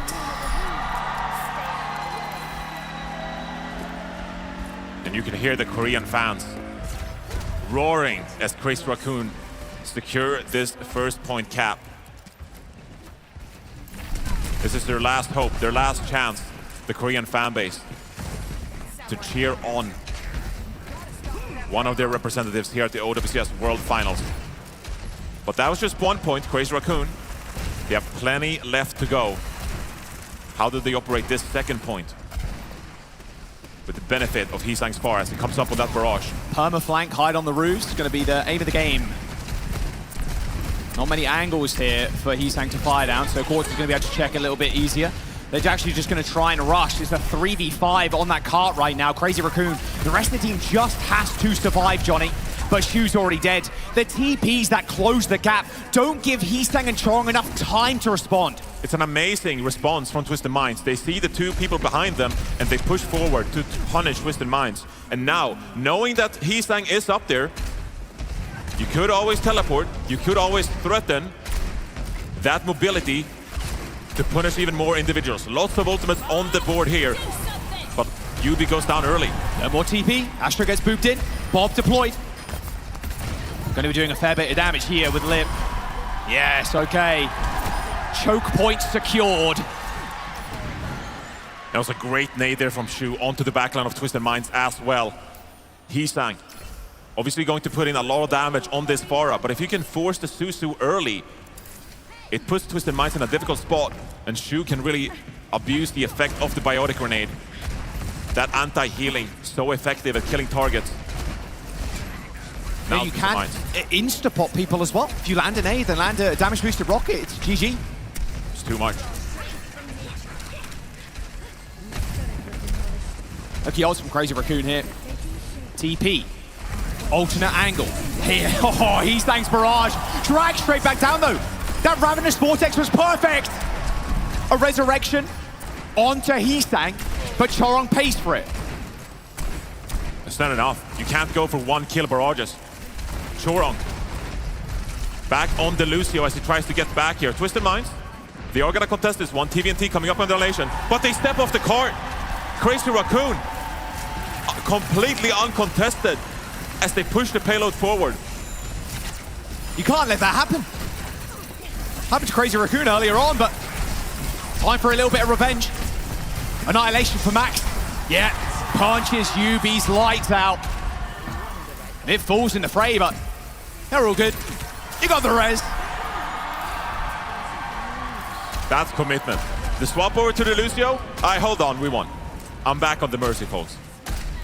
The Annihilation used, though, for Max as a great survivability tool for that cart presence. So now the big question is, how do you keep Max alive in a situation like this? Twisted Minds, they have the Kitsune Rush. That's going to amplify the amount of damage coming through here. That amplified dynamite damage is dirty. Bob stabs Simple into the ground. A double kill for the Bob. And still ults ready for Crazy Raccoon here, but they're going to be able to build him up pretty quick. TVNT, you need to come up with an answer. Widowmaker for Quartz, checked instantly. Oh, and Heesang didn't even see the rocket coming. Lip finds another. And this is the Crazy Raccoon we were promised. Crazy Raccoon. They're not finished just quite yet. On a mercy of all things. On a mercy.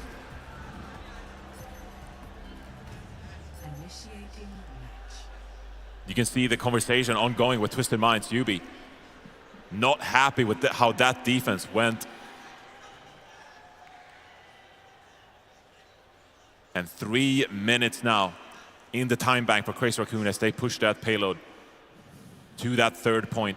Taking a look at the stats. 0 and 1 for Chorong. He's a Mercy player. Doesn't matter.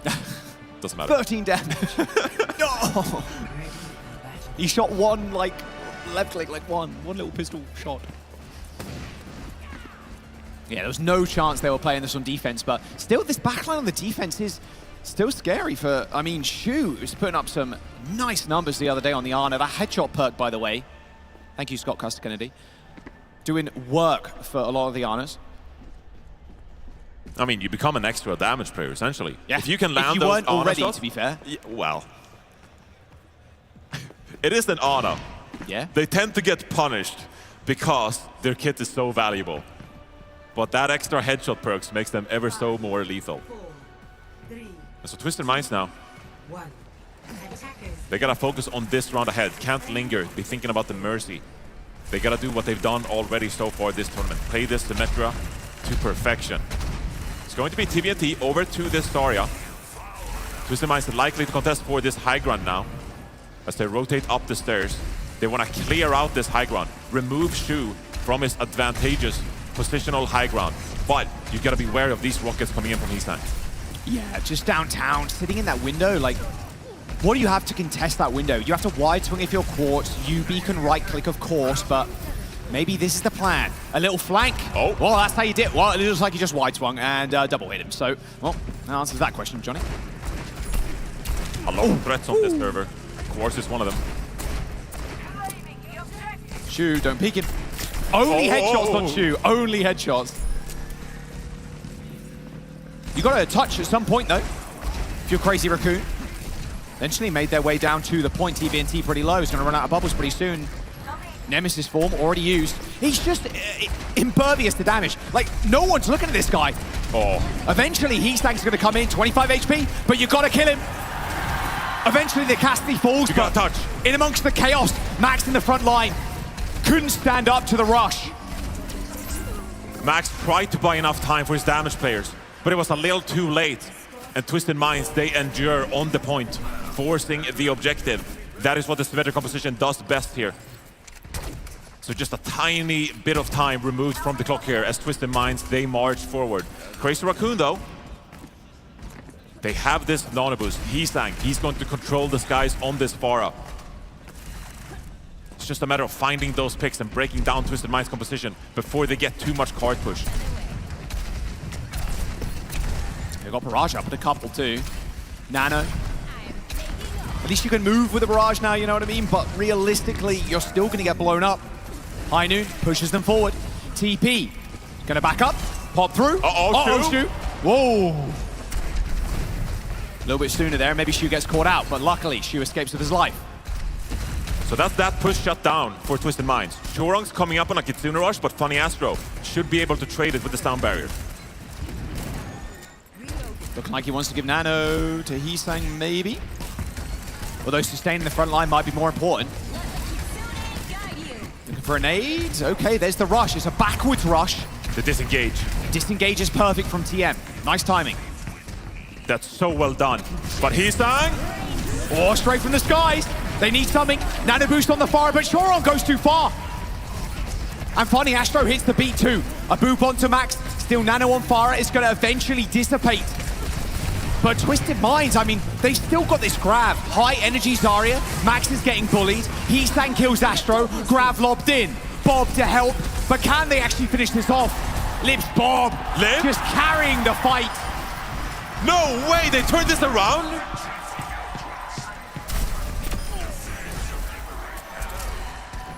The sick man. Unbelievable comeback from Crazy Raccoon. As Bob shows up big time. The alternate angle that Bob provides you, and Heesang, the poke damage. It's all about enduring these fights. Trying to get this poke in. And Twisted Minds, they lost so many ultimates. That was their ultimate economy. Gone. They traded it for Crazy Raccoon, but Twisted Minds are so much more reliant on it. For the High Noon, that's about it. They can try and be tricky with it, but I don't think Crazy Raccoon are going to fall for these. Not anymore. TP behind, little bait maybe. There's the High Noon, a little bit too scared. Heesang. Half the ult built up. Yeah, there's just no shot you're falling for that.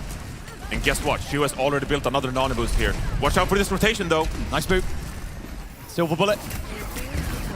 Oh! You can't let him get away with it. Oh, nice flashbang there from Quartz.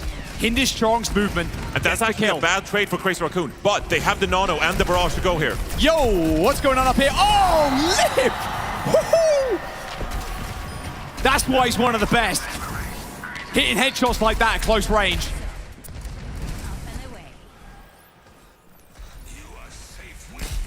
Are you feeling the tide shifting a little bit here as Crazy Raccoon? They start to hold firm here on second point.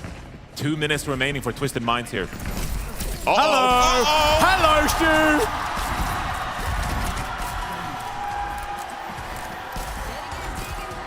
Stu! Yeah, the confidence is back. And they got ults coming up as well, Johnny. Rush, Annihilation, coming up soon. The crowd is getting involved for Korea here as well. Seeing their team finding some momentum, starting to look comfortable here. This will be a massive map to get things going on. Oh, look at the nades from Shu! My. Again, finds another flank angle.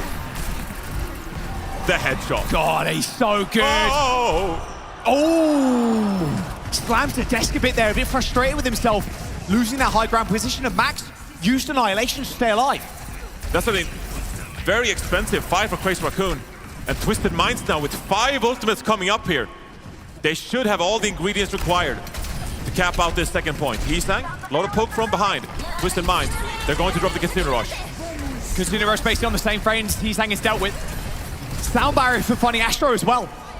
You haven't got that capability on Crazy Raccoon, but Twisted Minds invest 2 of their 5 to get this payload going. However, there is a touch available. Chorong, Lucio speed ring from Juno, get everybody out the spawn doors. Kiri to TP, min-maxing to get back to the point.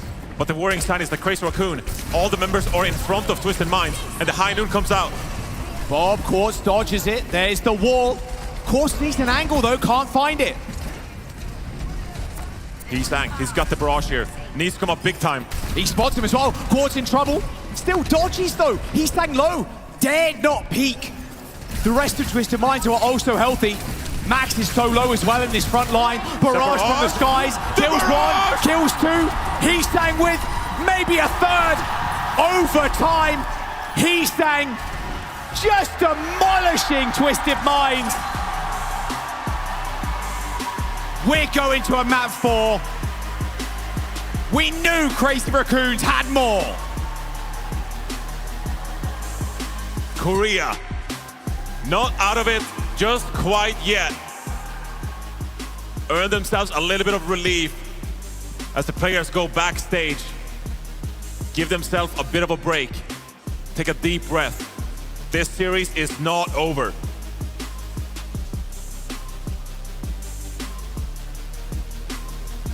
Of course it wasn't going to be a 3-0, Johnny, of course. We knew that, everybody knew that. Crazy Raccoon determined to make it to that final. There will be a new champion, whether it's an EMEA team or a Korean team, yet to be seen, because this right here was domination on something that looked a little bit different. A Mercy coming out from Chorong. Heesang on the Pharah, 15k damage, 29 limbs as well.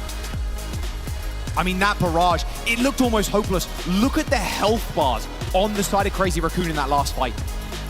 They were all sub 50%. Heesang goes for the miracle barrage, gets a couple, and clutches it out for Crazy Raccoon. We're expecting the very best to come out here today, and that's exactly what we've got. And we talk a lot about the impact of Heesang on this Pharah. He's making the plays chew, lip. But Max being able to stay alive for so long on the cart to buy that time necessary for the health to regenerate. For Heesang to get back to the fight with this barrage. It's a team effort for Crazy Raccoon as they make things happen and Shu. Finally a reason to put a smile on his face. Looked like a little bit of relief there as well. They found something. Crazy Raccoon, they found something here on King's Row. Still, now they're going to face Twisted Minds, 2 future map picks. And so, Crazy Raccoon, they're not quite out of it just yet. That's the big thing. We talked about that after this second map, Johnny. Was now you have to face Twisted Minds on their own map pick. Not once, but twice if we go to that map number 5. And where do TM pivot? Oh, they're not going to ban the Pharah, probably not, but where do you think we go from here? I mean, you look at a map like New Junk City, and you consider the first point. The only Pharah player I've seen made it work is Labda for the Kingdom of Saudi Arabia in the Overwatch World Cup. But Crazy Raccoon, they got an uphill battle in front of them. They need 2 more wins here to lock themselves a spot in the finals, but Twisted Minds will not go down without a fight. We're going to jump over to the desk, give the players a couple, so we'll see you in a sec.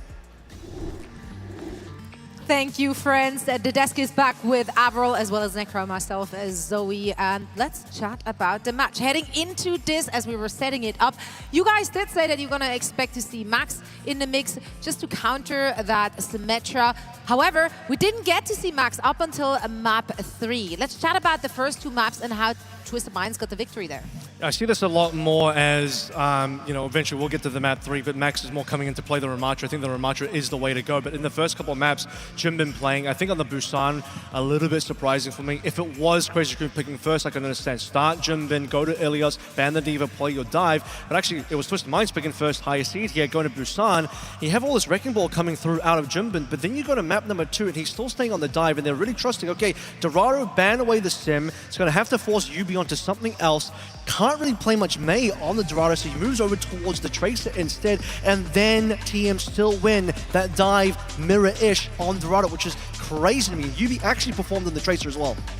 Yeah, that's such a surprise because, you know, with the Tracer from Yubi, that's not something that I feel like has looked the most comfortable for this player. So the fact that you brought it out and you beat one of the best teams in the world with it, I think that just shows how much Yubi has leveled up overall. But then we get to King's Row. Everything that Crazy Raccoon had thrown in the way of the Wrecking Ball, the Winston didn't work, even with the Symmetra ban. And you go to King's Row, you bring in Max, and then the He's Saying Pharah comes out, and that was so fun. With Pharah, the Mercy fans are rejoicing right now to have seen Mercy actually see some play in professional Overwatch. I love moments like this where you just quickly have to check your calendar to see what year it actually is. And I mean, they made that work, right? Like, they did win with that Pharah Mercy composition. TVNT in the first 2 maps, of course, doing a lot alongside Quartz, but we've been chatting about Quartz like all day, every day, as one should, given the performance he's putting up. But TVNT has been lights out as well. He's so good with the defense matrix, too. I think that's the thing that is really required of tanks right now in Overwatch 2, is you can't just do damage, which you expect to see from an off tank, but you also have to make sure that you're mitigating the damage so that the rest of your team can actually function. What did you see? The shoe sign, like the shoe train. Anyone right there? It just left the station. The shoo train? The shoo train. He had a good map on Honor there as well, which, we've got a couple of highlights coming through on his Honor plays, the sleep darts onto Quartz, some of the headshots. Obviously, when we saw that headshot perk coming in for the major, we just knew, okay, that's going to be Shu all day. I do want to really touch up on one important thing here. Crazy Kun winning that map number 3. Obviously, they're not out of this game, but it was looking pretty dangerous. Part of the setup for winning King's Row is a couple of things. Number 1, Diva ban is going to enable the Pharah. Pharah, I do think, is sneaky good versus the Sim. Obviously, the Sim is never going to catch in terms of the composition, not just Sim the here, but Sim TPs, you're not catching the Pharah at all. Concussive Blast is going to really put some problems on you. You're stacking as a team going through TPs, so that's going to just be a lot of AoE damage coming through from the Pharah. But moving into the future, I don't know if this is really going to be available anymore. You've already spent the Diva ban, and you don't have that many good Pharah maps. King's Row is uniquely a pretty good Pharah map on the first and second point.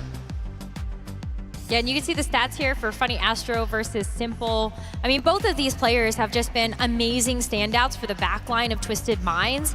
And, you know, Funny Astro with the Lucio play, we did see a lot more Wu Young, but I think in this particular matchup versus Crazy Raccoon, you just need that speed, and especially when you're going to have a more greedy backline coming out from Torong and Shu, the Lucio helps you kind of navigate around that.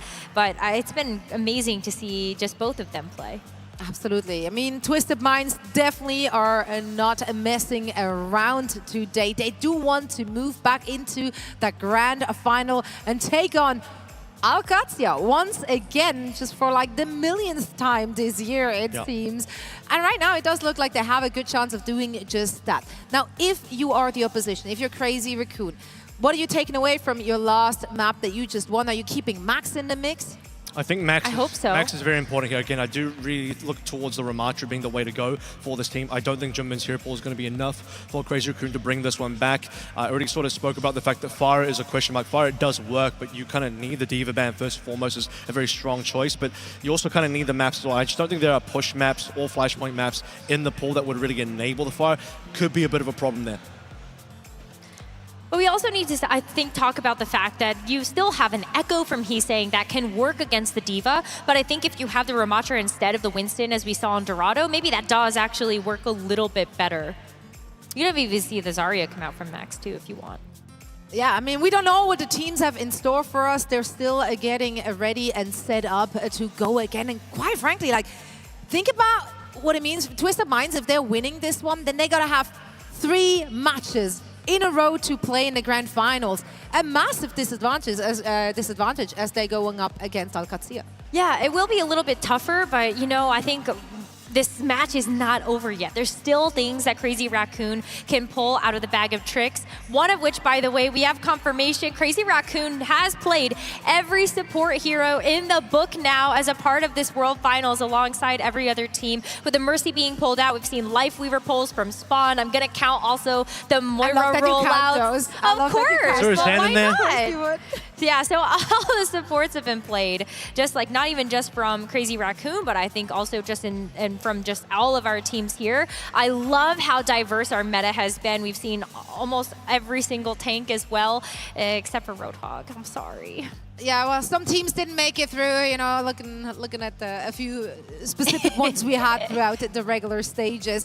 But yeah, honestly, I think this is what makes this so exciting. I also think that makes it probably one of the most competitive grand finals or world finals that we've ever had, because so many different compositions are viable. That also means that you have to prepare against so many different things. You have to be so much more flexible than ever before in competitive Overwatch. I'm a little concerned moving forward for some of the bans for Crazy Raccoon as well, because they've already taken away some of the key bans in this matchup. Lucio's gone, Symmetra's gone, Diva we already talked about as well, but you know, the Sim ban I talked about the fact that going into this game, the Sim ban map is a very, very, very important map for Crazy Raccoon to win. Now, thankfully, they won their Diva ban map, but you really needed the Sim ban map as well. But now that you don't have that one, Sim is available for the entire rest of the series. Yubi's going to lock that one in. Moving forward, Push is still going to be a very good Sim game mode. Flashpoint, not as much, but still going to be within Twisted Mind's wheelhouse. Yeah, that's why I'm worried, because I think you would have liked to have the Sim ban for both of those modes, and the fact that you don't have it anymore for even one of them, I think is going to be really tough for for Crazy Raccoon to deal with. So, got to look out for things like the Echo, just any more anti-symmetric tech. Yeah, I mean, we'll find out very soon what they got for us as we are ready for our next map. This is match point for Twisted Minds. Can they close it out and move on to the grand finals? Let's find out and send it back over to our casters. Yes, thank you very much, Zoe.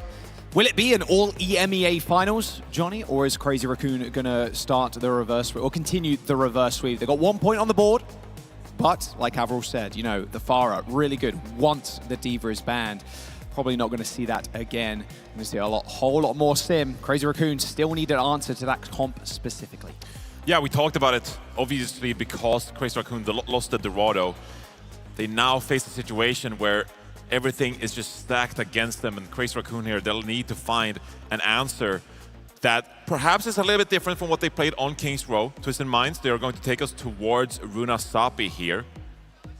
Obviously, I still think that he can flex around on this map, try to find some answers, a hero we haven't seen so far. Okay, all right. I mean, the level of disrespect. Okay. It just broke me on my tracks. That's just a legitimate Mercy ban. Protecting the supports, you could argue. I mean, that is... But well, you know, we're choosing the map, so we ban first. Ramatra ban for Crazy Raccoon. Normally the troll ban, I mean, you saw Falcons do it, but it's like, yeah, whatever. It's a throwaway. We want to protect support. Want to leave the pool pretty open, but after what we saw in King's Row, maybe it was real. What I wanted to say was that he hasn't really played the Venture so far, and it's been a hero that we've seen plenty of teams on have great success. I'm thinking back to Cest on T1. He had one of the best performances we've seen so far this tournament on that Venture. Just picking apart the Symmetra compositions. And when you are Crazy Raccoon in a situation like this, you need to rely on a few individuals stepping up, trying to find some answers here to what Twisted Minds are throwing their way. And we'll see here with this Ramatra out of the mix. What kind of tanks do we cater to? As the blur is caused by a pause, someone's having a slight issue on the stage. Won't be a moment. Don't worry. Get all these out of the way as well, just to make sure Grand Finals is as smooth as possible. Psycho in the back now. And min-maxing the people in that chair, have you noticed? Everyone should get stage time. Yeah, definitely. You got a good view. Yeah, the perfect view, some would say. VIP seats, to be fair, are behind them. Yeah, the VIPs are almost there. They're almost on stage. Like a couple of meters away. First-hand experience of seeing the monitors from the players. Yeah. Nice little point of view. So you're expecting, with the Ramacha ban here from Crazy Raccoon, I mean, Twisted Minds could just go, well, let's just play D.Va again.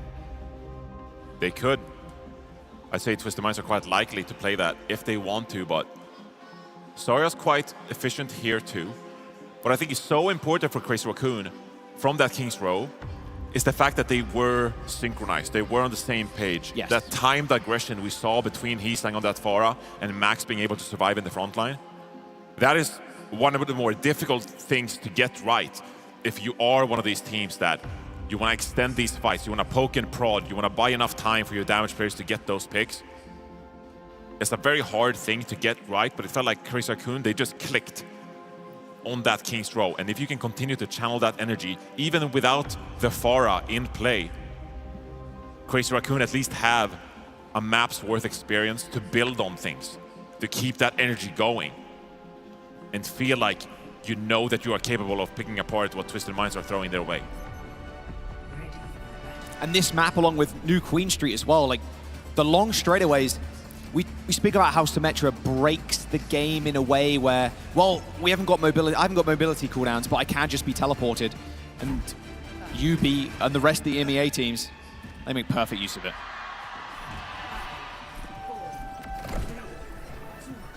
That was something we didn't hear on King's Row, Jack. It was a little quiet. It was a little quiet. The Korean fans now behind their team in Crazy Raccoon as they roll out. Yet again, facing a tournament elimination. Heesang's over on the Genji this time. Oh yeah, that's a pick. You want to see someone play Heesang on Genji. Definitely one of the scariest Genjis of all time. Very quickly trying to pressure in this front line here. Nice teleport away though. Look at that, synchronized, boom. TP down, instant flip of the map. The one thing I'm worried about here from Crazy Raccoon is Quartz. The sidelines, unbelievable here for him. They are good, but they're getting pressured again. Nice TP. Gotta be careful though. Lip taking a large chunk out of it, and TVNT trying to escort the team away. But a snipe from Lip takes care of Yubi. Lip, one of the few Sojourners in the world that can battle with someone like Quartz. We saw yesterday the unbelievable impact that Quartz had on that hero, but here is Lip, the greatest of all time in Overwatch Esports. Facing elimination, this is when he's at his best. Oh, Heesang goes down though. Disruptor shot. And Lip's in trouble too. I mean, look at the amount of players descending on Lip's postcode right now. Ideally here for Max, gets out alive, should be able to. A lot of energy still conserved. So we see Lip there. He got the better in the first fight, but Quartz, he punches back in the second fight and finds another on Heesang. More space, more time. Don't give him another one, please. Ultimate's coming online here for Twisted Minds. This overclock is going to be lethal. Yeah, and you can chill down here too. Teleport back if you need. You've got so much space. Covering the gap here from Crazy Raccoon is going to be tough. Speed ring needed. Orbital Ray online in 2. Teleport. Oh, Lip's in trouble. Nice bubble though from Max, but can he actually survive? High ground control for Quartz, but he needs to land these directs. He only gets another one off. As that Graviton Surge, a swift end to TVNT's life. But the blade is going to get popped from Heesang as well, just to make sure they guarantee it. Crazy Raccoon, they fight back. They're committing the Orbital Ray and the Graviton Surge. But it's a fairly late Dragon Blade by Heesang there to secure the fight. TVNT's mech had already been dispensed with. And now Twisted Minds, with this Stun Barrier in hand, they can go aggressive if they want. Man, they are fast. Overclock. Sound barrier, boom, hits the floor. That was lucky he didn't get bashed there. Trong, I think, got a 3 or 4 player bash, but it didn't matter. Shu ends up going down to Quartz. Quartz looking for the next juicy bit of prey. TVNT used that shield wall to get out of the mix. Heesang going down as well, as Quartz is so well protected. Now they're just going to chase down Max. I mean, Chorong had a beautiful timing there to maybe upset Astro and get the Ajax, but they're just going to chase all the way to the spawn. That's checkmate. Or checkpoint, rather. He's for Twisted Minds. Checkmate in the finals. He's chilling. He's chilling. But Quartz has just been on fire so far. Crazy Raccoon need to find an answer for the Sojourn player here of Twisted Minds. Yeah, they do. This checkpoint's so not. Oh. Okay. Oh, wow, the TP bomb! Shu ends up going down. I mean, it looks like Yubi's in trouble, but just like the Hydra, you kill one player, you're gonna get replaced by 4 more carries on the team. Twisted Minds, they continue pushing this bot forwards, pushing forwards for a spot in the OWCS World Finals Grand Final, taking on their rival Alcazia. Simple, with this Kitsune rush. Are they looking to push the pace once more? Lips 1 HP, man. Already, Quartz looking basically for Lip. This guy's got a magnet attached to his chest for those railguns. Here they go. There's the rush. Heesang with a very short dash there, but Quartz takes to the skies using that dash, and now is an amazing sightline. Luckily, though, Crazy Raccoon, get out of there. But still, free push. This Zarya, such a big threat for TVNT here. Heesang coming up on this Dragon Blade. It just TP's the high ground. Yeah. Hello. And we have control of the bot as well. Or at least it's not pushing in your direction. But they've got to just keep tapping it now. Here we go. Going to get in. Bubble, Blade, onto the high ground. She already dead. And Heesang lost. Bro needs a GPS. Chorong and Shu are already down, Johnny. Heesang's Blade looking blunt. The movement is just too good from Twisted Minds, the way they navigate that. And now over 100 meters on this Runa Sapid with less than 5 minutes to go for Crazy Raccoon. They have plenty of ultimates, but Crazy Raccoon need a lot more than just a single fight here. Hello. Not going to fall for that one again. Nice rally bash. Okay. Stabilizing now a Crazy Raccoon, but they cannot afford to lose more. Oh, what? With a bunny blaster? Come on. Chorong dead. Okay, simple down. They're making it scrappy, Johnny. And the most important thing here as well, draining that clock. That's the way to come back on a pushed map like this. They will need to force the error out of Twisted Minds. When you have a lead like this, it's so comfortable for Twisted Minds. They can drain the resources from Crazy Raccoons. Trade these fights back and forth. They're gonna drop the Kitsune Rush once more, and Max fallen already.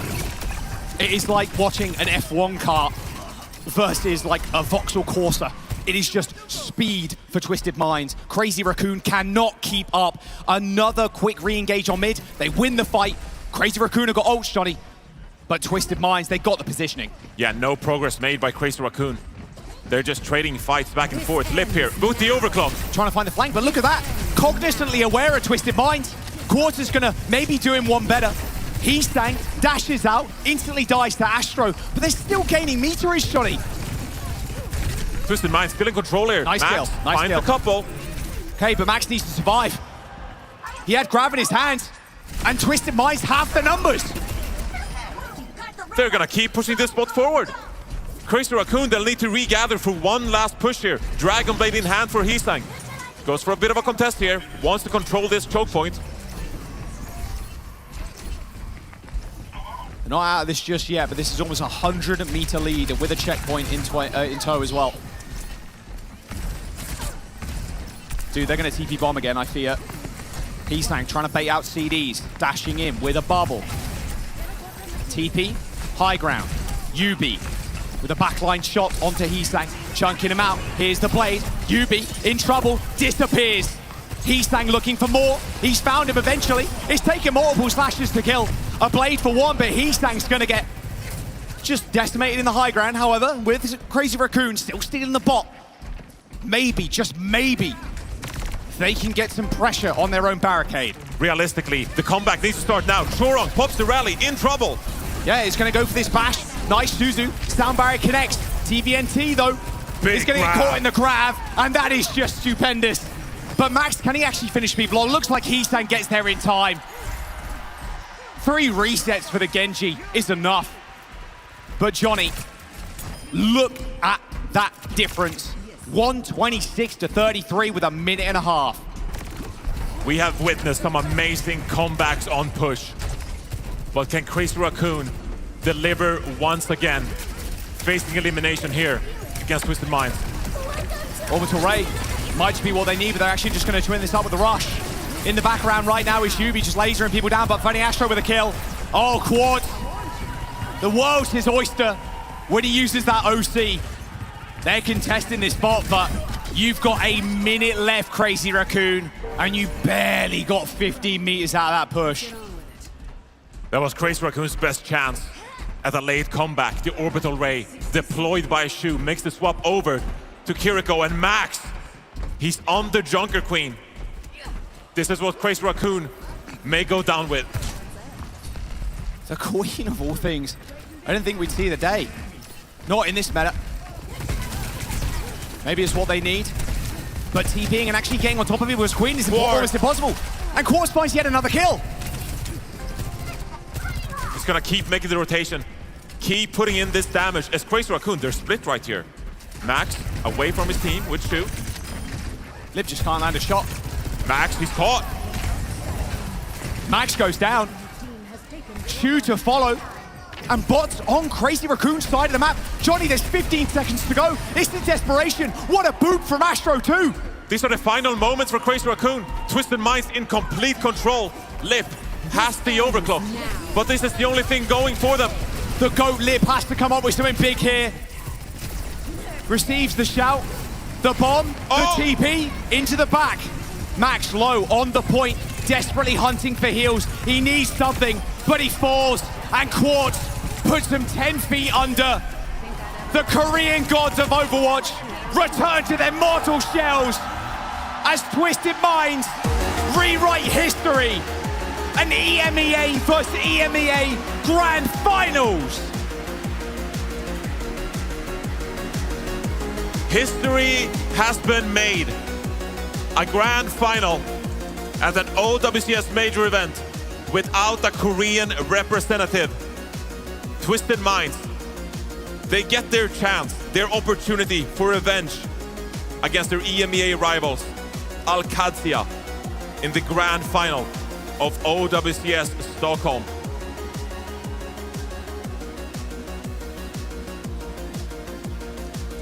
Revenge is what they're after now. OWCS put them in this position. Twisted Minds with a historic series win against Crazy Raccoon. It looked like the tides were turning on King's Row. The Farah, the Mercy even from Chorong came to play. And it was fairly dominant too from Crazy Raccoon. But as soon as you go to a map where the sim works, it is almost impossible to understate how good this team is on this comp. I mean, even look at this. Heesan with 29-6. This, I believe, is King's Row scoreboard. So we'll ignore that one. But regardless, history has been made, Johnny. History's been made indeed. And unfortunately, I hate to say it, Jaws, but perhaps a last glimpse of some of the best Overwatch players to ever grace this world in Crazy Raccoon. So many legends on that roster here, ending at 3rd place at OWCS Stockholm. But this moment, it's all about Twisted Minds. Chance of revenge in the grand finals. Twisted Minds with a heck of a day as well. This will be their 3rd match they've played today. Exhausted, maybe. Ready, absolutely. We're going to jump down to the stage with Danny and Astro. Thank you so much, guys. Yes, I'm here joined by Funny Astro after beating Crazy Raccoon.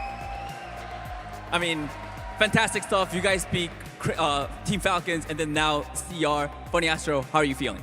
Feeling amazing. After coming back after a loss like that, it feels great to win and beat all the Korean teams. Talking about beating all the Korean teams, though, there's a lot of talk about, the gap is closing. Talking about the gap. If you think about it, your team, Twisted Mind, beat T1, and then Falcon, and then CR, all in that order. So, Funny Astro, what do you have to say about that gap? There is no gap. There's a new gap in town. What's a new gap? Well, EU's better. Love that answer. All right, one final question. You guys are now one match away from becoming the world champions. You guys are going to face off against OWCS one more time. What can you guys do differently in order to win it all? I think we know what we need to change from the first match. We've got a few things we're going to do differently, and yeah, you'll see. I'm very excited to see that. All right, everybody, give it up for Funny Astro one more time. Thank you very much. Zoe, back to you.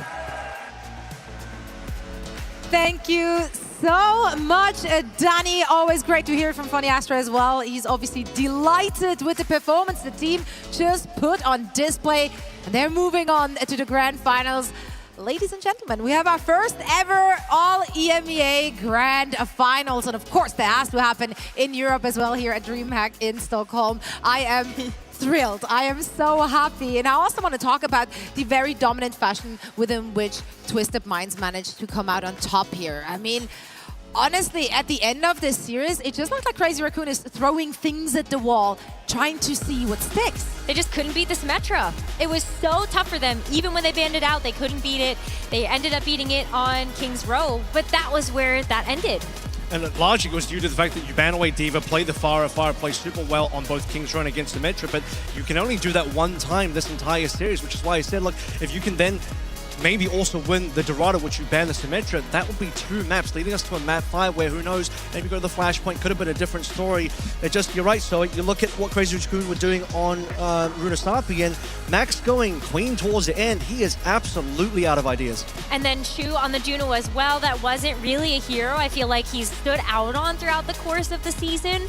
And so I just think there was a bit of discomfort there that you really showed through on that Runasapi map. But even before that, Avril, I feel like they were running into a couple of problems, even just on Dorado. I feel like the Echo didn't quite work out the way that they wanted it to, even when the Sim was banned out. And then just kind of going into that Runasapi map with a couple of just suspect choices. And the suspect choice that I have to highlight here is the Ramatra ban. CR banned their own Ram, and I just think that's a mistake. To me, Max should be relying on the Ramatra as the key vehicle to get them across the line. He trusted Zarya instead. He wanted to make sure that Twisted Minds were going to be forced on the TVNT D.Va, which I'll give it the credit. Zarya and D.Va, pretty damn good. However, I think we're in a Ramatra meta, and the best I've seen out of Max, the best I've seen out of Crazy Raccoon to attempt to do something against these types of teams is when he's on the ramp. Yeah, and then the Genji from Heesang as well just fell flat. That was a pick that I was really hoping would be able to punish the backline of Simple and Funny Astro, but that backline has just been so solid. We saw the stats heading into that 4th map. They've looked really amazing together as a team, and you heard from Funny Astro, and maybe I have some hope here that going back into that grand finals, they may be able to get that win over OWCS at the end of it. Yeah, but Twisted Minds got it done there in the end, making Crazy Raccoon look so uncomfortable. Even throwing in the Mercy bed at the end there that low-key sent me. But hey, listen, Pharmacy worked out the map before, might as well get ahead of it. But here you see the final score. The number speak for themselves. This is the reason why I went for Twisted Minds in the prediction, right? Because I actually felt like for the first time, one of the few times, Crazy Raccoon, Korean General, were genuinely the underdogs. Twisted Minds, the favorite to win this particular matchup. EMEA, the favorite to beat Korea. I didn't think I'd ever have to say that. Didn't think that was going to be possible in the modern era of Overwatch, setting this up in the pre-match. The last time that EMEA were on top of Overwatch was when Reinforce was still playing Overwatch as a professional. It's been so long since then to see now, and see what Funny Astro said on stage as well. The gap is not only closed, now I can truly say it's been overtaken. A new gap has been created. EMEA is on top, and EMEA looks to be the best region. There is no Korean team in the grand finals of the World Final. Yeah, I don't think anyone's brackets are still alive. Most of them actually went up in flames, like somewhere halfway through the competition. This was the journey of our teams here at the World Finals at DreamHack Stockholm. Listen, we had some really, really fantastic games throughout all of it. Which one stood out to you? There's so many to choose from. I think immediately what comes to mind is the fact that we saw Varel take a map off of Falcons. Just the fact that we got a chance to see Alari really shine from Slay. I think that was a really big moment for me.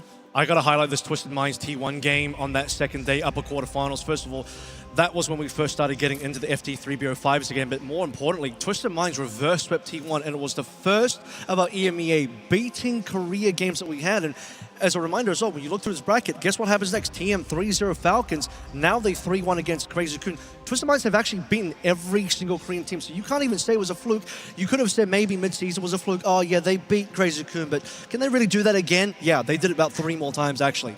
Proving it in this tournament as well is just absolutely wild, especially when one of those ends up being in the lower bracket where this is the final chance. You're either out of the tournament in 3rd place or you're moving on for a shot at that grand finals. I also love that it is a bigger sample size. Usually you have like one team from one region beat the other team from one region, and then you can't really make a statement of like, well, this region is clearly better, because it was just 2 teams. This time it was 3 teams from Korea that went down at the hands of our EMEA teams. So we do have very worthy grand finalists here waiting for their turn, waiting to claim our crown, our trophy, the title, and all the honor that goes with it.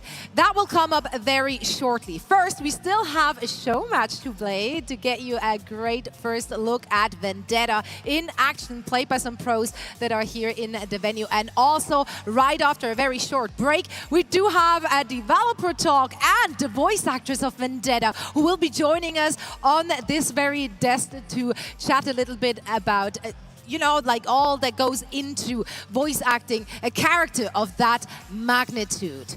But as I mentioned just before, show match is gonna come down as well.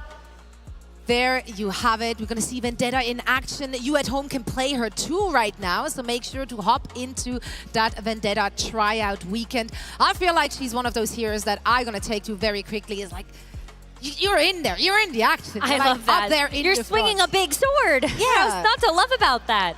Exactly, yeah, get to run down some enemies, throw the sword at them, do all the rest.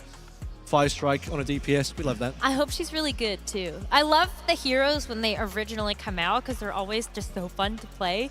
And you know, before we kind of get the balances worked out, so I hope she's strong. Well, I now, in the meantime, have peeked at the rosters for our show match, so I know she will be in very good hands indeed. All of that is coming up after a short break. Don't go anywhere. We're going to see you on the other side of this.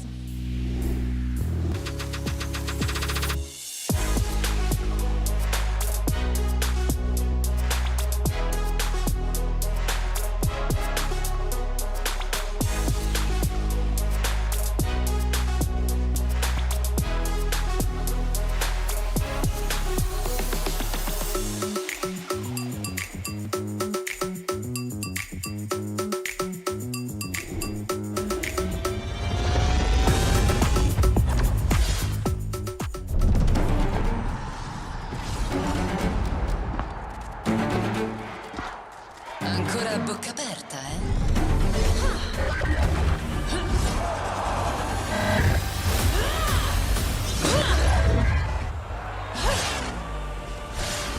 Pathetic. Leave no survivors. You're finished. Disgraceful. Not good enough.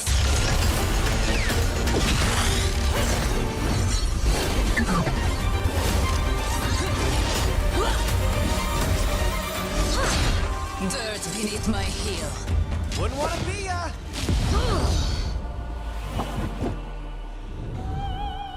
Enough games.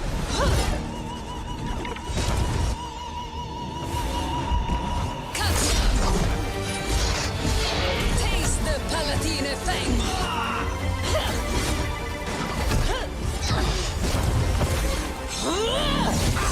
Know your place. Bow down. Che codardia. Oh, impressive.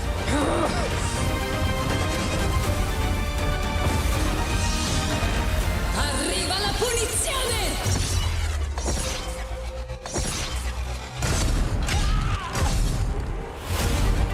And so, my reign begins.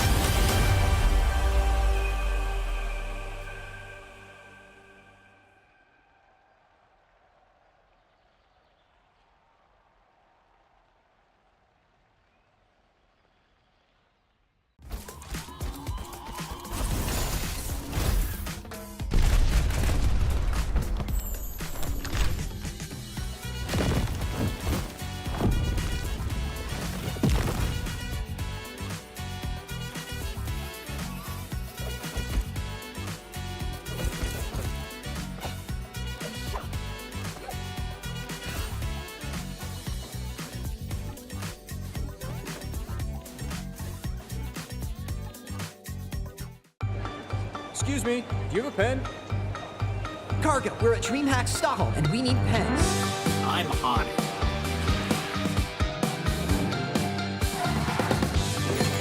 Everybody, let's do this.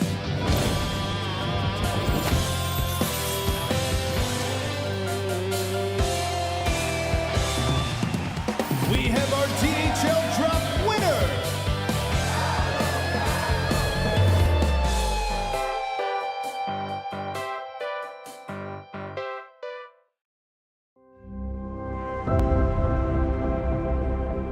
You can hear it in the wind.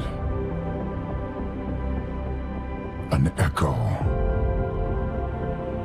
A whisper. A calling home. It welcomes us. Not as wanderers, but as its kin. In search of a memory of what once was, where purpose ignites.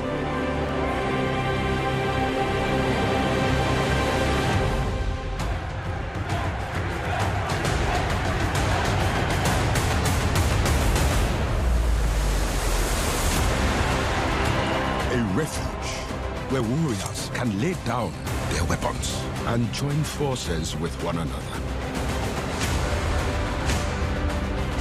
You can feel the power as countless worlds collide. A new future with endless possibilities. A place to unite. To imagine. To belong.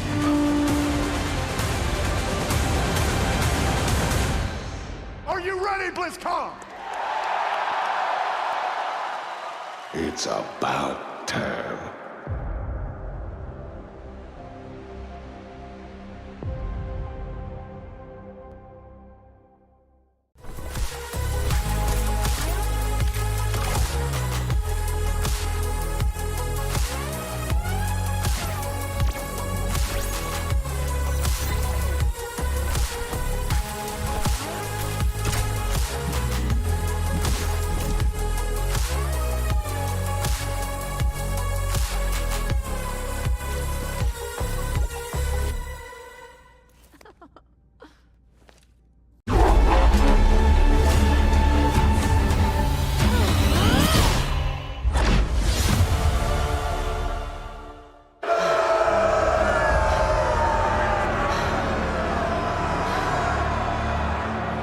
Look at them, Papa.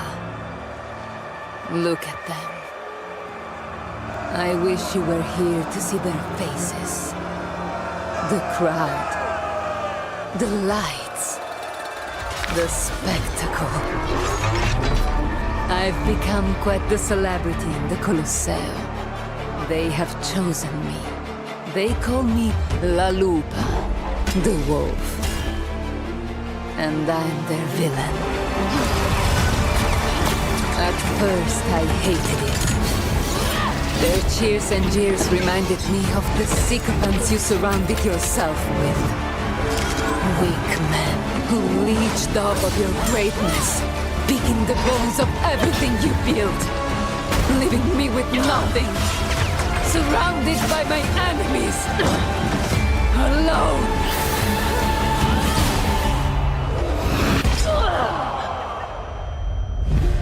But you were preparing me for this, weren't you, Papa? In your way, you showed me that fear was a weapon. You helped me temper my wild and reckless nature with patience and guile.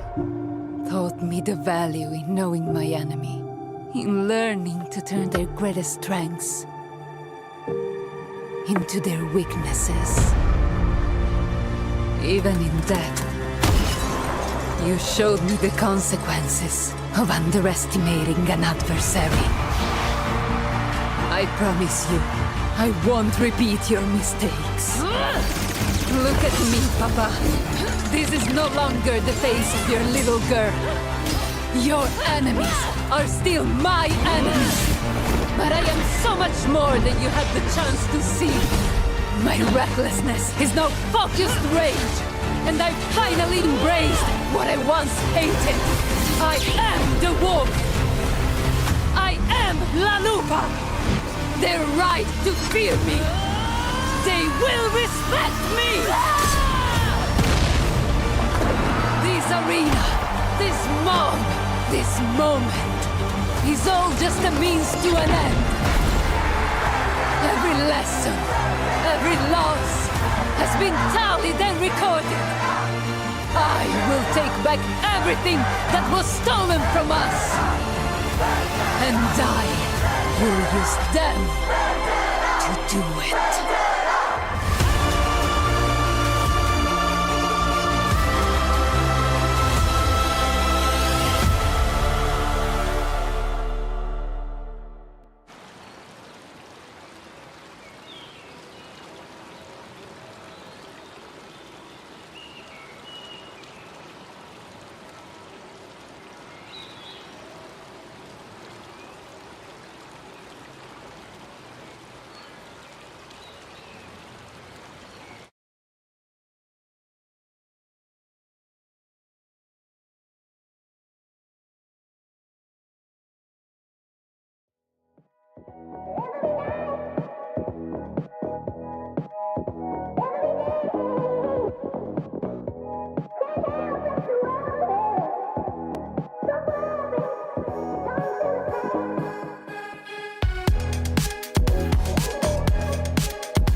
I like it.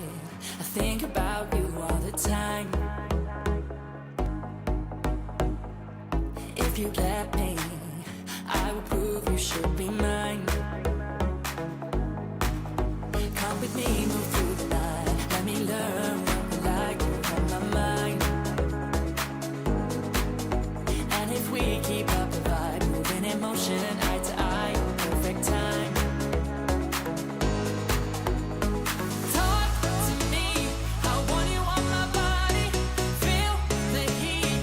All over my body, come on, talk to me. How want you on my body?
Hello and welcome back to the OWCS Finals at DreamHack Stockholm in beautiful Sweden. A trophy is up for grabs today. Two teams are waiting in the grand finals for their chance to win it all. Welcome back, everyone. Zoe here on the desk with a man who needs no introduction at all. It's Aaron Keller. Aaron, thank you so much for joining us once again. How has the time been here at DreamHack? Oh, it's been amazing here. And hello everyone. Hi everyone watching at home. This is really great. Yeah, I mean it's been a great tournament. It's been a great event. Have you had a personal highlight thus far? You know what? It's the scariness of Symmetra here. It's like absolutely terrifying watching what these teams can do with her. Did you expect Symmetra to like just turn into the meta pick and like the one pick that like dominates our world finals? No, but it's like now that you see it, it's like wow. It's like I guess like should we do something? It's like, do we need to do something about it? A few calls home. We'll see if they get it sorted for next year. But yeah, what some of the teams can do with Symmetra is absolutely outstanding. It's been a really fun year. Like, the competition has been so competitive, right? The meta is in such a fun spot with perks, stadium being added. Like, there was so much going on. What's it been like for you and the team? God, it's been like 2025 has been pretty amazing, you know. And we announced perks and stadium earlier this year at our Spotlight event. And like Stadium itself, like we've been in development of that mode for years, and it's pretty amazing the way that it can just like transform the way a hero's weapons and abilities work. And then perks, they let you sort of like customize the way your hero plays over the course of like a quick play in a competitive match. And what we love about these modes is like we get to do all this experimentation with what heroes can do. We can kind of like double down on their hero fantasy. And we even get these like extra levers that we get to like pull each season or add to the game over time to just like shift the metas. And so to us, this is us like, you know, we have this philosophy that we want to be experimenting with what Overwatch is. And so we're really happy with these two systems, and we're really excited by players' reactions. Yeah, no, it's been incredible. It's just like another different way to play the game, like do some, you know, do some math there as well and some theory crafting, which is just always so exciting. Yeah. But Aaron, I know, and I have it on good authority, you're not here to talk about Stadium and perks. I am not. I am here to talk about our latest addition to the game, Vendetta. We just revealed her earlier this week. And for those of you at home, you can jump in and try her out right now in her hero trial. Can you maybe explain a little bit to the people who haven't done the research yet? Like, what's the way to play Vendetta? What kind of hero is she? Okay, yeah. So Vendetta, you know, she's our newest hero. She's our 45th hero in the game. and she's a melee DPS hero. So you want to get in close to the enemy team. And I mean, it doesn't have to be that close because her sword is big, like really, really big. And she also has like a ton of mobility, so she can throw her sword and then like launch herself at it. She has this whirlwind attack or ability where she propels herself across the map. She can even do it in the air. She can cross gaps with that ability. And she's this like high skill ceiling, high risk, high reward player. But you always want to be like planning out your attacks with her and those attack routes. You know, she can use her block to help close. She has this projectile that she can throw to maybe finish an enemy off. But you know, sometimes with Vendetta, you just have to commit. And you just want to go in and you want to start swinging. And this is so good. Isn't it amazing? The Muscle Mommy Showdown, the fan service, guys, the fan service. Yes. Yeah, she's so powerful. And I think, you know, like for a player, like if you're the type of player that wants to get a really high kill count, or maybe feel like you're carrying your team a little bit, but you aren't afraid of a few deaths along the way, then I'd suggest you log in, probably join Open Queue, and start playing. This is the first time we have like a melee kind of DPS like that.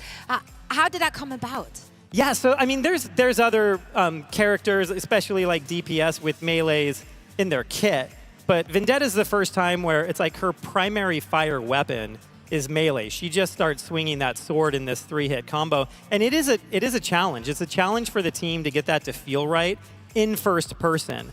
And we want her to be able to get in. We want her to close. We want to make it feel like she's doing damage and that she can secure kills without feeling like she dies too often, or on the other hand, being too tanky.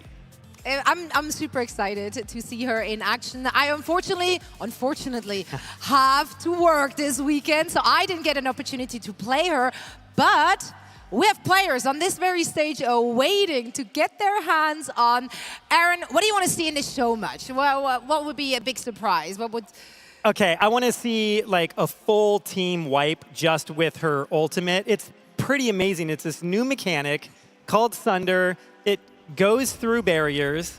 It damages through overhealth also. So it's like it can have massive impact. I want to see what pros can do with it. Well, you probably don't have to wait long because I'm sure they're going to show us the full kit on this play as we're sending it over to our stage with the first ever show match featuring Vendetta. Thank you, DreamHack. Thank you so much. Welcome back to the main stage, and we welcome you here. We've got ourselves a grand final coming your way a little bit later on. Al Qadzia versus Twisted Minds. How is it going to go? We're going to find out very shortly.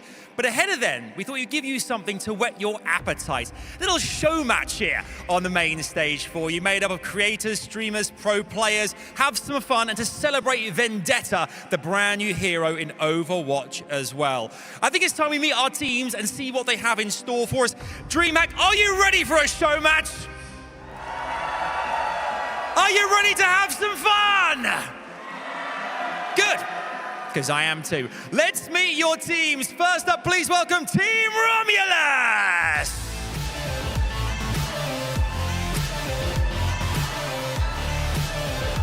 Made up of Zera, Soon, KSG, Gala, and Arns. We welcome them to the stage. Playing as Team Romulus, both our teams named after the ancient Rome mythological twins. We see Romulus take their seats and get themselves ready for action. Their opponents, would you please welcome your other team? It's Team Remus! Made up of Taniki, Sorrow, Hawk, Avast, and Rakatak! They blow their kisses to the crowd. The crowd are loving them. You can come and stand in that line there. Enjoy it, fellas. Enjoy your moment in the sun. They've gone rogue and just gone to the front. That's how they roll. Let's see if they can take it through to the gameplay. and see if they can make it count as well as we get ready for this one. Woo! Love me a show match. This is going to be a one-mapper. Let's see which of our two teams will come out on top and get a chance as well to enjoy seeing Vendetta in action. For now, though, it's over to our illustrious casters, Matt and Jake. Take it away, boys. Thank you so much, Adam. And Matt, I am excited to get one of our first glimpses of Overwatch's newest hero, Vendetta. Yeah, I mean, I know the playtest obviously goes live, while we are here. We don't have a great opportunity to do so. Come on, Blizzard. Come on. Around our schedules. No. Right, for real. Yeah, but no, and we've just really been experiencing it through lots of the clips that we've been seeing online. Me and you in the back have been watching just crazy, short form content of all the crazy Vendetta clips going on. It'll be fun to see our pros pilot it. Yeah, some of the combos you can pull off, and I think seeing some strong players pull it out is going to be exciting here in the show match, and I'm just wanted to get into the action and see what they have in store for us, what kind of combos they've cooked up, and we've got some legends on the stage too. I mean, Ons, he's playing support this time, but I was thinking like little headshot perk on it, maybe a little of that classic Ons action. I noticed how you said legends and you just said Ons. What about Avast? Also a legend. Also a legend. Former Overwatch League legend. You talking trash right now, Matt? No. Talking smack? No, I have been frequently taking over the Avast co-stream for a little bit. Ans has been hanging out with us and Danny the entire time. Excited to see him get back on the stage and play. So it'll be Zoro piloting the Vendetta for one of the teams, and then it'll be Zera, one of the best players at some of these flex, hyper-aggressive type of heroes on the other side. I mean, Zera, what a perfect player to pilot the Vendetta and show it off in this show match. SG he's dialed. He is moving in. You cannot really get much closer to the monitor than that. He's moving. He wants this dub. This might be a show match, but he's trying to get a win here. Hey, we get Soon on the stage too, right? A little Soon. The Team Peps fans have been there you go. Here supporting all tournament long. It'll be Coliseum, just one map. We did flash up that Alcatia TM Grand Finals. Can't wait to get into that. Oh, Gonna have to wait a little bit. And those teams waiting in the wings. We are going to crown a new champion here in OWCS today. Just a little bit longer now. But first, Vendetta. I'm excited for the potential splash in the competitive scene that Vendetta might make. Yeah, one of the awesome things with Vendetta is we'll probably watch a lot of the new hero during this match is that onslaught passive, right? So when you end up striking enemies, it gives you increased movement and attack speed, and that stacks up to 5 times. There's a perk that lets you get it up to 8, so we'll see if that kind of comes into play. But it's some melee heroes in the past, right? You didn't have that kind of buff that keeps you in the fight, but Vendetta does. You have that, ability to ramp up your damage, ramp up your mobility, and playing around that is, I think, going to be crucial here for our players in the show match. Crucial also for the folks at home that may want to test out Vendetta for themselves. So we'll see as it'll be Team Remus versus Team Romulus. Support 2, that is Avast. He's just trying to hide the fact that it's him there playing next to Rack on the stage. We get Rack in the mix. Things will open up. So Jake, we had 2 looks here right away. So one team going with Vendetta with a Doom Fist, it looks like, for a little bit more aggression, as you're going to have the Zarya here for KSG, as you see the mobility there from Zera getting right out of the spawn. I like the idea of this Zarya. I mean, being able to bubble Vendetta. She seems like a character that really does want to use it. On board with Taniki here, taking that first contest, bubble in on Zera, putting a bit of pressure on him. Yeah, as you see that Whirlwind being able to use as like a mobility and then also to get in, do some AoE damage as both teams. Oh, that is a huge slash there. The critical damage of the overhead slash there on the KSG. Brings down that overhead slash, but Zera has already gotten to the back line, already found his man. 3 for the young gun. As I mean, they picked a great player to end up coming in. Pilot the Vendetta as getting up to the high ground already, getting that overhead slash right after, but soon takes out Taniki. Team Remus, what can they do to regroup here? Zoro goes over to the Freya, maybe thinking that some verticality could help him evade. Vendetta, of course, does have that tool, allowing her to get up into the sky and maybe take on some of that challenge. I mean, you see that overhead slash does a ton of damage as the bot gets closer towards that checkpoint, doesn't get it exactly just yet. Also, the kind of overhead slash counts as a headshot, as you see in the kill feed. That Zarya bubble, I think both teams have figured out. This could be a pretty nasty combo, as you see the stacks here sitting at 2, trying to always kind of get to that 5. Definitely waiting to see these thundering strikes come out. Dive in here from Zoro, making a lot of space over the top onto Ons. But On stands tall, gets the defensive bubble, holds the line for now. Zero with the nano boost. Oh, he's reaping that. Oh, that is a combo that you're going to see time and time again, as, I mean, the mobility here from Zera, crazy. Using the soaring slice into the whirlwind dash there, just trying to get a little bit of extra mobility. And you get that nano boost, you are really healthy, able to take those fights, and then you start building up the stacks of the onslaught, right? So you get more movement speed, more attack speed. It is so difficult to take you down.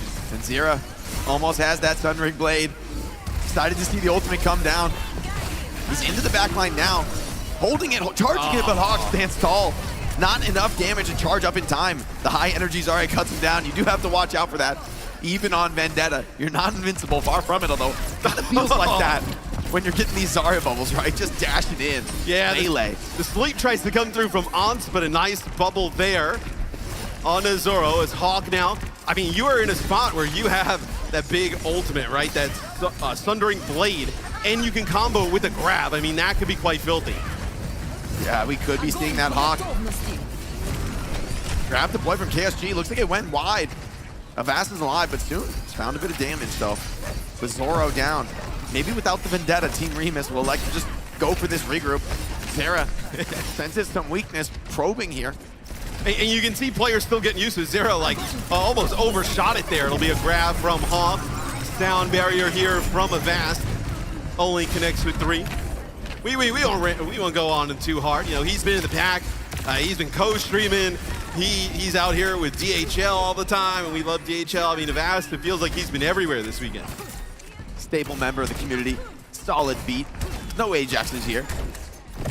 I mean, Avast coming back to the stage and Ajaxing in a show match. That would go too crazy. Be a sad way to go. Don't just speak that evil on him, Matt. You gotta be careful. Your words have power here. The caster curse could be real. Oh, here's another sick combo. You're gonna have the Kitsune rush here. Oh, the attack speed gets so crazy in this combo. Dude. Oh my Goodbye. God. He saw that one coming. There's nothing he could do. Yeah, it's not able to kind of connect with any of those long-range projectiles. You can actually turn some of the onslaught passive into those projectiles, shoot around the corner. So you see some of the players trying to go for that. And when players are on the exit. These leaping strikes are amazing, really, just giving so much mobility, and the armor really makes Vendetta pretty threatening. Diving in on these squishy backliners, they're not so eager to take some of these one-on-ones. Yeah, not many times they're forced into the warding stance, right? Having to kind of like go a little bit more defensive. You see it used here at times, almost like toggled a little bit on and off there. So it is very difficult to see Zera getting some pressure there onto Hawk. Doesn't exactly want to stand and trade with the Vendetta as Vendetta gets stronger. Ghosty comes out, Taniki. Can he find more here? Nano again onto Zera. Zoro finds one, but the trades could come in. Nano boost, you don't want to tangle in that one-on-one. So you see he takes the perk to get a little bit of that extra onslaught. So he gets up to 8 stacks. So that is a lot of attack speed. He's so fast too, the movement speed, full stack. I mean, yeah, it looks like he's had some decent time. I mean, look, Team Liquid's been out for a bit now. So maybe he's had a chance to get some practice in. So he looks pretty awesome on the new hero. We need to see an enormous Sundering strike here. The ultimate from Vendetta, Sundering Blade rather, coming in over the top rope. Everyone's hoping for those trailer moments. Can Zera find it? Team Remus don't want to give it up easy. Teams at the start, both of them going over towards that perk to give them some more onslaught, as the blade does miss there from Zera. It does put down some splash damage though, so does a little bit here for Team Romulus, but Kitsune Rush comes on through here from Rack. They're actually going to be able to keep everybody alive here, even though KSG used the grab. So Team Remus trying to bounce back. Romulus finding some trades though, and they do have the advantage on this push map. So it's Team Remus who will need to make this happen. Avast, got to get out of here on the Lucio. Played a very stable, patient game so far. Look, if Avast is playing for content, this is like a violent, you know, wall ride Ajax coming in here. Just Ajax off the top rope for no reason. And Zera, little sloppy. All right, so maybe he hasn't gotten as much playtime as I thought. That one, not able to make it over the roof. Bob comes in. Oh, he was oh man. Risky with that one. He tried. He tried. He tried to give the people what they want. I mean, he used his beat directly going at the Bob and able to get it off. It'll be a grab that comes in here from Hawk. Looks like just follow up from him on the KSG is. Oh. Little stun there, knocked down as see Hawk. He is all charged up there. You lose Zoro, so a lot of kind of those good bubble targets out of the equation is. See, nice dash, gonna get that overhead right away. Almost just one-shots Avast there. Hawk wants his taste of victory here. His pound of flesh. The lead has been taken now by Team Remus. He need another one of those nanos onto Zero. What can he do? You imagine it's gonna be the nano here from onto Zera, and we're gonna see something wild. Gets into the sky. Goodbye, Avast. Whirlwind dash there, Hawk. He will fall as well as the nano on Vendetta proving to be pretty strong here in our show match. Yeah, and it's that upgraded Whirlwind dash as well, right? Able to hit multiple times, build up more damage in a big AoE. I mean, it makes those initial dives so potent. It really threatens you. If you try to group up and just focus down this Vendetta, she could really get a ton of AoE onto that backline. Yeah, that seems to be the perk combo that both are going for. So it's Relentless, which gives you those extra stacks of that onslaught, and then that Raging Storm. So allows the Whirlwind dash to kind of keep hitting a little bit, you know, more times, 3 times to be exact, you know, for a little bit more AoE damage. I like that move from Zera in this fight. Kind of shades of a Tracer, right? Diving in, going to the back line, blocking it up, pulling the damage back to him, and that makes space in the front line. I mean, with that warding stance, you really can tolerate a lot of damage in the flank and pull a lot of attention to yourself, showcasing kind of this option play style. Yeah, and one of the interesting things about the warding slash is it blocks like all of melee damage. Like it, you know, it kind of reflects it. So something that a lot of other Overwatch heroes do not have is be a Bob here. Bob will go away rather quickly as Nikki, nice shots there with the OC. Soaring strike, Avast cannot escape it, but Zoro trades it out. So Team Remus seeming like they're gonna hold on to the lead here. Surely Gala on the Juno. Oh, could be getting slammed, pulled to the ground by that overhead slash. Powerful utility there. Yeah, and being able to kind of get up in the sky and then come right down with that overhead slash, land that crit straight away, especially on some of the squishier targets, like a Juno right there. It is going to be a nasty combo there with the Zarya. As we have a pause in a show match, is this the thing? Who's allowing this over there? It looks like we do have a pause, so we'll figure out what's going on. Looks like it came from Zoro and that team's POV, so we'll get things sorted, as I believe it is you know, Team Romulus up right now. That's you know, Vendetta has proven to be pretty strong here, Jay. Yeah, absolutely, man. I'm really excited to play some Vendetta. This hero seems kind of right up my alley, Matt. So on a personal note, man, kind of stoked to get home and to start getting some games in. Well, I think we could play together, and I think you could play Zarya, and I play Vendetta. I'll play Zarya for you. Yeah. I mean, for you, Matt, you're like a born and bred Zarya. You're different on the Zarya. I mean, I am. Maybe you could play Ana. That is true. Give me the nano boost. You know, I don't know if I have. How about a Mercy? A Mercy pocket me around? I'm not sure I have that hero. You don't have the Mercy in your pocket like that? No, I haven't unlocked that one yet. I feel like but you need the Scarlet Flare bundle. This hero feels built for me though, because I could make one play out of 50 that looks pretty good, and then the others are just kind of, you know, loose throws for content. So I mean, this guess feels like which it's one a of the great 50 is going on the social channels. I mean, probably not the good one, to be honest. the kind of a little bit of a throw will get more from me. Who's getting ice cream after this? Says Drag Attack. Avast has no perks. Can we get on with Avast? And okay, he does have perks. He does have perks. So that is one where maybe Hawk is going to throw some shade. We gotta check the back VOD. at Avast. We gotta check the VOD there. That time it's a big Sundering Blade, right? Connects with 2. So that is a grab combination with it. So we've already seen a lot of Zarya here. I imagine, you know, once we see Vendetta into comp, that could be another really strong combo, right? I know not exactly a one-to-one kind of Genji replacement, but feels pretty strong.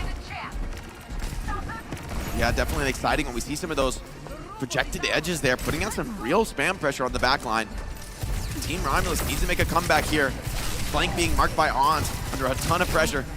But Zera holds the off angle, and we got a fight on our hands. Romulus gonna get the advantage here coming into overtime. Yeah, they have a nano boost to work with here, does Zera, and Ons not able to get it off onto him, so gonna lose the Vendetta here, just maybe trying to keep his team alive. As nice bio grenade, but soon gonna get into the mix, clean up a few players. So Team Romulus still alive in this one. You're gonna get Zera back off the spawn. Vendetta with that crazy mobility, gonna get back pretty quick. Graviton Surge on the cards here. Hawk over to the Diva. He's got to desperately look to eat it. Look to deny. This advantage swinging back towards Team Romulus, but they're coming into the meat grinder here. KSG, grab on the choke could be deadly. Zoro's already found Gala. So with one support down, advantage for Remus here in this final fight. Hawk finds another. Avast the solo beat, but KSG's grab eaten Hawk. The tank gap on the server saves the match for Team Remus. What a beautiful showcase here of Overwatch's newest hero. Available to play trial mode, man. I need to get those games on. Yeah, Vendetta looks like a ton of fun here. Team Romulus, even with Avast going with that solo beat, still able to come out on top. Some really nice movement there. I know, from Zera. Avast hits a one-man beat, and then Hawk eats the grab and kills two. And the crowd They messed about how to equal impact. Yeah, about equal impact.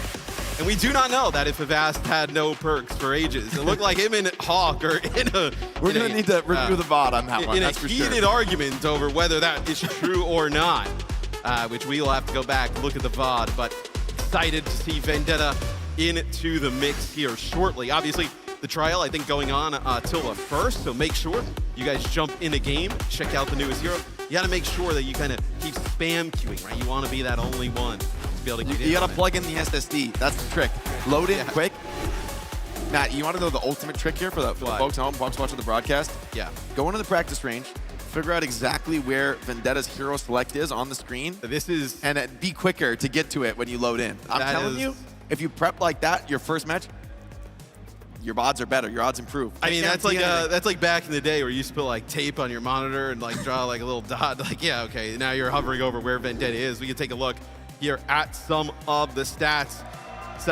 Vendetta is on both sides.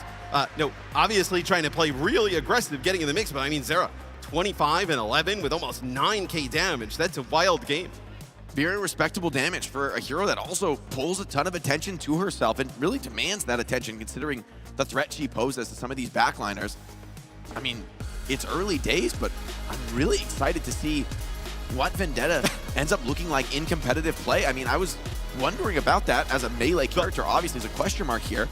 No, you see players constantly with that overhead slash, right? It counts as a crit.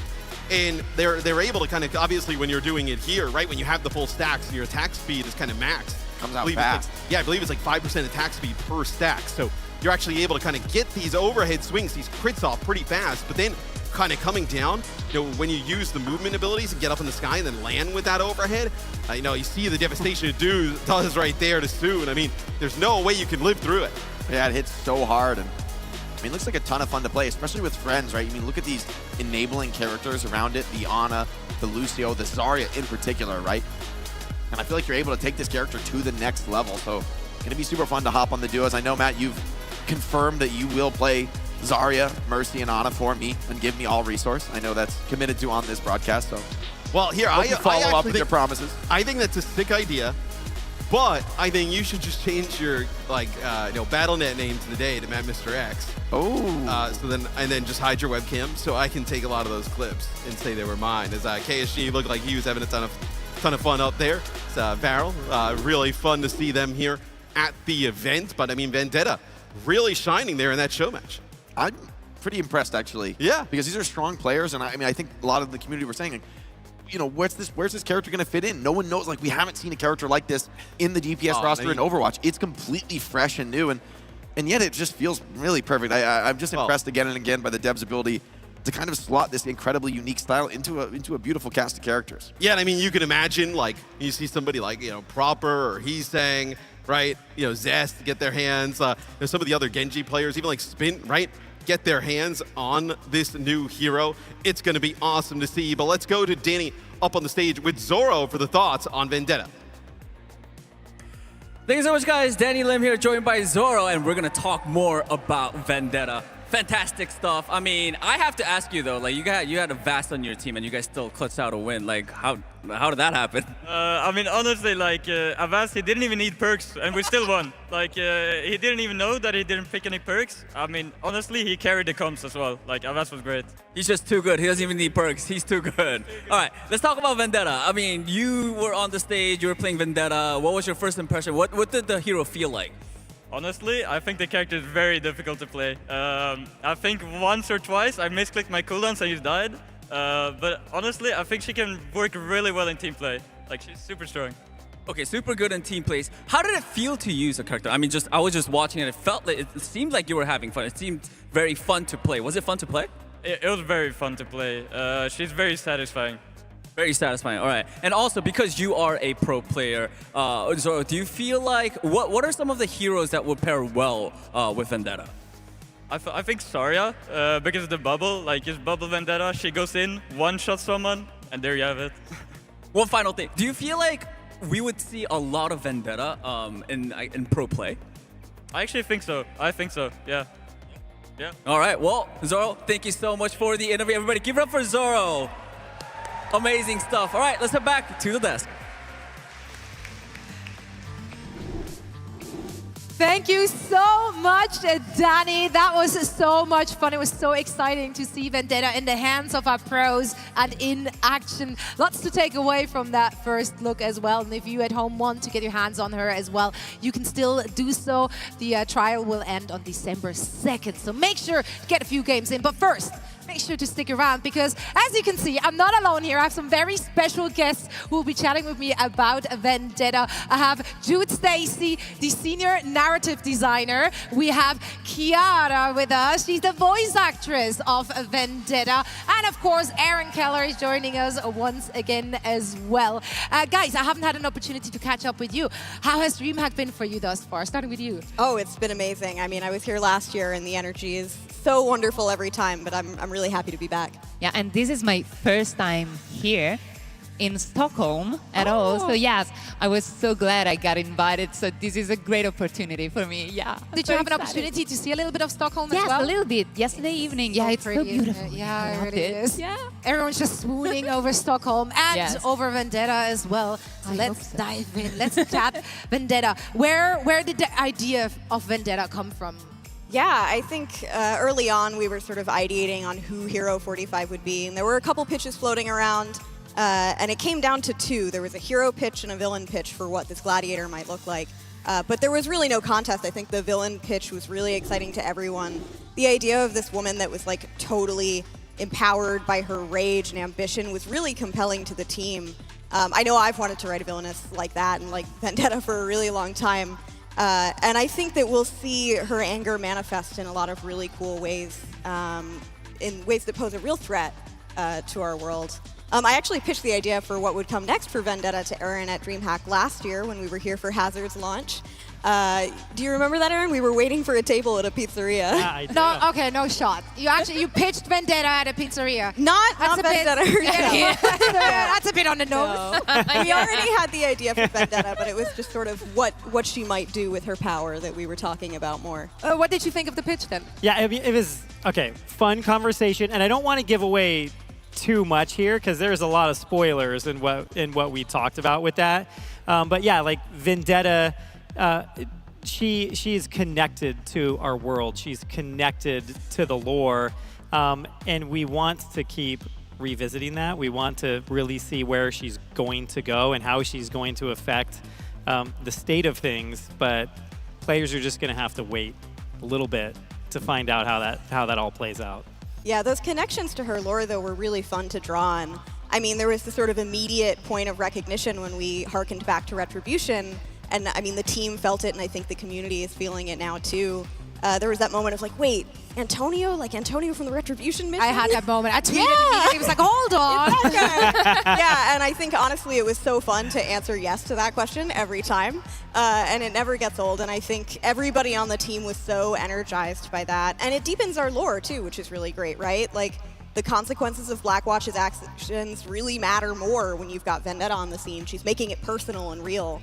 And the way that she's sort of come up from nothing after the events of her hero trailer are really inspiring. You'll see more of that as we reveal more story for her, but yeah, it's really cool.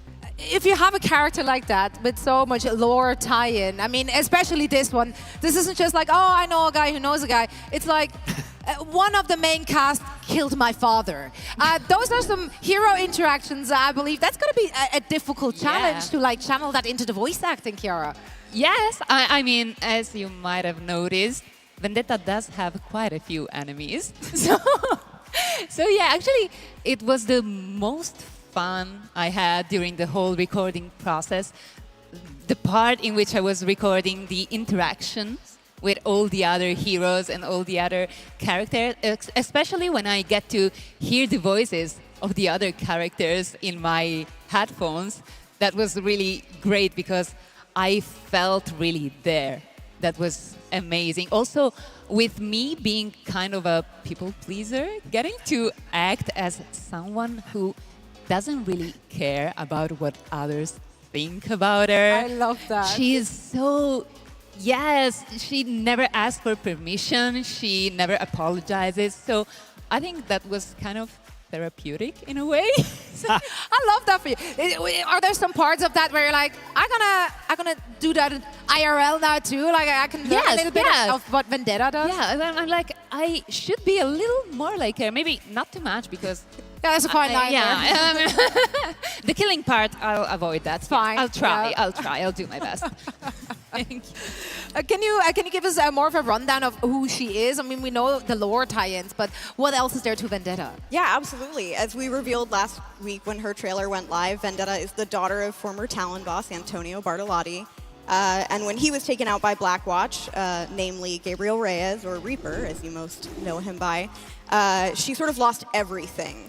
I don't want to spoil too much about how she gets there, but as you can see now, she's fought her way to the top of the Coliseo, and she's become their champion, La Campionessa. And now she's got all these years of rage and ambition lighting this flame within her, and she's ready to take it out on her enemies. There's a lot more detail to her backstory, though, which you'll see in her motion comic, so just keep following us on socials. It'll come out then. Were you familiar with Overwatch as a whole, or with video games? Were you involved at all in video games before you voiced her? I was familiar. I mean, I am a gamer myself, but I'm not really a multiplayer online kind of gamer, but I have a lot of friends who play Overwatch. A cozy gamer? Yeah. I don't know why I got cozy gamer. Okay. Nice. I gave out that vibe. Yeah, I get it. But I tried playing Overwatch, but it lasted like 2 days. I was a Junkrat main because I really love goblin characters with chaotic energy. But yeah, I was really bad at it. So eventually I went back playing Animal Crossing. Yeah. Was playing the game part of you finding the right voice for her? I mean, I don't know. No. I tried the game, but many years ago. Yeah. So, yeah, I was already familiar with it, but I didn't get to play in the last months or years. So, yeah, that's it. Yeah, as far as finding the voice for Vendetta goes, I've told this story a lot on the team, but I don't think there, at least from our perception, it didn't really seem like there was finding the right voice. You just had it right away. I mean, we all heard your audition, and it was just perfect. I think Kiara was really able to capture that duality of Vendetta, sort of the drama, going from the sophistication to brutal in just a second. The original monologue that we had to cast her, she was addressing both her audience in the stands and then just her competitor down on the ground after defeating him. And it was sort of a tricky thing to deliver, you know, like to switch between those audiences and switch your tone and how you're addressing them. But Kiara just nailed it right away. Stop. Thank you. And you're too kind. Yeah, I mean, that's what it seemed like to me, Kiara. I don't know about you. Yeah, well, actually, finding the voice came pretty naturally to me. But I think that's because Vendetta has such a particular trope about her that you can understand what the character will be like just looking at one image of her.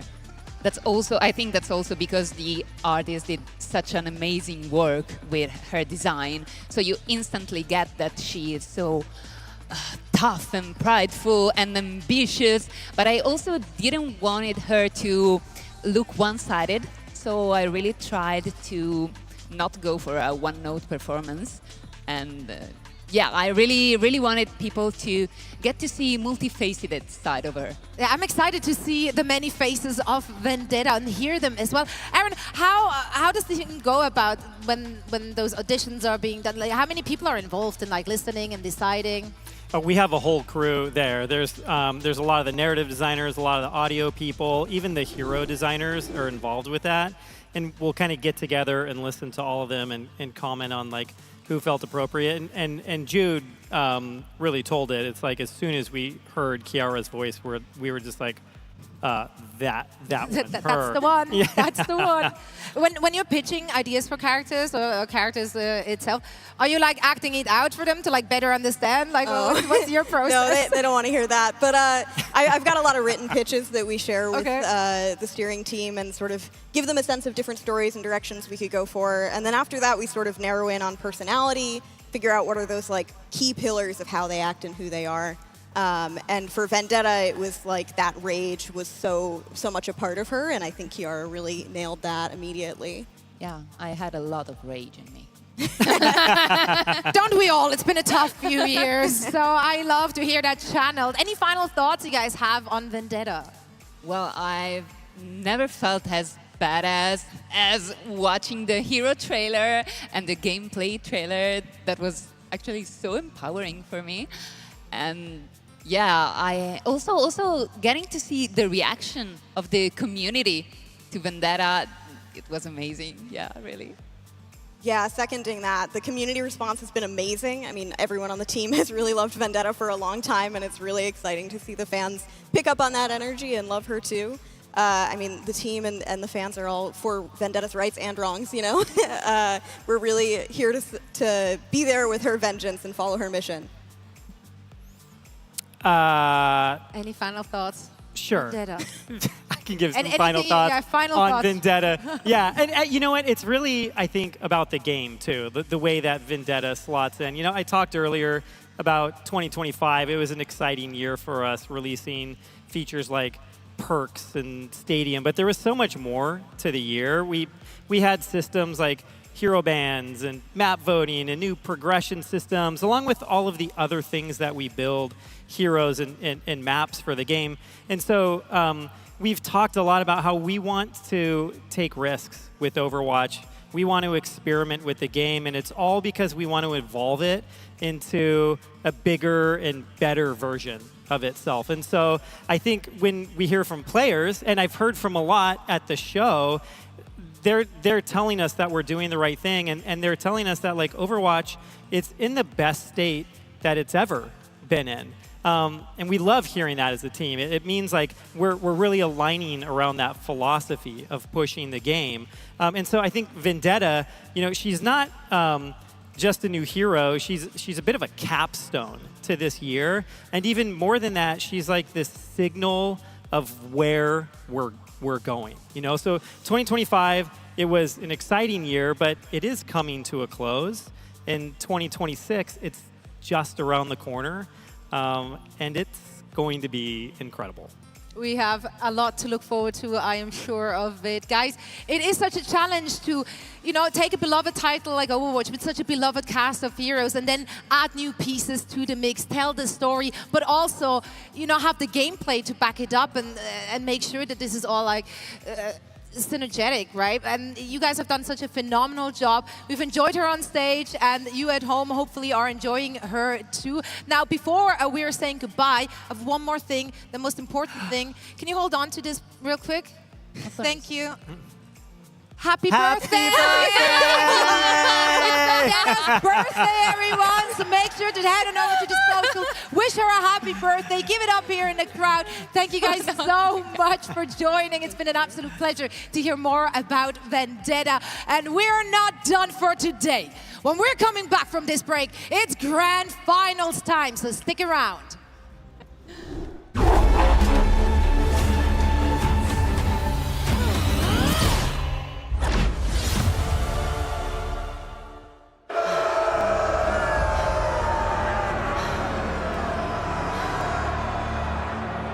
Look at them, Papa. Look at them. I wish you were here to see their faces. The crowd. The lights. The spectacle. I've become quite the celebrity in the Colosseo. They have chosen me. They call me La Lupa, the wolf. And I'm their villain. At first, I hated it. Their cheers and jeers reminded me of the sycophants you surrounded yourself with.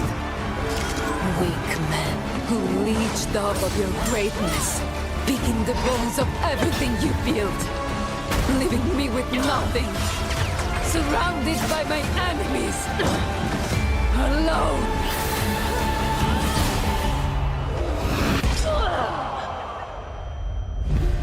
But you were preparing me for this, weren't you, Papa?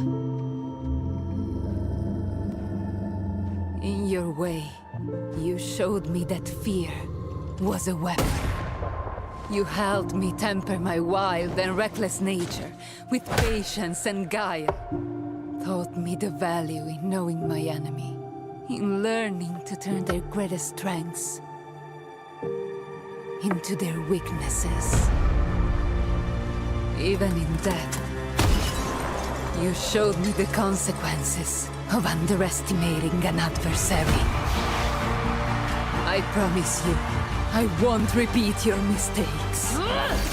Look at me, Papa. This is no longer the face of your little girl. Your enemies are still my enemies. But I am so much more than you had the chance to see. My recklessness is now focused rage, and I finally embraced what I once hated. I am the wolf. I am La Lupa. They're right to fear me. They will respect me. This arena, this mob, this moment is all just a means to an end. Every lesson, every loss has been tallied and recorded. I will take back everything that was stolen from us. And I will use them to do it.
The 2025 Overwatch World Finals is brought to you by DHL.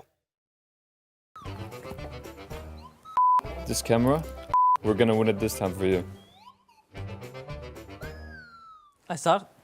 No, he starts first or? Hello everyone, this is Psycho. I play DPS for Twisted Minds. Hello guys, it's Labda head scan for القادسية. And for all our Saudi fans out there, we're gonna win it for you guys this time.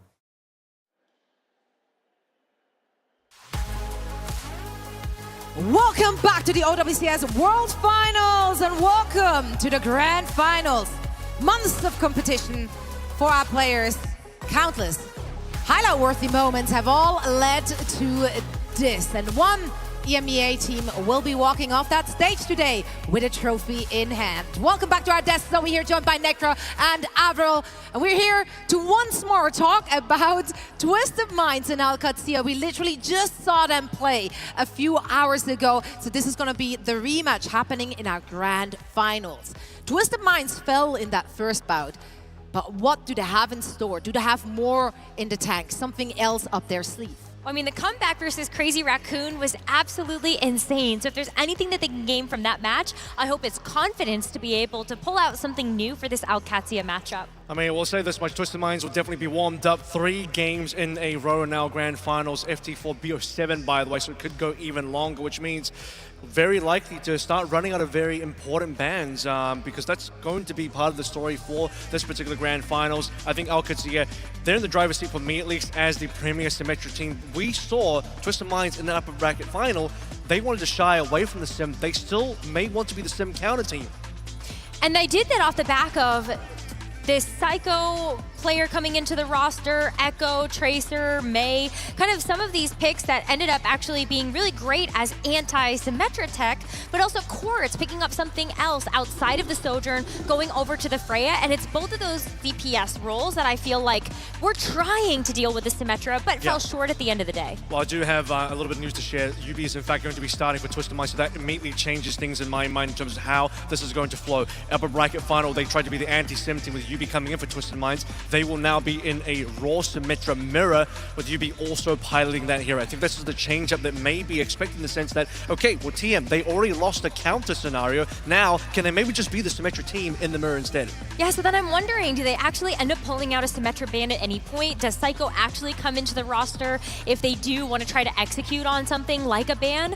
But I think, yeah, Symmetra versus Symmetra, you should definitely expect that. Expect more of TVNT and Ziad going up against each other. I mean, this is just a clash of 2 incredible EMEA titans. They have finally overtaken the Korea teams, and it's just going to be a major showdown today. Of course, Twisted Minds coming into this with a little bit left in the tank, right? They now have to play their 3rd match of the day, and this one is going to be a first to 4.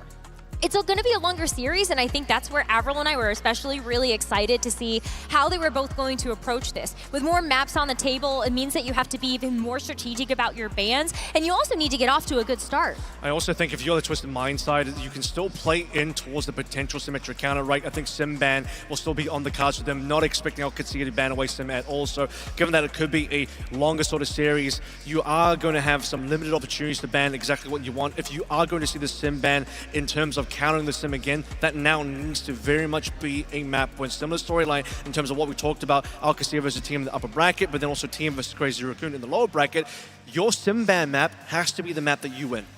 Absolutely. Let's talk about Twisted Minds here as we're rewatching some of their hero shots as well. I, by the way, love our hero shots. They're so good. They're so good. Players get to show so much personality in those, so whenever we can roll them, let's roll them. This is the Twisted Minds squad that has been fighting their way back into the upper bracket, back into the grand finals. And they are so hungry to get that victory today. And what's crazy about these 2 teams playing up against each other is that Twisted Minds have actually gotten the better of Al-Qadsiya 4 times in a row leading up to the World Finals. So the fact that Al-Qadsiya were able to take that match in our winner's bracket, and now we're going to see this repeat in the Grand Finals, I hope that Twisted Minds, they can kind of bring back that star power that they had towards the end of the OWCS Stage 3. I think I'm a lot more confident though in Al-Qadsiya now, looking just towards the fact that Checkmate really started to convince me of the extra flexibility coming into play. New Queen Street, the 4th map in the Al-Qad versus team upper bracket game where You know, you essentially had a full cap out coming through from Alcatia in very fast time.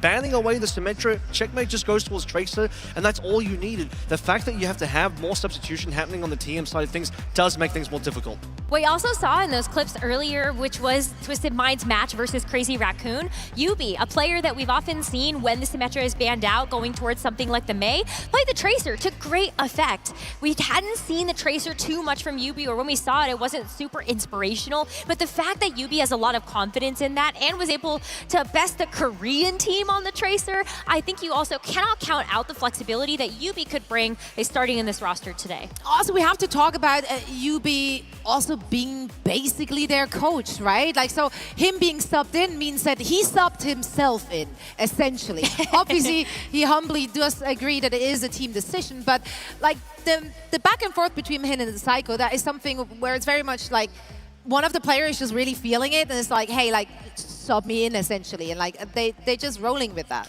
I think the call probably comes through from the fact that, okay, they beat Crazy Raccoon in the lower bracket. They're feeling where the direction with UB being in the starting lineup is giving them. That's what they had throughout the entirety of this tournament so far for the World Finals. They sort of fell short with Psycho coming in, although I still do think there are valuable maps where if Twisted Minds want to lean into the anti-sim again, ban it with a sim, and then in the same map, bring Psycho in specifically to play like the Tracer or the Echo, that could still be valuable as a bit of a, you know, ace in the sleeve, perhaps what Twisted Minds to lean into. But I think it is good to see the fact that Twisted Minds are willing to lean into the Symmetra mirror instead of wanting to try and counter it. Yeah, absolutely. Yeah, this one is so difficult, right? Because I feel like in the first match, they already tried everything, right? They did play the Symmetra mirror, they tried other stuff, and it just didn't really work. And it was, in the end, the more one-sided affair than they would have probably liked.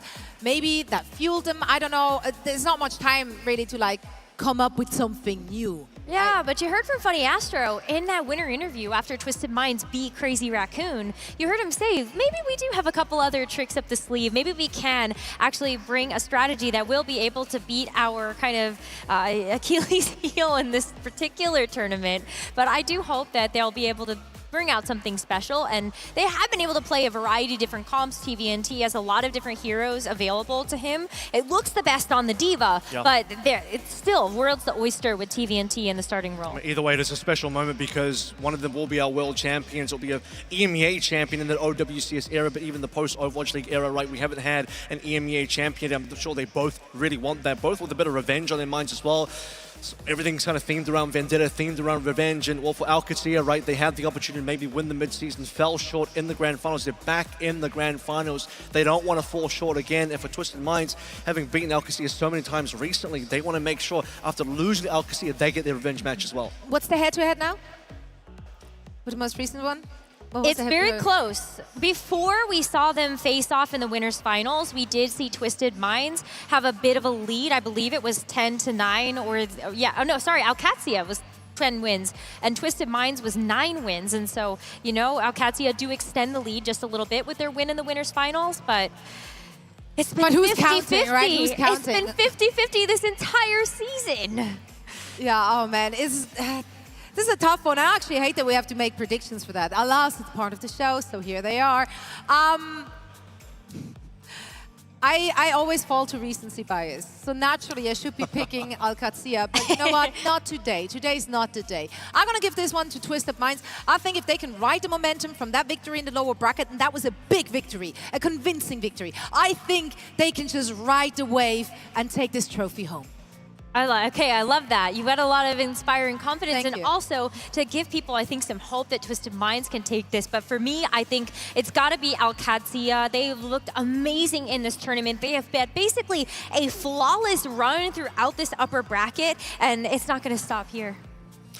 I gotta say, looking at the upper bracket final, Checkmate as well convinced me. This player is so flexible, is so good on this team, so smart. The Symmetra plays, but then the Trace and the Echo after that, they tried to ban away his Symmetra, and then they just completely rolled through New Queen Street on map 4 anyway. Yeah, I think when it really comes down to it, the swapping in and out situation with Twisted Minds may end up costing them a little bit, whereas for the Alcatia side, they know exactly where they're working with. I've got Alcatia as well. Checkmate leading the way. All right. Do we have the chat? Ooh, okay. It's 50-50 basically. Now it's much closer though. Like the first time around, was that the case as well?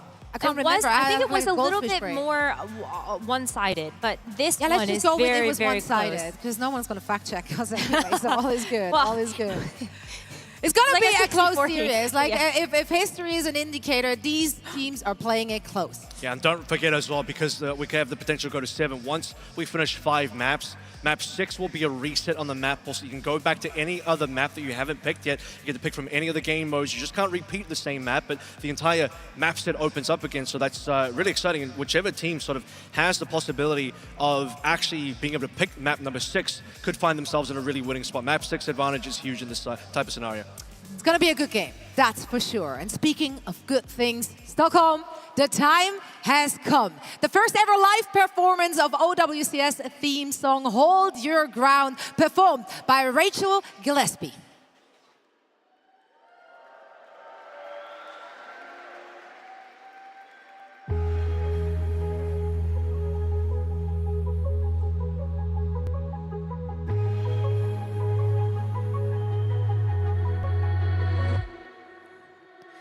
Remember the time when our hearts were synced and our thoughts connected, expanding our size. We can clear the cache, burn it all to ashes. Plan attack, our energy back and charging forward, losing track of what has failed us. We can be heroes, let all your fear go, no time to play. You're not alone, no stops in the road, the fallen pave our way. We can clear the mess with 1,000 marching steps. Nothing stays broken, nothing ever stays broken. While the world is burning broken, keep your unity loaded. While the world is burning, keep your head held proud. When the cities crumble, scream their name out loud. When the world quakes, hold your ground.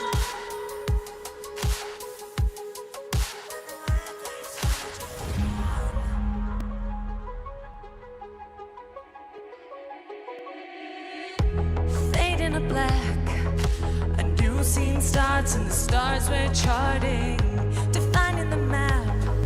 When we pull the trigger, plan attack, our energy back and charging forward, losing track of what has failed us. We can be heroes, let all your fear go, no time to play. You're not alone, no stops in the road, the fallen pave our way. We can clear the mess with 1,000 marching steps. Nothing stays broken, nothing ever stays broken. While the world is burning broken, keep your unity loaded. While the world is burning, keep your head held proud. When the cities crumble, scream their name out loud. When the world quakes, hold your ground. Oh, when the world quakes, hold your ground. Oh, hold your ground.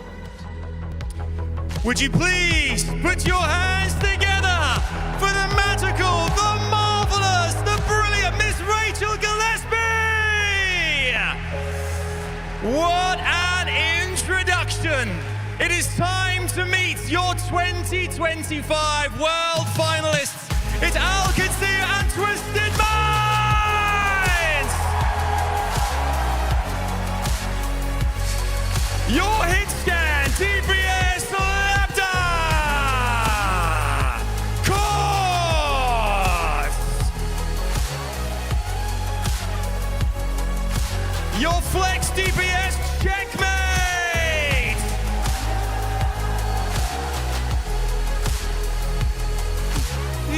Yubi!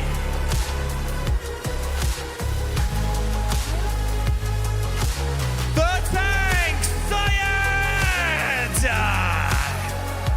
Team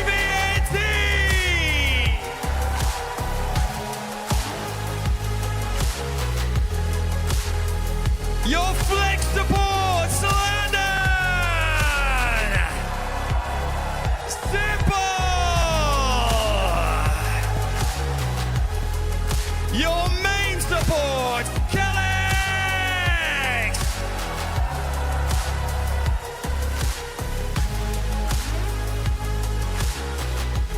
Funny Astro!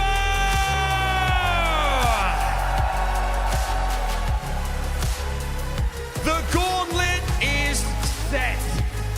The gladiators are ready. Your world final is here. One more time, please, DreamHack, give a huge round of applause to your world finalists, OWCS and Twisted Minds! Who will make their way into the history books? Who will become legends? DreamHack for the last time. Please let the world hear you roar!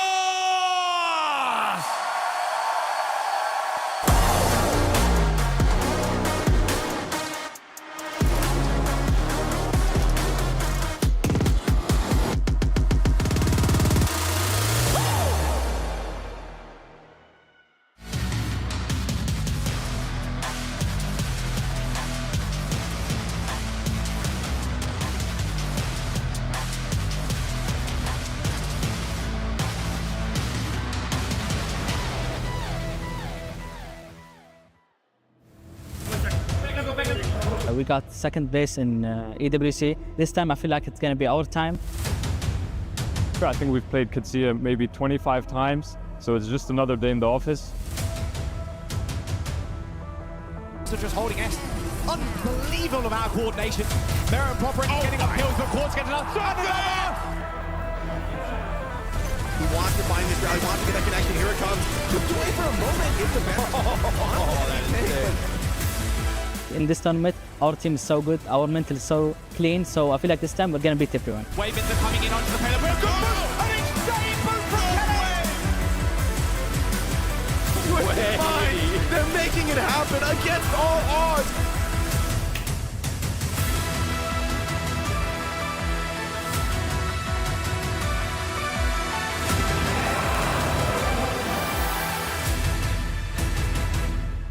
Twisted Minds right now is looking unbeatable. We are so ready.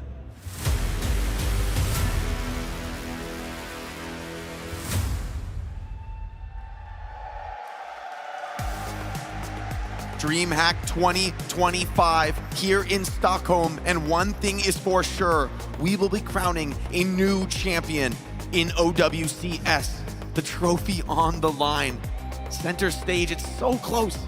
And yet one more series left to play. You know, these teams have played each other so many times throughout the year, whether it be OWCS, whether it be at the MSC, whether it be like the Saudi E-League.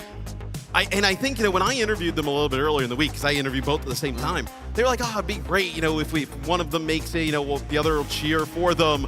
There was also probably a little bit of hint that, like, there's a chance we both make it and we want to rip the other's hearts out here. It's OWCS. They have gotten close before making it to the finals of our mid-season championship. TM, they've been great against all of our Korean rosters, you know, here on the international stage throughout the entire season, but still that's not enough for them to get it done. One will finally kind of climb that mountaintop. We were talking to Johnny, it's been like Apex Season 1 envy since like an EMEA team. It's kind of won an international event. I mean, that's before my time. Yeah, that is before your time. We're talking ancient history here, and so this is the beginning of a new era potentially for OWCS, for Overwatch. Yeah, and it's awesome to see. I mean, these two teams, you know, I was kind of looking through, as Nepal will be the first game. Now, I've watched these two teams because me and Mitch have had the you know, fortunate, you know, covering EMEA really for a lot of the year. 8 times I've been a part of these two matchups, but it's happened like 20 plus throughout the year. OWCS has a slight advantage as of now coming into our finals as well. They get that first map pick. Okay. They take Nepal. This is probably to just protect a tank, and then the Lucio Gun on the other side. Intelligent, I think, from Junkbook, coach of OWCS, opens with a tank protect, but one that he won't be likely to need later into the series in terms of the ban.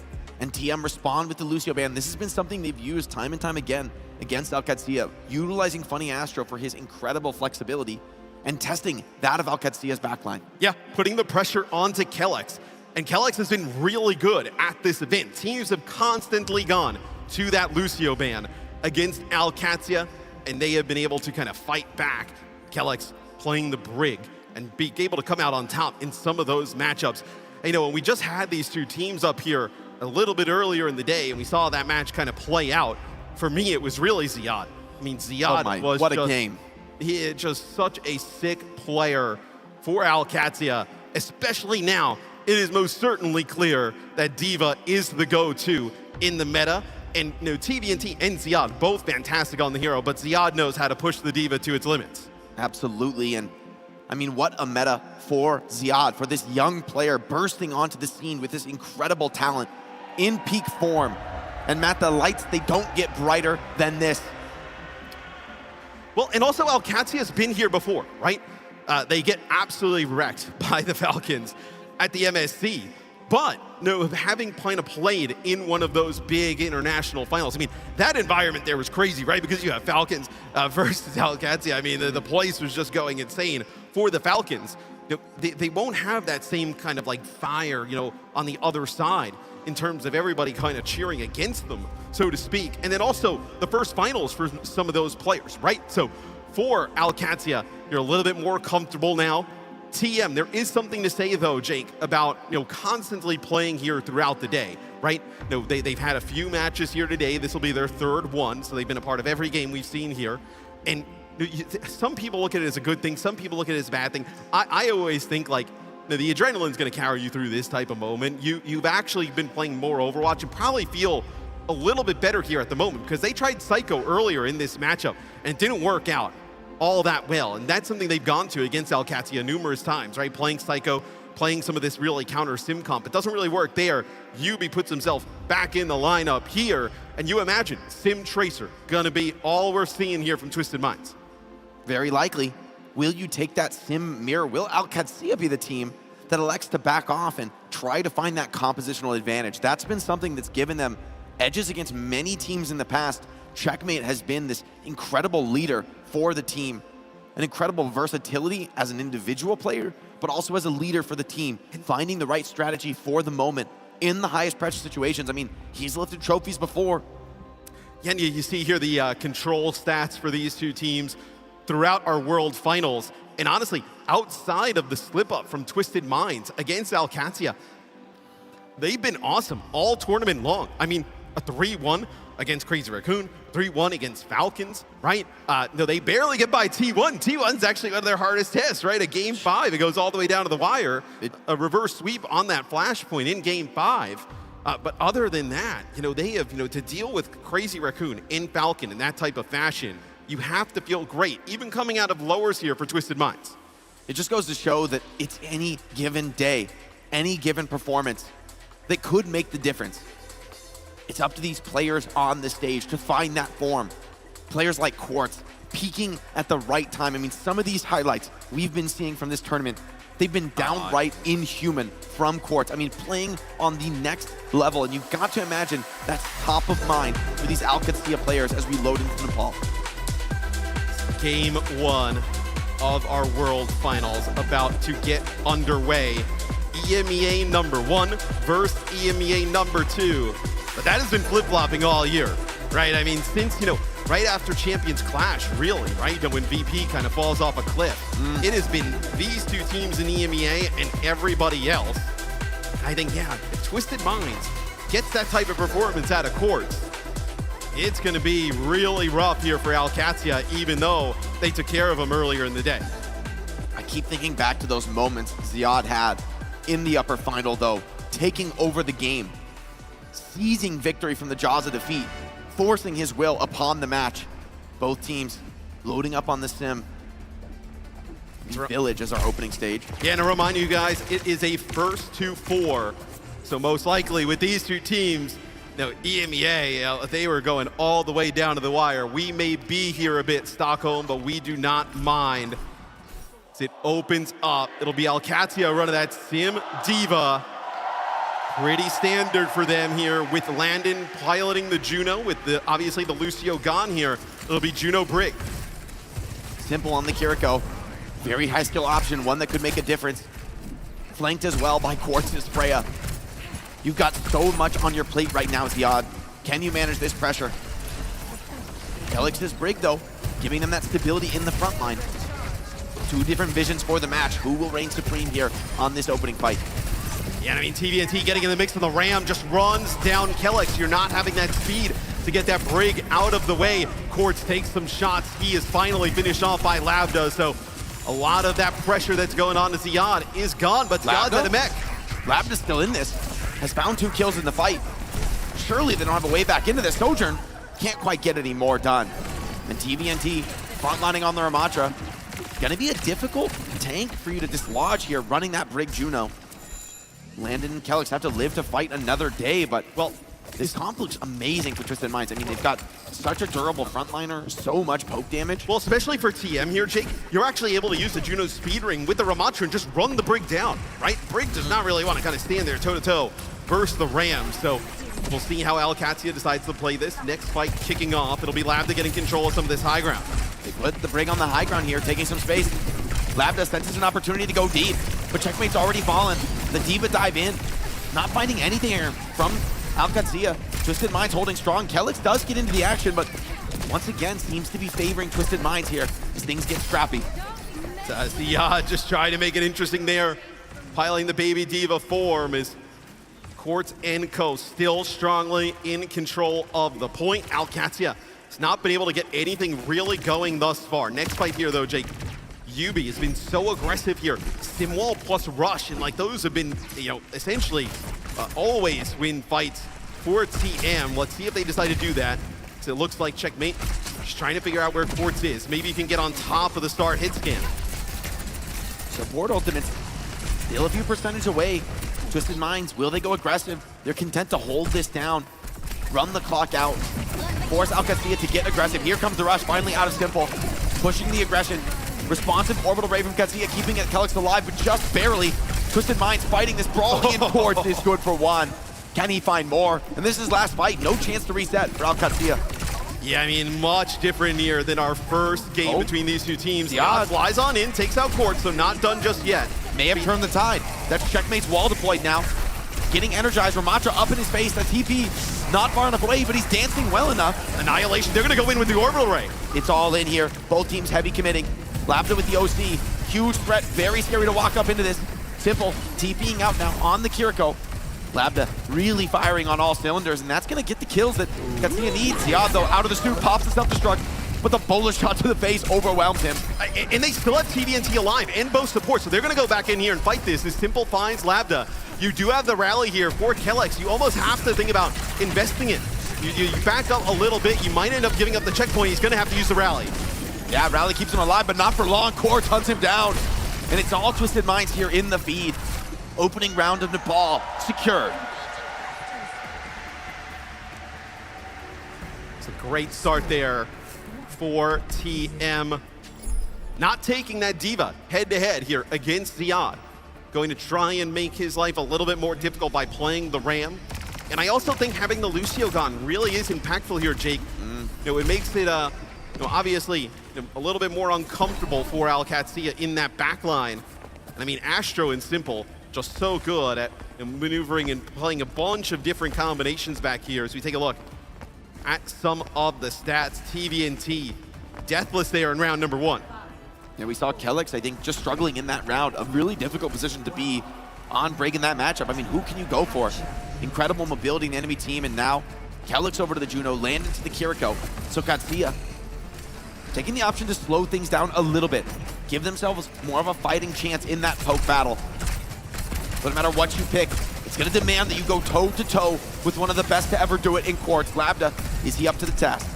I mean, Quartz clearly climbing up the ladder in terms of hit scan players in the world, maybe sitting at the top at the moment. As TVNT shield off to the side, TP in front, they're going to try and take some of this space away. TVNT putting the screws now to Katsuya. Ziad steps on the point, but is already low. Has lost that armor. This Him turret's annoying, but he's still putting a lot of pressure down on the point. The heals are very good from this Katsuya backline. He can't quite get the cap flip. Well, I think Twisted Minds is fine with them taking that position on the point as they do find Checkmate. Finally, a TP comes in and they try and get aggressive. But Alcad, you have to go down there and try and take point. As Ziad, hold on, he finds two, he makes it out. How does he do it? He's dancing with death and just That is coming out crazy. the other side. Ziad soloing this fight very nearly, and TVNT left alone on the point. TM should not lose that fight, Jake. They get checkmate first, right? They get kind of what they want. They have this like a little bit more pokey style of play. They want to play off to the side, over on the bridge, force Alcad to the point, put some pressure on down, and then follow it up. They get that first pick, especially on the checkmate. Takes all of that sim damage and mobility off the table, and somehow Alcatia pulls it out. Feels like an absolute battle of wills right now between Quartz and Ziad. Casilla pushed back for the moment, not wanting to take that frontline trade into Ramatra. And Quartz with some open firing lines here, putting pressure down, but it's not enough for the flip just yet. Casilla happy to play this one slow, patient, not giving any opportunities to the superstar hit scan. Now he goes in deep, but a rail to the face will dissuade him for now. Yeah, I think they were looking at maybe trying to get in there, connect with a bolo shot, capture a player or two. Ziad out of the suit. He's going to be going down here. Surely TVNT has him dead to the right. Quartz has found Labda in the meantime. So Twisted Minds, the raw death matching, gets them right back into position, and it's huge for them that they're able to win that without deploying any ultimates. And already, Jake, we were talking a little bit about in the pregame, like Ziad just ran rampant in that previous matchup. They are not letting him get away with that now. As you are seeing time and time again, in situations where Ziad would be able to make it away, they are punishing the diva of Alcatia. Alcatia, though, is going to be having all 5 ultimates here coming up shortly. Quartz is ready for that, put some damage down. Ziad has the Mega to work with, though. Pulling a lot of resources here. Looks like he messes up. Ziad fell off the map. A rare mistake from a young superstar in Labdapop's OC. Not going to find anything at all with this. Yeah, and it looks like Ziad actually tried to like take his mech up into the sky and then kind of come down and land on top as they push the spawn. I like this move from TM. Just kind of stagger out Labda even longer. You know, he just doesn't clip the side of the map and land back on. That's brutal, especially because you have the OC running on the other side. It looked like Labda was going to try and have some railgun shots into the back of Twisted Minds. And now TM set up quite well, Jake. They take the lead. They can get aggressive with all these ults. Coming through these chokes against Ramatra, so difficult. Casilla take it wide. The stim wall providing healthy cover for them to touch the point with the TV board from Yubi. He's taking this fight head to head here. Battling on the objective with a stim wall of his own. Ziad somehow finds Funny Astro, taking down one of those key healers, but Quartz strikes right back. The Scepter Stroke from Ziad. Center of the point, TP'd forward. He's back in the suit, but Twisted Mind still fighting, still in control at this point. Yubi on the Symmetra, maybe doing just enough, and with checkmate falling. Ziad out of the suit as well. TM holds strong in what could have been a terrifying situation. That's all of the ultimates out of the field now. Everything dumped in from both sides. But at the end of the day, the later rush with the Annihilation on the point, no way Alcad is going to be able to fight on through that. Checkmate over the Tracer here, just wants to get a touch. Send us into OT. It's Twisted Minds on fire here to kick things off. Tracer, you can get the touch, but can you win the fight?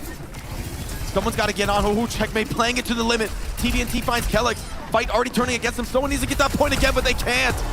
Checkmate just out of resources. And map 1 jitters for Alcatia. Twisted Minds locked in. It's been a long day of Overwatch for them, but man, they look so sharp right now. It doesn't seem to be getting them. Yeah, but sometimes that's good to continue to kind of keep playing, right? You get in a groove. Yeah. I mean, think about the amount of confidence that they must have gained with how they handled Crazy Raccoon, right? We do not see teams handle them in that fashion. Alcat, they've been kind of sitting on the side for a little bit. And also, to remind some of you guys, you know, before the Alcatia kind of beats Twisted Minds here today, the most recent matchups have been going in favor of Twisted Minds. Although the overall kind of yearly series, Alcata won. Most recently, though, it has been Twisted Minds getting the upper hand. A lot like how they did here in map number 1 as we take a look at some of the stats. TVNT, just 1 death here in our first map. UB obviously coming in, kind of locking down that sim. Quartz is just, he's in a stratosphere of his own. Look at that damage. 9,000 damage in 2 quick rounds of control. And we have seen this from Quartz, you know, being able to take over these games now at the international stage, not just against, you know, players in EMEA or players from North America, like getting the best of the, you know, players like Proud, players like Merit, players like Proper. I mean, Quartz really kind of ascending to a different level here at our World Finals. there, almost like double the damage of Labda, who's a fantastic player in his own right. And look, when you have Quartz on the Freya, and he's able to just kind of play at range, never really feel like he's under pressure. I mean, he barely misses when he's under pressure. I mean, if he has that much time to just kind of free fire, it might be a quick one. I will say, despite that map looking very dominant for TM, I think they just found the better strat there. I think the Ramatra able to just slow the game down. UB Symmetra, so difficult for Ziad to play around. I mean, it's unbelievable to me that Ziad finds so many crucial kills across that map. I mean, one notable mistake, sure, but in many of these fights that just look unwinnable, it's Ziad, tip of the spear, finding the backline, punishing them, making Twisted Mind think twice about some of these greedier map picks. Yeah, and we'll see what Alcatia decides to do here for our second map. Obviously, map selection in first ban will go over to Alcad. You know, if there was one team that would ban the sim in this series, it would be Alcatia. Checkmate obviously a little bit more flexible here than UB. UB really Tracer Sim May, you would say. Probably the heroes in his pool that you feel comfortable with him going to here in a World Final. Yeah, but I mean, he just beat down on Crazy Raccoon in a Tracer mirror. I mean, yeah, that was wild. Like, you could have, in the past, I would have agreed with you, questioning his flexibility. Does he have those other heroes on that level? But he took it to the lip in that last series. I mean, well, and questions asked, questions answered, Matt. And everything out of Alcatia, from, you know, kind of interviews and up until this event and, you know, everything here has been, we are the best sim team here. We know how to play it against everything. We are going to continue to play it. It would be a little bit of a sign of kind of, you know, breaking from that logic to obviously get rid of it. But as we take a look at Alcatia, potentially are you looking at King's Row here? Both these teams love King's Row. It was basically the entire time during EMEA we would see them go to that map. Potentially one they go to here. Big moment for the coaching staff of Alcatia. How do you respond? Twisted Minds had pulled a 180 from that upper bracket final. The style they ran, going with Psycho, playing these high mobility comps, trying to outplay the Symmetra. It didn't work in that match. And so they come back with a new and revamped look. UB in the lineup. Strong opener to the series here on Nepal. You also have to give credit to this TM team, right? Coachless, right? Pretty much everything up until this morning was, with this first matchup, was UB in. And they decide, hey, maybe the better option is Psycho. And in some of these games against Alcad recently, that has worked. And they decide right after that game, like, hey, maybe we just kind of go back to some of that sim stuff. We feel like, you know, obviously UB a very strong in-game caller as well for this team. Maybe you feel like you kind of need that extra edge. And it has worked out. So we will see shortly what Alcad decides to do as we get into the map selection. But we take a look at some of the healing leaders here at our World Finals, and Simple and Landon sitting on top. I mean, Landon's #1 with a bullet, though. Almost 30% ahead of the next player. That's ridiculous. Well, I mean, they're playing a ton of, like, Lucio comps and Brig comps, right? So a lot of the healing from this team comes from Landon. You know, Baptiste comes as well, right? But still, I mean, an insane performance at this event from Landon. You think back to their game, I know against CR, right, to knock them into the lowers and what he was doing on Shambali Monastery. I mean, just an unbelievable event from him. And yep, an EMEA staple here is King's Row as the map selection. No surprises. But the ban is where things really get interesting. And Katsuya, man, they are all in on protecting this diva. They're doubling down, honestly. And it's basically the same ban strategy as the last map. But doesn't this work out for Twisted Minds? You get rid of the Kiri, right? This is going to cause, like, what? Are you playing, you're not going to play like a, what, Juno in the backline? Are you playing the Wuyong here, maybe? Like, TM can play that. That's why it's not as bad of a ban. Yeah, it makes you lean towards some of these other styles, the slower backline styles that I think TM do prefer. But Kiriko's been a staple all tournament long, and so to take it out of the pool is, I think, going to put both teams in an interesting spot. Put some pressure on Landon's hero pool. What does he have next up in his bag of tricks? We talked about it. I mean, he's insane on the healing leaderboard. Incredible stats from him. but can he also deliver as we go deeper down the stretch? And these early maps, when these impactful bans often come out, Katsia investing in some protect bans that hopefully pay dividends for them later in the series, but you've got to get there to even use them. You've got to win maps. And Matt, I feel like it needs to start soon. We saw this in the midseason championship at the Esports World Cup. Katsia started out strong, but faded down the stretch in the grand final, and that memory, it has to be replaying in their heads now. They've got to get out of this rut and find some purchase on the series in Kings Row. Yeah, I mean, kind of bad memories could be seeping into the minds of OWCS. Just getting that first to 4, they looked so good at the MSC and just kind of dominated in that final. Now, TM goes up 2-0 with how they've kind of been playing in some of these matchups lately. He could start to lose confidence on the OWCS side. And Jake, I gotta say, obviously, cast a lot of EMEA Overwatch this year. Gen G was famous for going with those protect type bans, and Gen G's not here. So that didn't exactly work for them. But look, if you're OWCS, you definitely feel like you want Ziad on his D.Va. The strongest hero in his pool. But it does obviously leave some things open here for TM to attack in the back line, as looks like Simple here, rolling out with the Baptiste, gonna combo that with a Lucio. So Lucio Ramatra, this was a comp that was actually really strong, like towards the beginning of stage 3 in EMEA. And now Katsia, they're planning to go for the playstyle adjustment rather than the compositional swap. We'll have to see if that ends up being the case, what Ziad ends up coming out of the gates with. Probably not the Winston. We shall see some options here. The D.Va as the gates open for OWCS, as it will be Landon piloting the Baptiste. We've seen some truly historic stuff from him. Legendary plays on that hero. They're going to need it here to tie the series up. Landon gonna feel good about this. A matchup where he's very comfortable. Twisted Minds feel that the mirror is the best option. And Labda's taking the high ground with the rail. It's a strong rotation from the Symmetra. They're starting to put pressure on this point. Once again, Katsia trying to play that momentum game, but Quartz, you cannot peek this man on the Sojourn. Katsia with 4. Still on the map, still staying active and holding this map control. But will they be punished for it? Astro looking to punish with a boob, looking to find somebody stepping out, taking a risk. Landon forced into a drone. TBNT pressuring with Yubi, and now they're being pincered a little bit by Labda on the respawn, but hard to navigate, and Quartz finds Kelix in the chaos. Twisted Minds just really taking over this series now. I mean, Katsia not finding anything, no relief, no respite from the Soj. I mean, it must be so fun to play with Quartz as he just dominates the lobby. That is great positioning early on from OWCS. They kind of get the high ground, they force TM to kind of rotate to the low.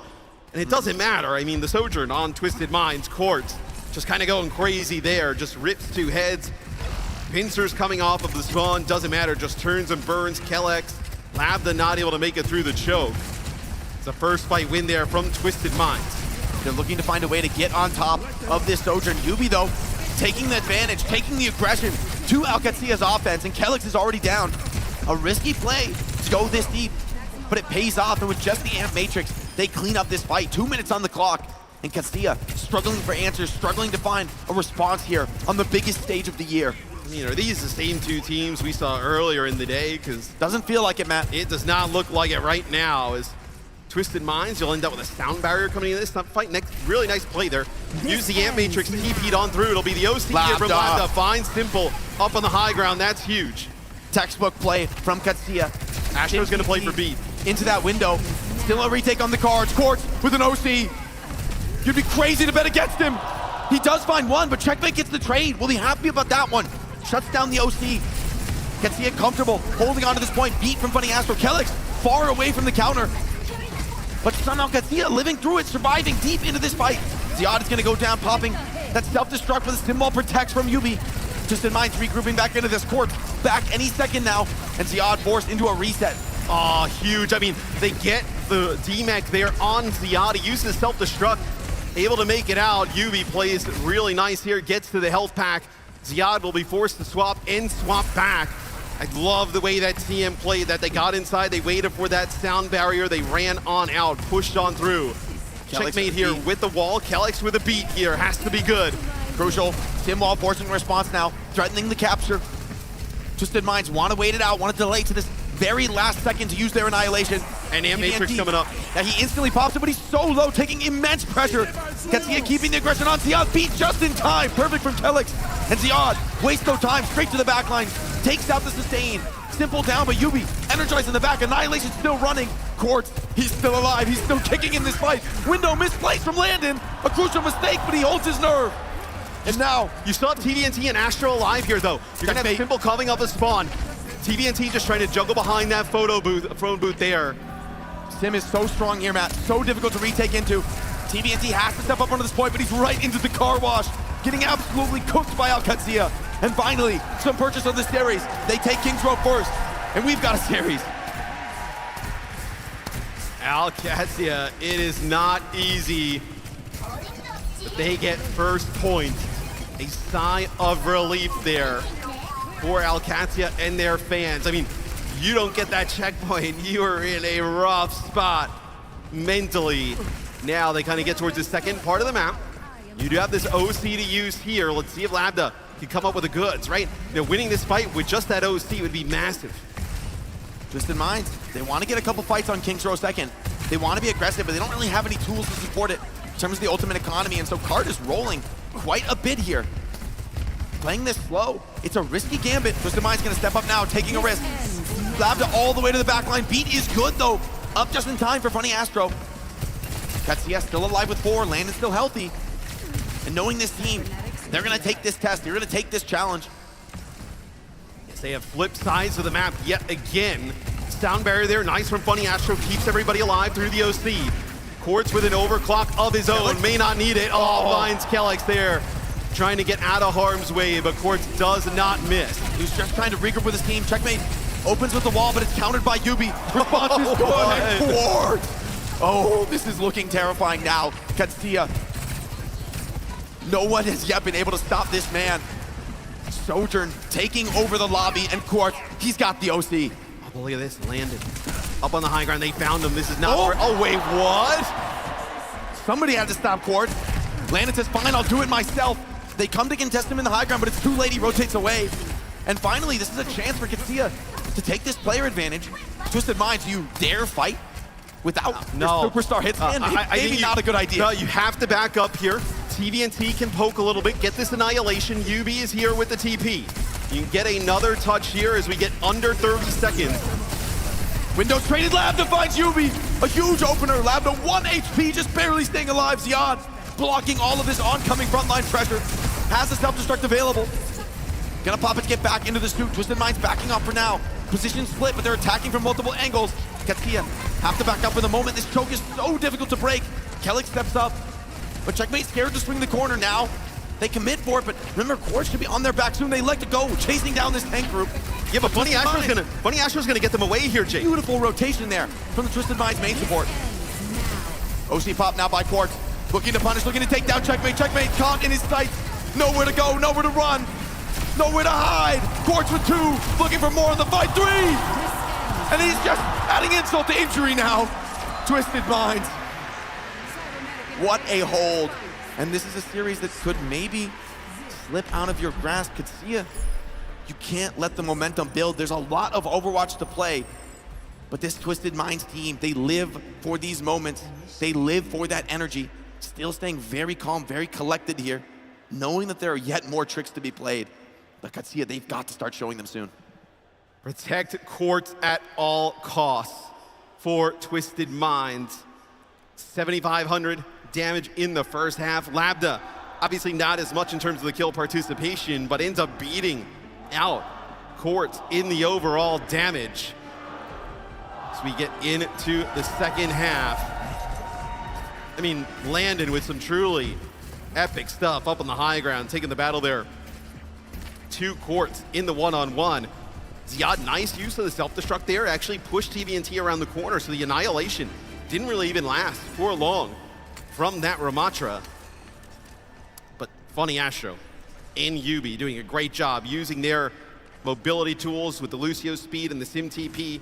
Let's just kind of out-rotate Alcatsia. Alcatsia goes on the hunt, cannot find Twisted Minds and ends up in a really rough spot, just running directly in, head first to Quartz's OC. And Ziad not finding much to write home about here on the Diva is going to simplify things. Come over to the Ramatra mirror. A time-honored strategy. If you can't beat him, join him. And in a series with this much at stake, you've got to adapt to the flow of the game. It's leaning heavily Ramatra as Quartz. Looking for an off angle here. Holding on this TP.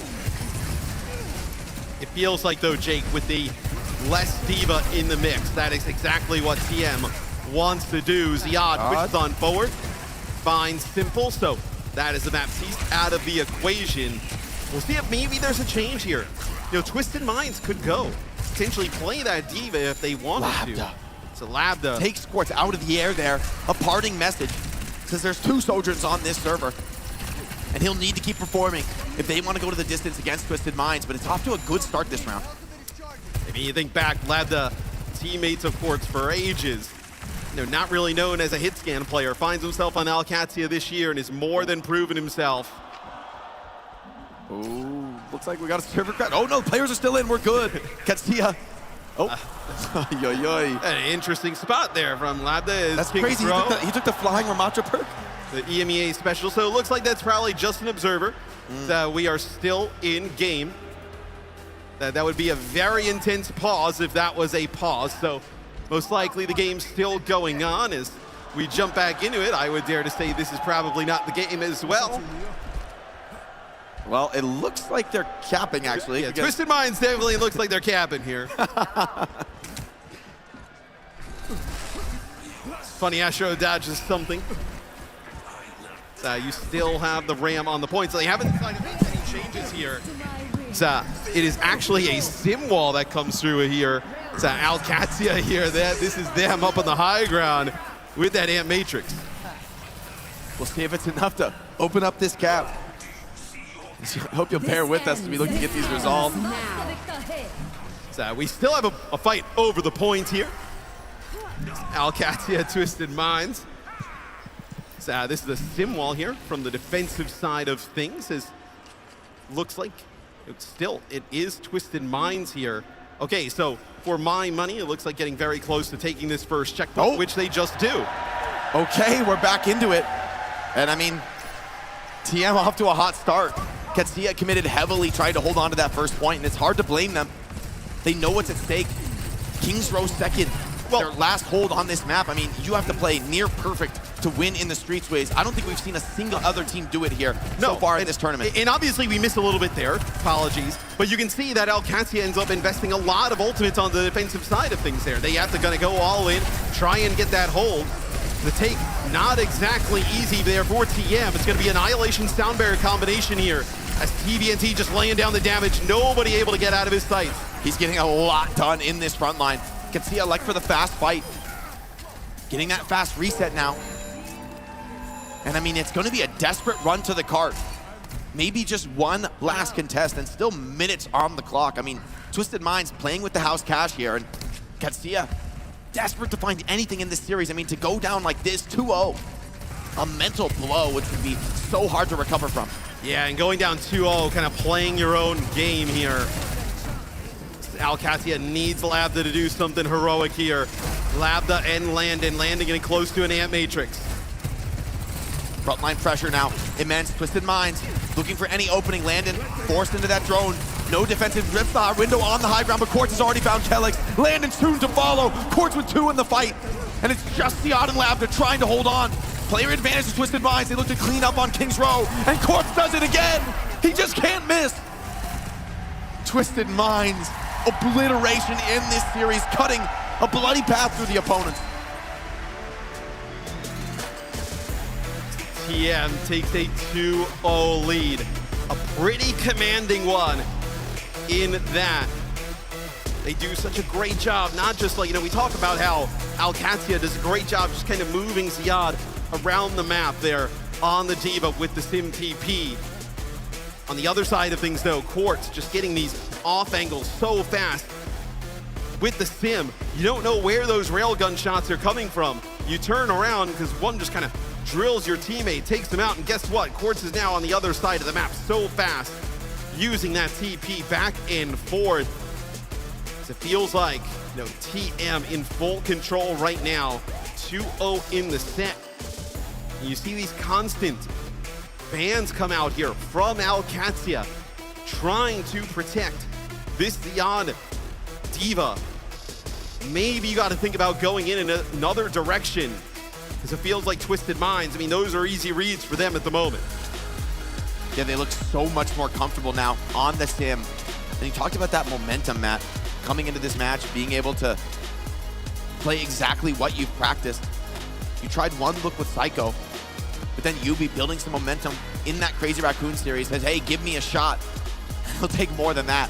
He'll take 2 maps back to back. And I mean, Quartz is just disgusting. I mean, Landon finding some incredible counter kills on this Baptiste. Hey, it's not like Landon and Labda. I mean, they have put up some sick numbers throughout this series as well. Dude, it just feels like every time this guy at Quartz, he's got an overclock, it's like 3 dead. It's unreal. I mean, you would think his overclock had like tack visor attached to it or something. I mean, you see here, mid-slide being able to find players. I mean, just dominating. And TVNT, obviously, and we talk a lot about Ziad and how great he is as a tank. TVNT, KSA, kind of trading minutes for this team for a lot of the year. Towards the end, though, it is clear TVNT is the go-to. And, he puts himself, like, when you watch these two play Diva, obviously Ziad tremendous. TVNT is not that far off. It's not like this massive gap between the two. So even protecting that Diva still unlocks something good here for TM. It'll be a Alcatia map pick here coming up next. So for Alcad, do you want to see them go? So you would typically say like Shambali, right? Maybe, but Shambali actually plays pretty well for TM because they have probably a better option of playing some of those double flex backlines. And if you don't ban one for Alcad, then they could just get rid of the Diva and you're in like a Ramatra mirror there. Talking about those backlines, I mean, we got to talk about Funny Astro.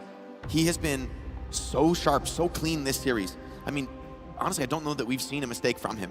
Incredibly clean play on the Lucio, consistently having the faster beats and turning those into fight wins. Not just building it faster, not just having the superior deathmatch, but actually finding those decisive moments to beat aggressively. I mean, so risky sometimes in this comp with the Sim, the Lucio, they can be so evasive and escape away from those pushes, and yet Funny Astro keeps finding the opportunity, and yet without ever seeming to go down first. I mean, you see, Funny Astro obviously on one side, Kellex on the other there with Landon. These teams and these players really just kind of EMEA as a region has not seen success like this basically since Overwatch launched. And these players have been playing since that time, grinding their way up through different iterations of Overwatch Esports, different programs. And it just kind of hit me that, like, obviously this is the World Finals on the line, but like somebody like Kellex, who's been around forever, who's been trying to get to this moment, both these teams take care of the Korean juggernauts that we have in Overwatch Esports, and that is still not going to be enough for one of them to host a trophy at the end. That is brutal stuff, thinking about that, but for TM, you have to be feeling amazing right now. 2-0 up in the set. Alcatia with another map selection here, Jake. New Junk City. So we'll see what they decide to do in terms of the bans. As Alcatia take us to New Junk City once again. It's going to be a tank protect ban here. The Sojourn, interestingly banned out here by Twisted Minds. Kind of a wild ban. I mean, maybe you just, like, why? I can't imagine, actually. Why would you ever take this away from Quartz, considering what he just did the last 2 maps? Right, I mean, this is a Alcatia map selection, and they do get the first ban, so they do yet again go to protect another tank. They won't back down. So I don't hate the idea of banning the Soj, if I'm honest with you, from TM. Really? We have seen Quartz pull up some amazing games on the Freya, on the Cassidy. True, it's a great map for Cassidy, right? The range much shorter. But Labda on the other side just had a fantastic game on the Soj, and Labda doesn't really play the Freya, so it's going to be a Cassidy on the other side, most likely. throughout all of EMEA, Lambda really, even when Freya was good, he was playing Soj and Cassidy. They did not like to go to it whatsoever. So this is a really targeted ban here from TM. A lot of faith in Quartz that regardless of whether the Soj is in or out, Cassidy or Freya, he's going to come through. In fairness, right, it's that aim, right? It's the ability to be so calm, so dialed in under pressure. And that's the thing about Quartz, man. The greater the pressure gets, the better he seems to play, just hardening. Resistant, resilient against any attack. It's going to have to be a mighty effort for Katsia to shift the momentum in this series. But remember that, Matt. Remember that series against Crazy Raccoon, right? Yeah. They lost map 1. Map 2, full held on Shambali Monastery. And just through sheer grit and determination, they make the fuller hold. They begin to build momentum, and they're able to come back and win that series. And in the first to 4 format, you have time to find your footing in the series, but it's slipping through your fingers like so many grains of sand right now, Matt. You have time in a first to 4, you are correct. But I feel like that time is past, as TM is up 2-0 in our World Finals here against Alcatia. And it feels like, though, Jake, I mean, the must-win of must-win maps here for Alcatia. You go down here, shades of the mid-season championship, where you make it all the way for Alcatia and come up with nothing. Yet again, you would kind of falter at that final moment on the international stage. This time, it's your inter-region rival, Map number 3 here, ready to kick off in just a sec as the doors open. They're tripling down. The Diva once again, Ziad. He's found so many kills, but they haven't been able to piece together these team fights. Yubi has just been cooking on the sim. And now, Quartz on the Cassidy, unleashed on one of the iconic hit scan of Overwatch. Twisted Minds, twisting the screws, pushing in. Katsuya falling back for the moment. Point about to unlock.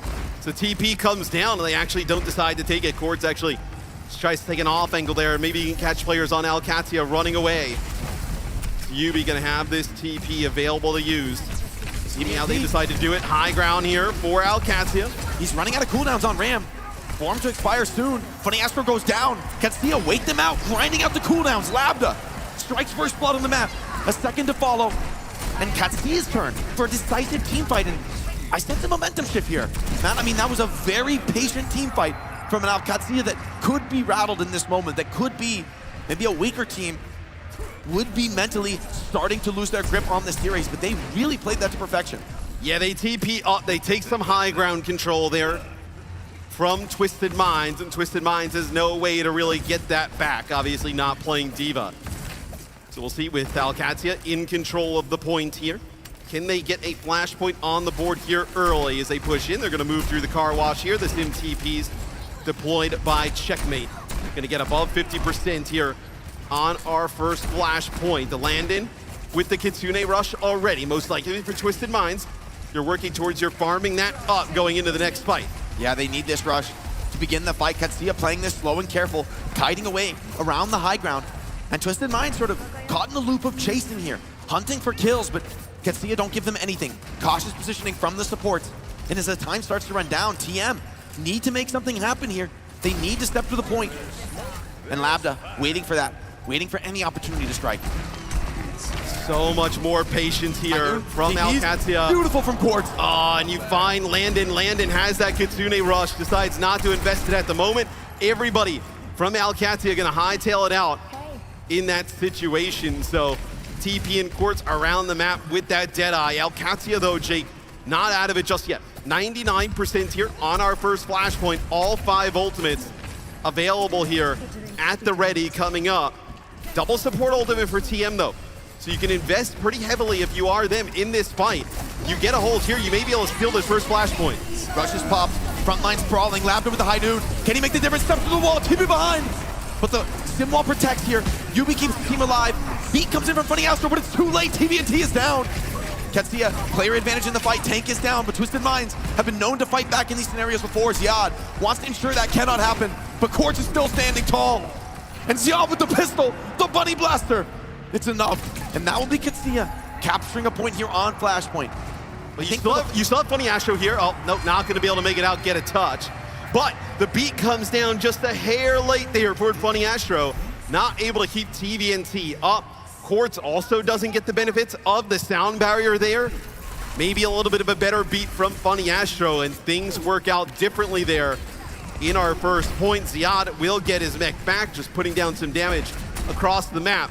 This will allow Twisted Minds, though, to get control of this high ground first. And the patience from Casilla has so far been paying off. But that first flashpoint really does allow more of that kiting strategy. TVNT wants to get in, Tango aggressively in the front line, but Casilla hasn't been letting him do that. Now Twisted Minds say, okay, we'll slow it down too. We'll match you on some of these slower trades. No one touching the point for the moment. Both teams not wanting to yield any position for the incoming fight. So difficult to get this Ramatra out of these positions. Nemesis form gone. They actually go right on past. Does not matter. They take out Simple, TP across. It'll be TM, though, getting control of this point. It's the dream first kill, taking down the enemy Kiriko. And both of these teams, you can tell they're just experts at this style. They know. No use continuing that fight without the Kiriko. No chance to sustain through. Instead, they reset. But it's Katsuya now with the point control. You're back pretty quick here. If you're Twisted Minds, Deadeye TP combination available to be used. Let's see if they decide to kind of throw that out into the mix. Quartz was able to find one the last time we saw them. Combo that also now with some poke damage coming on in. Simple gonna be able to get this Kitsune rush. Katsuya poking very well right now. I mean, checkmate Lambda standing tall with so much confidence on this high ground. Twisted Minds, TP up to the high ground, take the fight. Simple, pops that rush to High Noon, very channel, huge risk here. Lambda and Quartz both find one, but Ziad makes the difference with the player advantage. Yubi so low now, falls as well. And Katsuya bat away that aggression with ease, with comfort. Rushes traded High Noons as well, but you're very happy to be in this position. TVNT being stalled out. A bit greedy from Katsuya, but it pays off as now Quartz goes over to that Freya you talked about, but without TVNT, a recontest is a fraught proposition to say the least. No, you're giving up this flashpoint, and Katsuya showing signs of life 2-0 in terms of flashpoints here, an opportunity to get a map on the board. It's the rotation here from Twisted Minds. They'll kind of get over towards this point, actually a little bit late because Katsuya, the mobility of this comp, the Diva's been so strong. You see why they try and protect it for Ziad. Just a master at piloting this hero. They TP down, see if they can catch anybody on the flank. Don't find anybody back to the point. Yubi has this sim wall. First is opened by checkmate. Later by Yubi, so has a little bit of a time advantage in this fight. Katsuya may have to play this one slow. They do have that self-destruct on Ziad point, about to open. Twisted Minds with a positional advantage. The TP flips the map. The beat aggressive here from Kellic. Funny Astro with the later beat to respond. It doesn't come into Yubi though. Lambda on the off angle, staying alive. Both teams resetting, relatively healthy. Ziad loses mech, but has that self-destruct for the retake. Twisted Minds low for now. Yubi goes down, landed. A crucial opening kill. Lambda in the sightlines, taking it to TVNT, who's low, who does fall, but not before striking Second Blood. He binds two. It's a 3-on-3. It's two supports and Quartz, the hero so many times for this Twisted Mind squad. But Ziad in with the Bunny Blaster, absolutely fearless in the front line, and it will yield a first cap for Katsuya. Yeah, I mean, that's just initial control over the point. And look at this, Jake, a change here for TM. They are going to go over to the Zarya. I've not seen much Zarya in this series yet at all. But this time it's going to be TVNT using that Zarya to really put some pressure on his Ziad. He gets back into that suit though. More fights to be played. Kelix and Lambda somehow find kills. TVNT punishes checkmate for it, but he's low. Funny Astro as well, hunted down by the young gun Diva. Ziad with yet more. Quartz touches the point but cannot finish the flip. And Katsuya on the verge of a dominant flashpoint. I mean, this is a map that, talk about a tempo shift in the series. Despite being up 2-0, it's Twisted Minds forced to blink first, forced to swap away from their preferred style. They must win map for Katsuya, and they are most certainly playing like it. There's likely one more fight here on this flashpoint. Bola shot here from Quartz, takes a lot of poke damage there from checkmate. So he's trying to work his way through. The tempo advantage, Ziad zones away, they're split. They don't know what to do. High Noon still channel, damage is good onto Astro, and they can't even touch the point. Katsuya finding the fortitude, finding the veterancy. We saw in the pre-match, I mean, Landon dapping up the teammates, talking with each other. They stayed focused, they stayed disciplined. And I mean, we talked about this. I mean, the mental fortitude from Junk Buck of all people to refuse to back down, believing that they can win with this D.Va style. And they showed how they can do it on Flashpoint. I mean, this is a very significant moment in this series. You are up 2-1 as Twisted Minds, but OWCS have shown an adaptation here that demands a response. I think the issue here, though, Jake, obviously, OWCS, you have to do what you have to do to get a map win. The players all will take a little bit of a breather here, but OWCS, with all of these map selections, you've been able to protect that D.Va. Now, obviously, the OWCS taking this must-win map, that is going to be an option on the table to get rid of.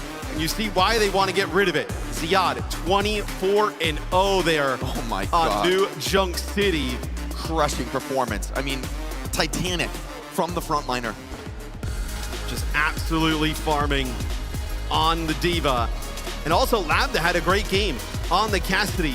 Definitely outplayed Quartz. A comp that I think OWCS a little bit more comfortable running than what we see from the Twisted Minds side. But if you're TM, you have to look at this as a little bit of a positive moment where, look, we got our 2 maps. We're still up in the series. We have our map selection. We still have the D.Va ban available. That, hey, still going up 3-1 puts us in a commanding spot. TM cannot get down on themselves just yet. OWCS do swing back, do get a map win on the board, but still, Escort, I mean, a map pool where you have maps like Dorado, things like that, you could get rid of the D.Va, make it really difficult for Ziad, some other maps there. Shambali Monastery, you think towards that, right? Getting rid of the D.Va there, playing a double flex backline could be really strong for Twisted Minds. A huge map selection coming up here, a huge first ban for TM. The inflection point in the series could be for Katsuya if they can continue it, if they can win, and I think you're very much right, Matt. I expect the D.Va ban to come out. But Ziad, I mean, think about through the course of the day and through the course of the tournament. The Ram has looked great at times. The Zarya has looked immaculate, looked fantastic. And so, I mean, I think this is anybody's game. Still a lot of Overwatch left to be played. Yeah, I mean, a really huge map coming up in just a bit. But before we get there, let's go to Zoe and the Des to get their thoughts on a crazy first 3 maps. Thank you so much. Looking dapper, the 2 of you, by the way. We're back here on the desk with also dapper Avril and the ever so lovely Necro. Let's break it down. Listen, you guys did pick OWCS to win this one thus far. It is Twisted Minds in the driver's seat, mind the last map here. Let's talk about overall, though, our expectations for this match. You know, the first time they met in the upper bracket final, we did not get to see UB in the mix. We did get to see Psycho being swapped in to play that tracesuit. That did not work against the very competent OWCS Symmetra strat. But this time around, it is UB in, and they are taking that Symmetra mirror. What changed? Right, I think it's just the confidence, you know? UB ends up subbing himself into this roster to be able to play for the Twisted Minds, and the fact that he has been such a core piece of glue just to make sure that this roster is playing together, I do think that that ended up working out for them in the first 2 maps. I think it's some of the leadership needing to come in from UB side of view, for POV rather, for Twisted Minds, but also the fact that it's more difficult to be the team trying to counter the Symmetra composition rather than the team that plays it. UB knows how to play it. Twisted Minds know how to play it. You saw what happened when Falcons and Crazy Crew tried to counter it. They couldn't do it. You saw what happened when Twisted Minds in the upper bracket tried to counter it. They couldn't get it done either. It is just easier for them to be the team that also matches Symmetra. If you can't beat it, then join it.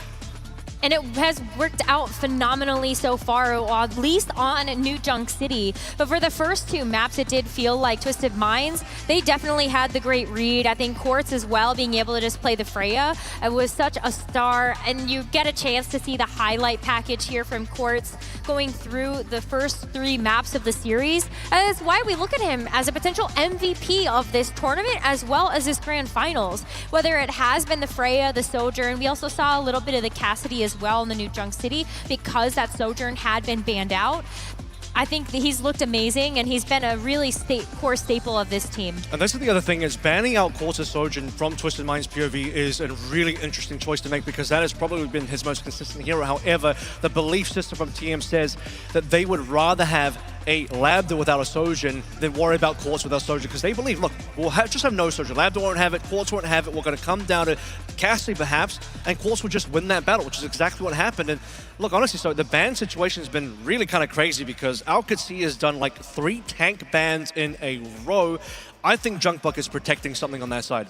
He must, yeah. And I mean, it was a big question mark. What are you banning for 2 teams that do have similar hero pools and similar styles that they like to play? Some of them have to be a bit throwaway, right? You have such a long series. The Hawk, you should expect. You should definitely expect to see some of them, though, at least be, hey, we can save the really strategic bans or the ones that are really going to kind of hit where it hurts the most for later on in the series. Because if it goes to 7 maps, then you're going to need to have some of that gas left in the tank. So Reinhardt, you can make a case for the Roadhog, though.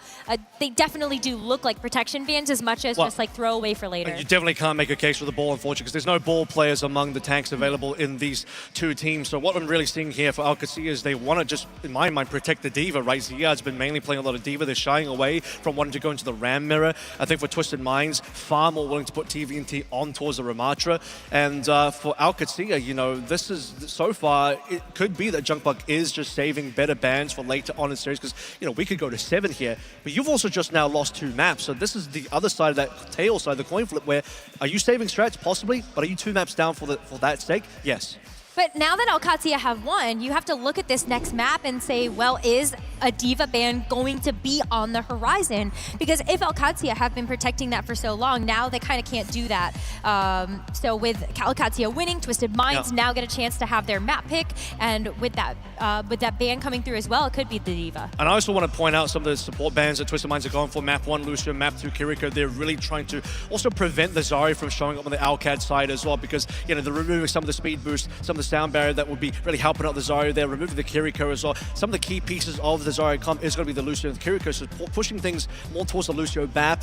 So you're starting to see just more of that Ziyad Diva. Obviously, Diva playing well with that Symmetra, but part of that is now going to come through where we're setting up the fact that map 4, with Twisted Minds now being in the driver's position to actually have a ban. I think Diva has to be top of the list. We've already seen some really important support bans, though, and I actually kind of wonder what's left, because you mentioned the Lucio, the Kiriko. That has been sort of a staple for both Landon Calyx as well as this backline of Simple and Funny Astro. But do you ever consider banning out like a BAP? I don't think it's as valuable. I think Lucio Kiriko is far more prevalent in this series so far. Just take a look at TVNT stats. Obviously playing a little bit more Ramatra. He's even doing the Nemesis blocking post. Has to be like more in front of his face, though, right? Yeah. Yeah, but then TVNT forever. Face card isn't hitting if you block that one. So true. You know, you gotta keep that one alive and kicking.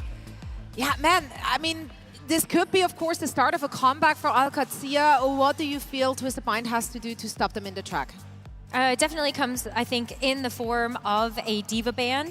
And the fact that they've already won 2 maps in the series, they are open to that. But I think there's also another piece of the equation. What if we end up seeing a swap come in from Twisted Minds to bring Psycho in? Yeah, I don't know if that's going to end up happening, but it could still come through. I still suspect a Symmetra ban at some point. And actually, the more I think about it, the more likely I believe it may actually come to the OWCS side. And the reason why is because if Yubi is in, obviously we see the substitutions up first, and if Yubi isn't subbed out and that ban is available from the OWCS side, they ban away the sim, they take away Yubi's sim. I think the rest of Yubi's hero pool will be hurt a lot more than Checkmate's hero pool in terms of, okay, they can both play the Tracer and the Mei, but Checkmate has been mechanically the better player on those heroes. So actually, I think OWCS at some stage may opt for a sim ban as well. Especially because we still have push in the pool. That is definitely a map that you could use that on. I was just about to ask, where do you think Twisted Minds is going to be most comfortable heading towards in our next map?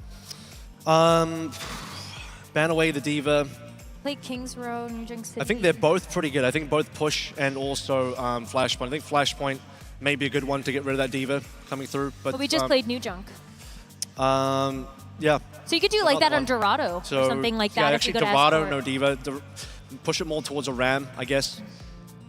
I see the coaching gears turning. I'm loving it.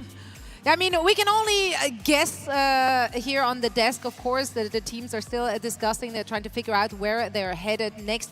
Again, quick reminder, of course, that Twisted Minds, they are self-coached, you know, self-taught little crew there. Yubi taking a big portion of that coaching, but he did say in the interview that it is a team effort, and they just they kind of just talk amongst each other. So there's no preset game plan. I think when you're team led like that, then a lot of it just comes down to like the feeling, the vibes, like whatever just happened in the last map. And on the opposite end, you got Junkbuck in the dugout somewhere. He's really trying to figure out, how far he can push, just kind of protecting the tank spot for now, but also, as you sort of mentioned, Rose, maybe doing a couple of throwaway bans. Definitely the Wrecking Ball and Roadhog would seem to fall into line with that. And the concern here is, well, they have lost a couple of maps, so at some point, if Twisted Minds, they're 2-1 here, they hit that 3 and they reach match point, and we then hit that map 6 scenario that I talked about, guess what? TM will be in the driver's seat. They get to pick the map 6, reset the map pool, and go anywhere they want. That's where you were getting ahead of yourself, I think, with the flashpoint with the Symmetra ban, right? I mean, because we could go back to a flashpoint. Yeah, exactly. Exactly. Well, for now, it's Alcatia who has to catch up. Twisted Minds currently in the driver's seat. 2-1 the score. It's a 1st to 4 series here in the grand finals between the two teams. So let's send it back over to our casters. Thank you so much, Zoe. And the stage is set for a beautiful series here. I mean, I was a little worried on those opening 2, Matt, that we were in for a bit of a beatdown. But Casilla pull it together in a very big way. And the fact that Twisted Minds feel the need to swap near the end of that map, I mean, there's a little bit of confidence slippage there. And honestly, I felt that there was a massive stylistic shift from Casilla in that 3rd map. They really slowed the pace of the game down. They waited out those RAM cooldowns. Instead of making these aggressive TP plays and brawling where TVNT on the RAM is just getting work done, you slow things down, you make this a game of poke, whereas the Odds D.Va is eating up all that damage the Quartz would love to be putting in. Yeah, and obviously we don't know the map selection just yet coming on through, so Push or Escort would be the ones we would see. I think we're going to Shambali. I think you could... Do you get rid of the D.Va here? It's got to be a D.Va. I mean, the way Alcatia are banning, it's really telegraphed. I think that they want to play this D.Va. They think they can win the matchup against RAM. And honestly, I agree with them from what I've seen across the whole tournament. This series has been a little bit closer. But you do have the Sim ban in reserve if you want to respond with it. And instead, it's going to be Route 66. I think this is because TM actually know that the Sim ban could come in here. They should expect it. Because if they do ban D.Va, that's a very powerful tool you have to attack Yubi with. And instead, it's actually, interesting, it'd be the Wu Yang ban in response. So I thought they would actually go to Shambali because they have the option for TM to play some of these, like, the Wu Yang kind of compositions, right? With Funny Astro, he's been nuts on it. That's true. It's another really impactful ban because it targets the flexibility of the TM backline that we've been highlighting. So it gets rid of one of the big tools on the Twisted Mind side. And this is the D.Va ban burn. Route 66 as the map selection. That one definitely catches me a little bit off guard because this is not, like, this map wouldn't strike me as a strong, like, Sim map either. And the other thing about Shambali is that, yes, you might get Sim banned, but Yubi could go to the Mei and still look very solid as he has in the past, so. Or win it through the backline. Win it with, like, a Wu Yang Kiri backline, right? That they most likely can't answer to the same effect. So definitely an interesting strat here for TM. This is not one that I think either of us expected. Now you also, I mean, the Sim ban could come into play. Let's say, if TM were to lose this, we go 2-2. Now you pick like a Runasapi, let's say. Alcatia could get rid of it there, right? And which Runasapi is a very good Sim map. So maybe you do pick this though, Jake. Some longer sight lines here. You can play the Freya, get some high ground, and Lambda, as I was talking about, doesn't exactly want to go to that at times. Would much rather prefer to play the Sojourn. Freya versus the Soj. An interesting matchup. I don't think it's that favored one way or the other. Really up to these players. And Katsuya, they've done this on many maps before, setting up very aggressively. Could look for 3 defensive fights on this first point. So look out for the very aggressive moves, the quick resets from these defenders, Twisted Minds. As they come out of the gates, they need to read this hold instantly and decide their response. This should be well drilled for them. So that Quartz is right around the corner, knows there's going to be players here holding close. Kellex takes some shots. Ziad gets right in there, body blocks it, eats some of the damage. Quartz fearlessly wide on this angle.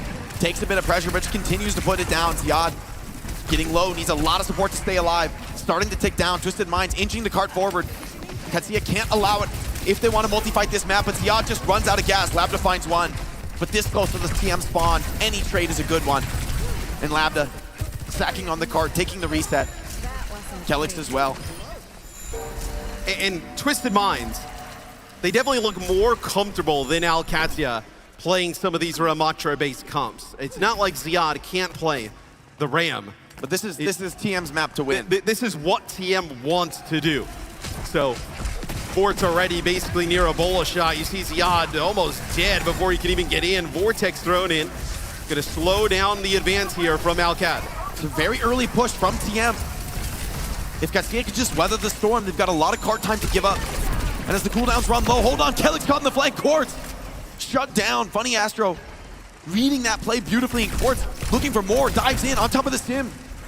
TV from Checkmate slows the play down, and it's gonna turn into a final retake, but now very telegraphed. Quartz knows exactly where they're coming from. Ziad into the car wash on the ramp, being cooked from all angles. Landon doesn't find the chance to pop the Kitsune rush just yet, and Twisted Minds snowball through first point. And they are just punishing Ziad as he tries to move into some of these chokes. The Vortex in the mix after all that damage that comes down from Quartz. And then Quartz is watching another angle. Kelix is going to go out there, try and contest, stop that payload from moving. Does not even make it. Hit with a bola shot. Let's look at this. I mean, the car washed it up here. Oh my. Quartz getting control of high ground. The Vortex, the slow. You don't want to push out of here. It feels so brutal. Yeah, they're coming down to the bottom right here. A wise decision. Maybe can path directly to the payload. Bypass this Twisted Minds high ground hold. TP out for now. Into the house, straight into the fight. Landon rips the rush. They're on top of TVNG, hitting him from multiple angles. Punished on the forward tank from Twisted Minds. They hold the rush for now, but this looks very solid for Alcatia, retaking the map. They do not want to give up trades here. Want to assert full dominance. Quartz up on the high ground, looking for kills on his way out. And he will find Labda. That's a beautiful final kill to find. It will open a power play for TM on the next retake.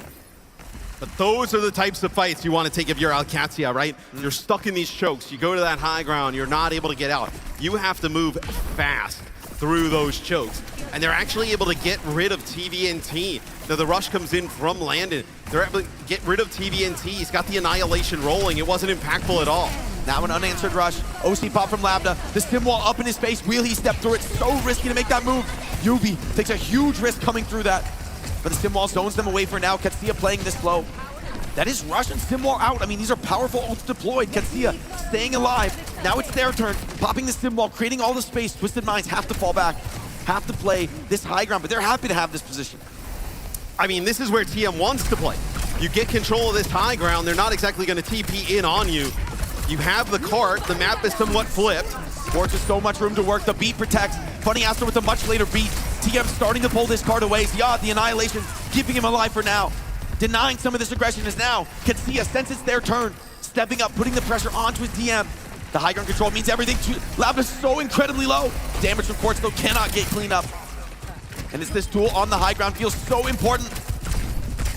Labda, Quartz, old friends, now enemies across the table. Ziad goes down to Yubi, and the pressure maybe getting the Katsuya. The rush comes in from Landon, but already two bodies down. Labda finds one back, but surely a healthy TVNT will clean this up, and it's Quartz on the high ground, undeterred. I mean, he is just uncontested up there on the high ground. Just kind of vomiting damage down onto the side of Alcatia, as that'll be a second point here for Twisted Minds. As they're gonna ditch that Soch, gonna go over to the Cassidy. So they definitely want to play a little bit more brawly with this type of hit scan. Yeah, and a tool that could limit Quartz, especially as we come into this inside portion of the map. I mean, some sick ultimate advantage here for Twisted Minds as well. Flanking TP, very nice. Bola shot doesn't seem to find much for the moment, and Labda punishes Quartz, the counter pick. Working for now, the rush out from Simple, but Ziad denying the movement of the cart, can't hold it any longer. Yubi comes in with a TP, finds two, and now Katsuya forced into a desperate reset. A more expensive fight than TM would have liked, though. I think that's the best you could hope for from Katsuya in that engagement. Draining a few of these key team fight ultimates, looking to make a hold on Route 66 last point. The stim wall here is going to be crazy in terms of strength. So true. As we get towards the end of the map, maybe one more fight here for Alcatia on their defensive side. Stim wall comes out. It's going to split off this high ground. Ziad steps up to the plate, but he's all alone. He's isolated behind this stim wall. Getting poked from all angles. Ziad goes down. The Sports just can't get him in that angle. Katsuya down players. The cart rolling forward. Someone has to touch. Someone has to be the hero. But Quartz continuing to put that pressure on. Yubi doing the most as well. And Katsia just cannot make it to the objective. TM, an absolute blitz offense on Route 66, and Katsia left scrambling, looking for answers without that trademark diva. So you see why all of those tank bans coming in from Alcatia, protecting the diva of Ziad. Obviously, can play multiple heroes. But as we saw there on New Junk City, just dominant on the diva. We take a look at the stats.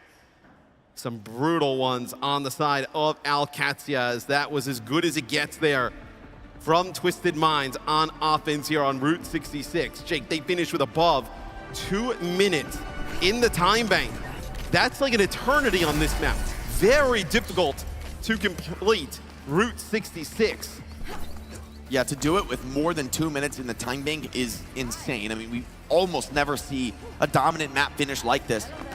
So Twisted Minds making a compelling argument here that that last map on New Junk City was just an aberration, looking to go up 3-1 in the series to put themselves on the verge of claiming our OWCS 2025 World Finals trophy. Waiting out there tantalizingly in the middle of the stage. They've got to earn it. Still more to be played in Katsia. What do they have? How can they bring this back? You just have to get this over the line in OT. You just have to trigger one more round. As the gates open, it'll be Alcatia coming out, playing that Sojourn yet again. Lavda's preferred option in terms of the hit scan. Quartz, though, on the Freya. That consistent damage, time and time again, putting pressure onto Ziad. Already a little uncomfortable, not piloting the diva. So you see Ziad rounds the corner. Shots going in over the shield. The main tank of Alcatia here from Quartz. He has been able to farm these bola shots up rather quickly. Nemesis form here used by Ziad as they try and wrap. Checkmate, taking an angle here onto the high ground. Twisted Minds patiently rotating away, running this clock out, kiting these Katsia players, but Katsia happy to have this high ground on Big Earls. A lot of position from which to work. And Quartz trying to strike back, but not finding the angles just yet. Does get a good connection on the lab, and the burst is good. Come on! This guy is unstoppable. TP over on the high ground. Kelix not ready for that rotate. Punished down. Yubi's right in the mix. And is desperate for Ziad. Checkmate looking for trades. They'll get nothing. And I think Lavda, like I had discussed, doesn't want to play the Freya, but at this point, you need to. Has to. You have to match that consistent damage output coming in from Quartz. But this is something that Twisted Minds, they obviously love to see. Their hit scan on one of his preferred heroes. Now Lavda in a little bit of an uncomfortable spot. Can obviously play the Freya. Would much rather play the Sojourn or the Cassidy. Shots to the high ground here. It's one thing to play the Freya, Matt. It's another thing to match Quartz. Firing on all cylinders, drops down to 1 HP, and the Sim Turf from Checkmate cleans him up. Lavda finding a crucial kill, making this feel just possible. Simple drops the rush. They won't back down. They're continuing on in this fight. Landing a few percent away. Katsia weathering the storm for the moment. Yubi full energy on the Sim, but still traded. Rams both finding kills in this fight. And Katsia looking to clean this one up. They're gonna have to just fall back and push the cart. TM still alive, still holding map control, and right back into the engagement. TVNT wastes no time, gives up almost no card pressure whatsoever. It's a bola shot that comes in from Quartz, doesn't connect with anybody. Double support ult available, but they lose Lavda as the Kitsune Rush drops. A furious barrage of fists here, the Annihilation as well, but the Rush still deployed. Katsia strong as a unit here, fighting together, staying alive, using these reduced cooldowns, but they'll have to back off. Without Lavda, it's just too hard. You can't find that damage to overwhelm TVNT's front line. Yeah, and he's got the Annihilation going at that moment, even though the rush is there for Alcatia and Landon. TP to the high ground here for Alcatia. He's flanking, he's in behind, onto the Lucio, the explosive bolt connects, Kelix is down, and Quartz hunting for more, peeking from every angle. Feels like he's all over you in this map, playing as he pleases. Full resource from Funny Astro's Lucio. Some big bullets from Lavda are gonna slow him down for the moment though. Check that aggression. This may allow though, Jake. Quartz is down! Oh, that's huge. Twisted Minds gonna actually be Yubi with that Sim wall. Bola shot comes in from Lavda. Funny Astro holding on to this beat. Don't think you want to invest it just yet. The Sim wall still protecting them. TV behind. Yubi putting some big damage down. Lambda is low. Remember, Quartz coming back off the respawn soon. This fight is going very long, getting stale into the action. But finally, Katsuya took almost the entire 4 minutes, but they'll get some momentum going. Twisted Mind still have one more shot at this. You can get another fight here for TM, and you're going to have double support ult. You're going to have to be playing it into this annihilation, though, that's going to come in from Ziad, and most certainly a sound barrier as well. Quartz getting dangerously close to that bola shot we've seen time and time again. He drops those right on top of the TPs if you want to take it. One more bite here. Much on the point, full aggression, Lambda finds Quartz, a critical fight to win. The beat comes out from Astro and Kellex. Twisted Minds, though, they're bloody and bruised. Katsuya look to clean up this fight, keep us going on Route 66, but Yubi has found checkmate. He's still healthy on this sim. He's still standing tall, and somehow, TM, despite the pick, it's Yubi's turn to take over the game. Twisted Minds take a 3-1 lead in this series, put themselves on match point. Trophy only inches away now, a victory in their sights. They want to be our newest champions, and they just have to find one more map. 3 chances at it. Katsuya must be perfect from here on out. One more map for TM. Lambda gets the first pick there on the court. Support ult used there for TM. You think it might be good enough for Alcatia? Yubi just a tank. I mean, that honestly, you got to give so much credit to the support line from Twisted Minds. Without the fact that you can lose Quartz and keep the composure, keep the faith on Yubi, keep him alive, and clutching that fight. I mean, that's got to be a gut punch. You know, Katsuya must have felt they finally won that fight when Lambda opened up onto Quartz. Yeah, and I mean, simple.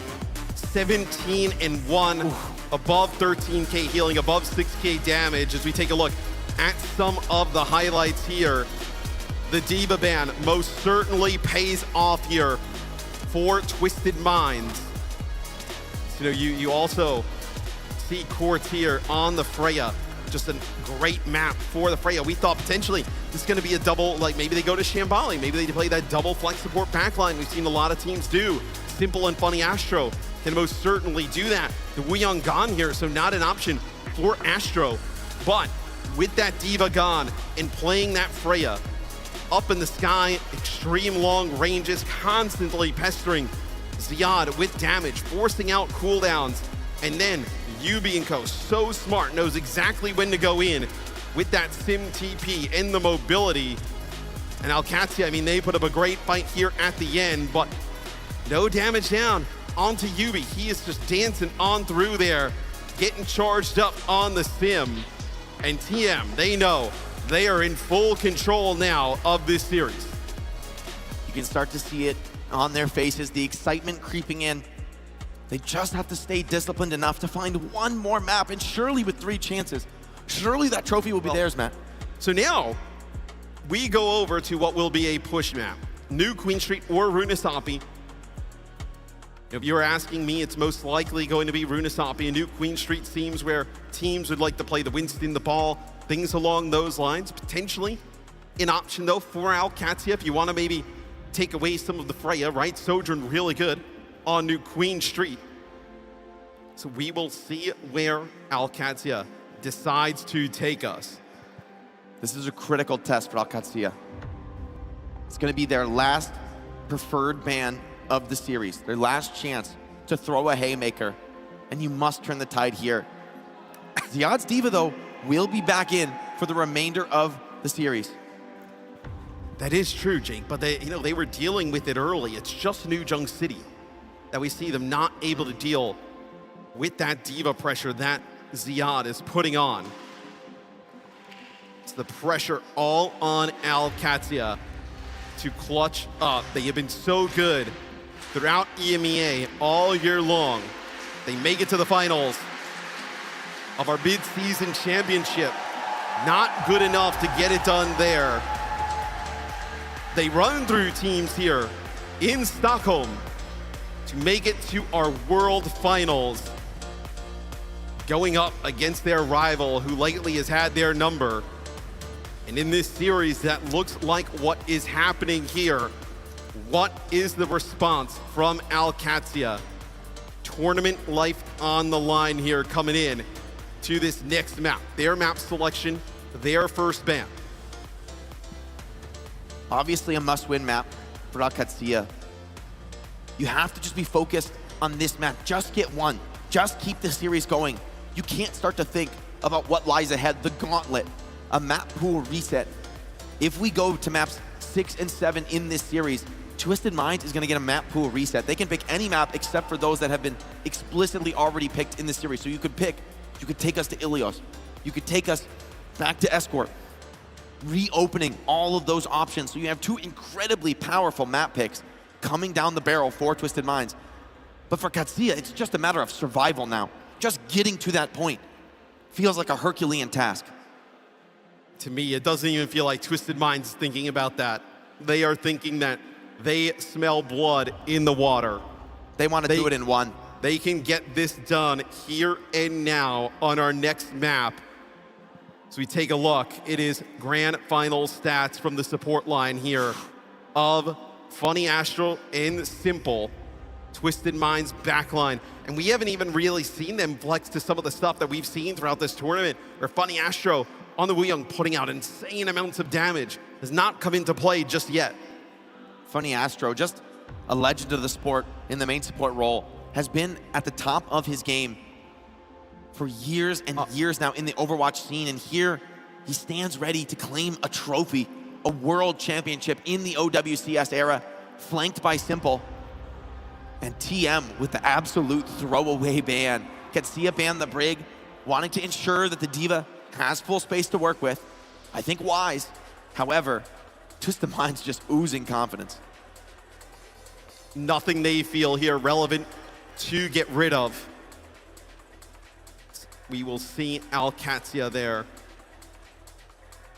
So, as we go into Runasapi, what these teams decide to play. OWCS, you imagine they are falling back to that D.Va straight away. It's a pretty good Ramatra sim map, though. Some options here for Twisted Minds on the other side. Needs to be perfect now from OWCS. They're on the cusp of elimination, and they've come so far. It's been such an incredible journey for them.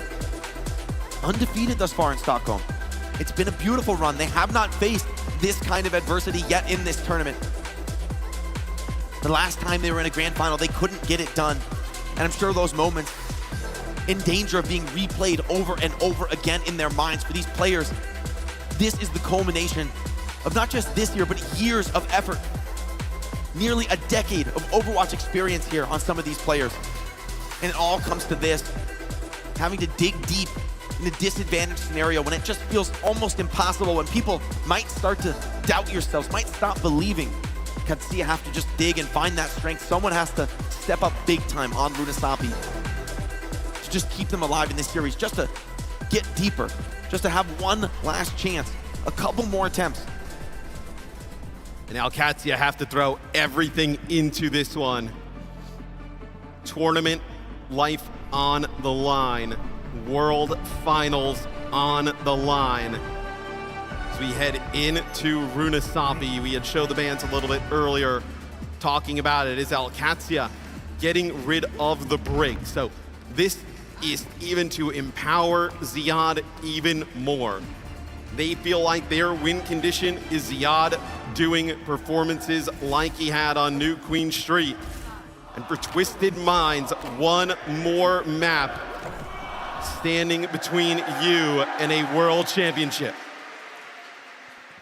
Both teams gonna roll out with their preferred style.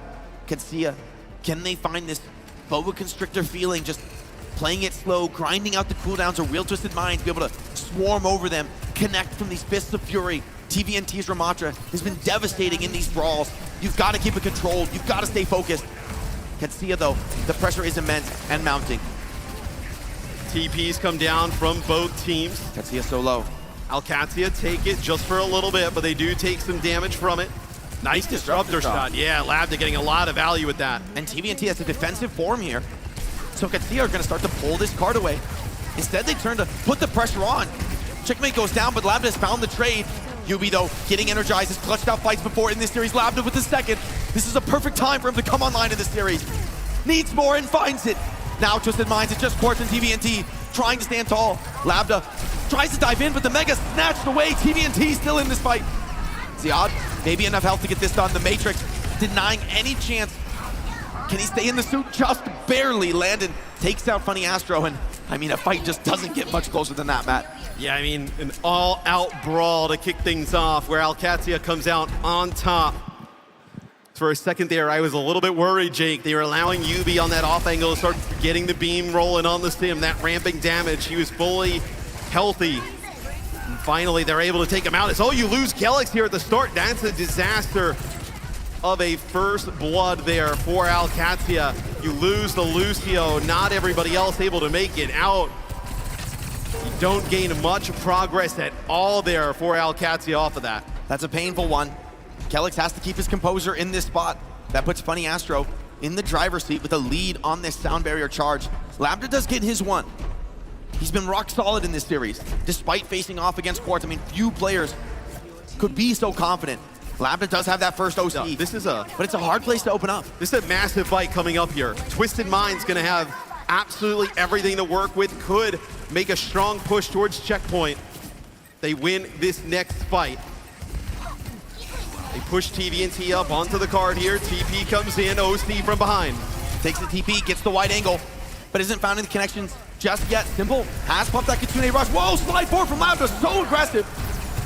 Maybe a misclick there is punished instantly by Twisted Minds. A gift given and received. Quartz, multiple kills in the fight. And Katsuya, the nerves maybe bearing down on them. It's a relatively expensive fight for Twisted Minds. The old bank does tilt towards Alcatia, but I think TM are going to be more than happy with this reward of checkpoint push. We'll see if they can get there. Probably another attempt here for Alcatia. Double support ult here to stop Twisted Minds from getting this checkpoint as Ziad steps up just a little bit. They do give up the checkpoint. They end up going in with the rush. Very early rush, and it's just guided. You can back. Twisted Minds. Funny Astro laughs in the face of that rush, and they're right back into the engagement. They're not even yielding much space. Yubi, maybe a little bit of overconfidence there, stays close, gets punished. The beat is too late. Kelix with a much better response. And now TM down their Sim, lacking damage in this frontline pressure fight. TVNT pulls the trigger on the ultimate, trying to clean this up. But Checkmate has outflanked them now, and it's his turn to clean the fight on Sim. TVNT stalled out, finds one kill, but nothing left to find in the fight. Just barely hangs onto the suit. Just a little bit too late there on the beat. Doesn't keep Yubi alive. That's a large source of damage, especially against the Diva. TVNT pops the Annihilation of TP from Checkmate & Co. They go directly on past him. Not getting cooked by that Ramatra. So now Alcatia. Let's see though, Jake, can they set up one of these, like, maybe they go with a Sim TP with a bomb, a la Twisted Minds when they decide to play these Diva comps. Is TP around here, getting Lambda into a better position. Lambda gets a bit of space, but doesn't want to swing wide just yet. Sim all deployed now from Checkmate. Something to work with. Twisted Minds, no ultimates, just have to outplay with the Sim TP. They've almost done it, but Landon somehow takes the head off of Yubi, and that leaves TVNT hung out to dry. Twisted Minds forced into a desperate stack onto Cart, and Katsuya will retake the lead. They get checkpoint as well. They don't have to use anything there outside of the Sim wall. Yubi and TVNT try and like flank around past the wall, maybe try and set up like a little bit of a pinch. Yubi gets caught early on. Simple has the rush, but no way you're investing it in that type of scenario. Down your Sim yet again. 2 fights in a row. They lose Yubi early. OC comes out. TVNT just can't get the resource. Everyone hiding. This Sojourn has been on fire this map. This has been Lambda's turn to take over a game, delivering a heroic performance when it was needed most. And TM now falling behind. They may have more better maps in this series, but right now Katsuya showing real signs of life, real fight in this series. Yubi just farming up some damage down here. But he's so low.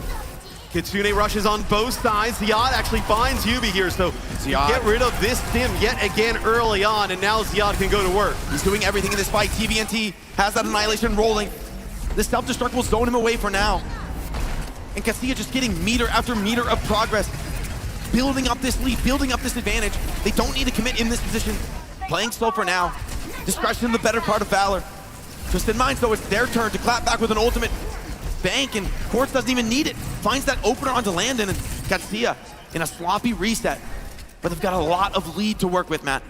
They do have a lot of lead, but the ultimate economy here trending a little bit more in favor of Twisted Minds. So you have obviously the sim walls on both sides, sound barriers on both sides, but maybe Quartz just shuts all that down. Open things up with an OC, find a pick. This ends now. OC popped, just the odd exposed, trying to fly out, saving that mech for now. Quartz is gonna get a shot, though here's a chance and he takes it. Checkmate down. Katsia, difficult choices now. They choose to just hold off. The Symmetra is such an integral member of this composition. You do not want to take that fight without her. Quartz maybe looking to force the issue, but this corner, such a difficult place to turn. Oh, I mean, it's the defense matrix here from Ziad as Quartz looking with the 100 energy there to line up yet another railgun kill. They have to turn, they have to get rid of the TP. Respect the fact that Yubi may go through it. Ziad dangerously low. Sim walls created, Ziad getting low, the Sims building up that energy. Katsia have to yield the cart for now. Both Lucios looking to have the better beat. Katsia go first, Funny Astro with the better response. Quartz just barely gets the beat in time. But still they're chasing him, still they're hunting for more. Yubi finds checkmate. The cart being pulled away, Ziad has taken down one. And yet the other four from Twisted Mind still healthy. Still pushing this cart. And if they retake this lead now, Matt, it's dire straits for Katsia. And Ziad cannot get demeched. They know there's one more player here though, Kellex. Trying to get out of harm's way. It's gonna be the Kitsune rush here over by the point. Ziad can't get that self-destruct online. Landon fighting with the rush, it's not enough. Overwhelmed, Glad the desperation OC refuses to give up this lead, but he may have no choice. Katsia team wiped on the map and Twisted Minds looking to complete this map, looking to potentially close out the series here and take home the trophy in Stockholm. And they lose Landon here late. Quartz building up towards yet another overclock. Fortunately for Alcatia, Ziad, a second life, the self-destruct. May have to use it quite early. Nice heat of disruptor shot. TVNT finds Labda. This could be it. Ziad, self-destruct, back into the suit, but TVNT still healthy, still brawling on the point, and Quartz has done it so many times before, and he'll do it again with the OC finishing their longtime foes. Twisted Minds rise as champions to take their place among the stars, a new champion in a new era of Overwatch. EMEA on top, and it means so much to these players. They gave their full heart into this one, Matt. Twisted Minds are your world champions. They get it done here against their rivals from EMEA. Quartz, tremendous all tournament long. The back line as well. Probably feels a little bit bittersweet, knocking out their friends, their rivals on the side of Alcatia. But Overwatch has a new team on top on the global stage. Twisted Minds, an unbelievable run here at the World Finals. They shake hands and they move closer towards the trophy. This team, we talked, coachless. They come in, they are dominant performers here as Yubi, he makes a beeline for that trophy. Stockholm, your OWCS 2025 World Finals champions, it's Twisted Minds!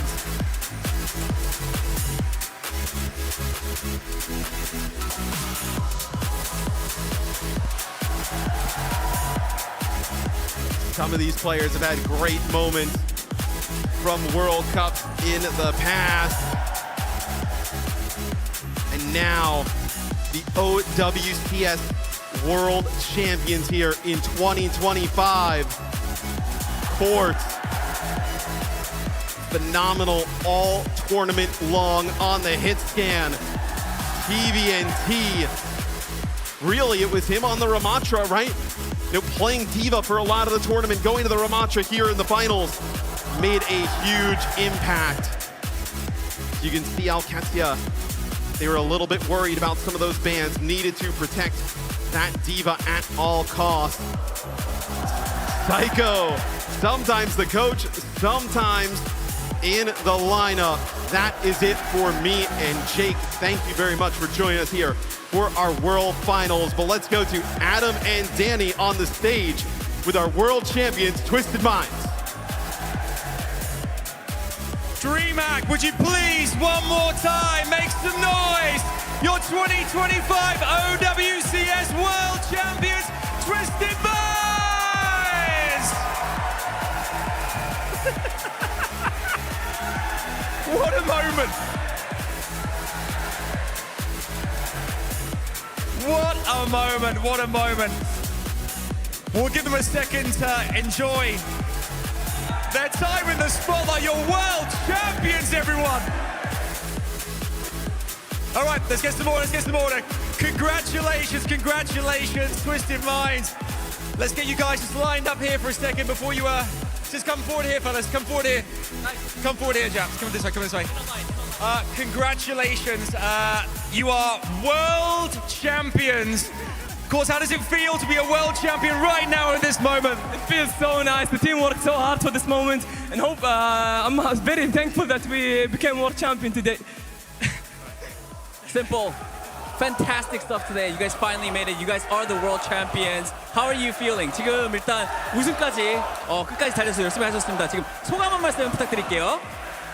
지금 솔직히 꿈인 것 같아요. Honestly, it just feels like a dream. It's been an incredible 5 days here as well. Yubi, talk us through how you're feeling right now, the crowd here. How has it been to experience this here at DreamHack? Tell us about the team, how well they've played the last 5 days here at this tournament. Okay, first of all, I want to thank all the players here from Psycho and the Reset, and I want to thank the Honor team to trust in our roster, and we bring him the trophy. And also I want to thank Willie V and Brain and Emo. That's it. And that's it. Thank you, thank you. All right. Thank you. All right, funny Astro. I'll go on that side. I'll go on that side. In our previous interview, you said that you had something up your sleeves, and you guys definitely did have something. Can you just, now that you guys are the world champions, give us the sauce? What was it? Oh, we didn't really have anything. We were just kind of making it up as we go along. That's incredible. TVNT, I want to ask you as well. Earlier on today, you had a matchup against Al-Qadsia. It didn't go your way. You came back in that final. It felt dominant. What did you change up? How did you do things differently to make sure that you grabbed hold of that trophy? In the start, we tried to play with Psycho to counter Sim, but I think Sim is still broken. We can't counter it now. So I just play with you and win it all. Excellent. I mean, we got KS and Psycho here as well. I want to hear from you guys. Finally, Twisted Mind, you guys won it all. How are you guys feeling as well? Feeling pretty amazing. My team won. 4-1. Yeah, feeling pretty good. Psycho, anything you want to say? I mean, thank you so much for all of you for coming out here. We couldn't do it without you guys. Thank you guys so much. This is a dream come true. If you dream it, you make it true, like Willie V would say. I also want to, 1 second here. I do want to make sure as well that we all acknowledge that the MVP of our entire competition here, a certain someone, your MVP, it's Courts. I mean, listen to the world. Incredible. Courts, the MVP, any words you want to share with the fans here and the fans watching at home? You've been incredible. I would like to thank all the fans, all the people that attended today, even the ones watching us online or at home. They've been supporting me incredibly, and I've been seeing it all, and I really do appreciate it. I would like to especially thank the Saudi fans for supporting me throughout my whole career, and thank you all. Incredible. On that note, one more time. After Courts is ceremoniously lifted in the air, of course. Twisted Minds, please make your way back to the trophy to lift it once more. Give it up one more time for your 2025 OWCS World Champions. It's Twisted Minds!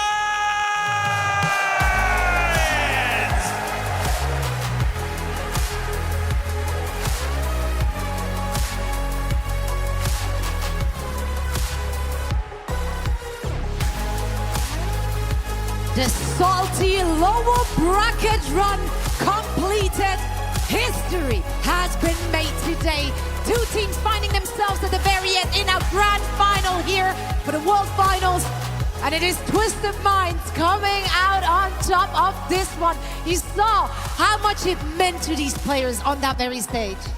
It is just so inspiring to hear the story of Twisted Minds coachless throughout the season. Yubi just being so humble in terms of how much he has really impacted the team and getting them this success. And to see this all hard work culminate at the end of the year in a grand finals championship win, they must be feeling so proud of themselves. And they did it the most difficult way as well, the most unique team. They're saying, we don't need a coach. We have Yubi. He's the captain. He's the player. He's the coach. He's everything the team needs, and even more so. A team that had to go through the lower bracket, had to beat all 3 Korean teams. There's no fluke here. There's no mistake here either. And then to have your tournament MVP Quartz as well. I can officially say it now. I think everyone agrees as well.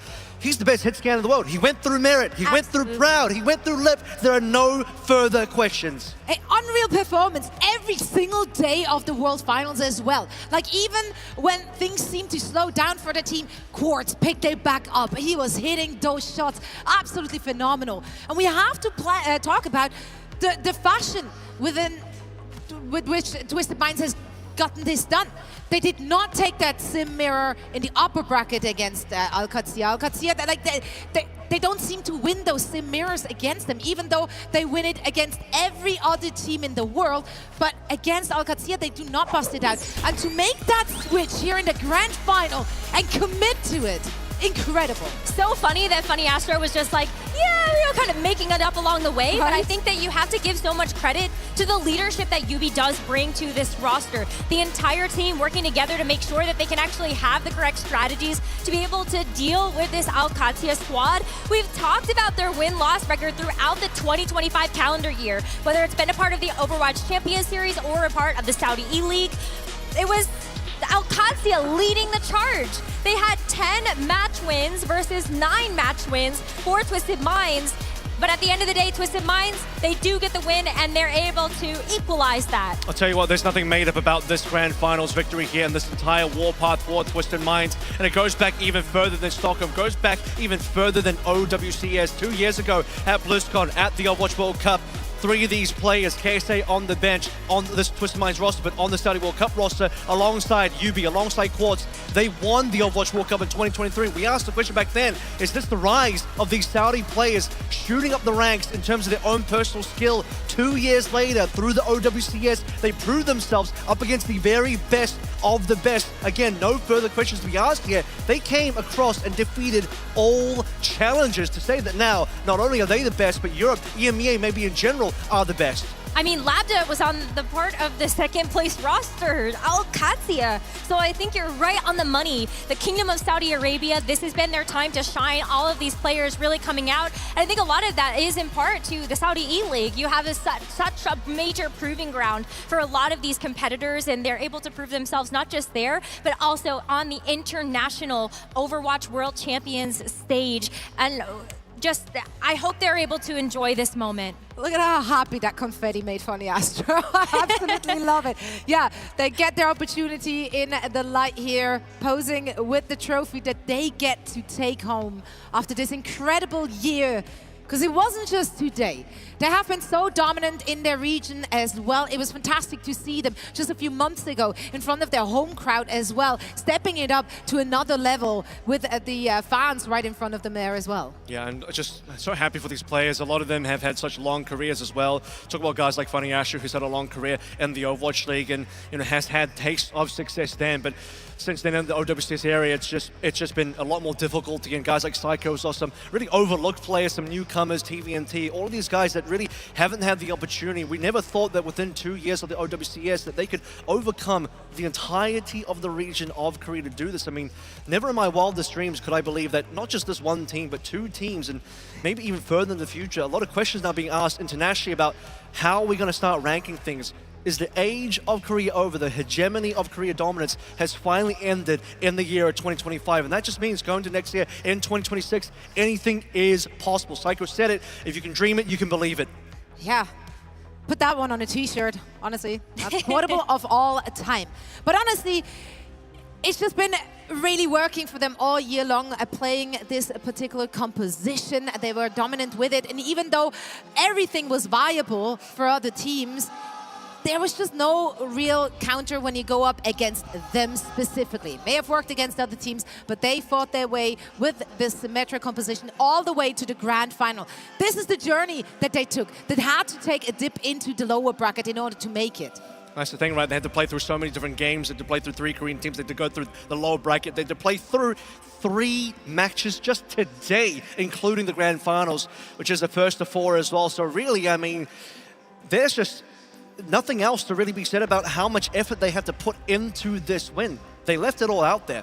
They really did. And I mean, all the teams did though, right? We've seen phenomenal performances, even from teams that made an earlier exit. It's been so much fun to watch their journey through the regular seasons, through all our LAN events this year. Let's talk a little bit about the big takeaways of this year and also of this World Final. Wow, I mean, it's just so amazing to see how competitive the Overwatch ecosystem has really gone. The fact that we had Korea on top for so long, and now EMEA has overtaken them, and we still have North America and China rising. Japan, Vero, they were such a pleasant surprise in this tournament as well. And so I think the future is so bright for a lot of these teams and a lot of these players. And let's just talk briefly about the meta we saw for this event as well. It was so wide open and so varied. It was fun across the board. Yeah, we had a lot of great matches and great metas throughout the year, and also throughout all the different LAN events that we had here. Well, 3 in-person events where you start to slowly see the build-up of EMEA dominance, and we kind of got that feeling at the mid-season championship when OWCS reached that final. Unfortunately, they will once again reach a final, but just be short. And shout out those players as well. I'm sure they got great careers ahead of them. We saw so much potential, and one day maybe they will also get to lift this World Finals trophy. But I'm sure they're happy that if it wasn't them, it was going to be the compatriots from EMEA and Twisted Minds.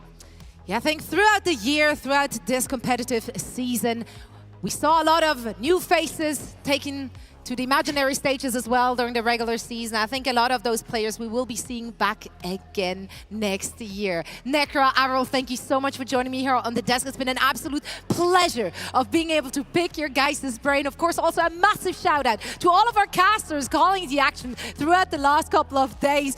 Man, your voices are gone. You guys gave it your all. It's been phenomenal, so exciting and so hype to listen to all the action. Also, of course, a big thank you to our partners and to all of our production for making this possible, and a big thank you to you at home watching and supporting this program all year long. Now the World Finals are over. We crowned our champions in Twisted Minds. EMEA on top. History has been made. We got a little glimpse earlier this week as well on what's to come in 2026 for Overwatch Esports. The future is bright. For now, it's a good night. Good night, Stockholm. Good night, DreamHack. Remember the time when our hearts were synced and our thoughts connected, expanding our size. We can clear the cache, burn it all to ashes. And attack our energy back and charging forward, losing track of what has failed us. We can be heroes, let our fear go, no time to play.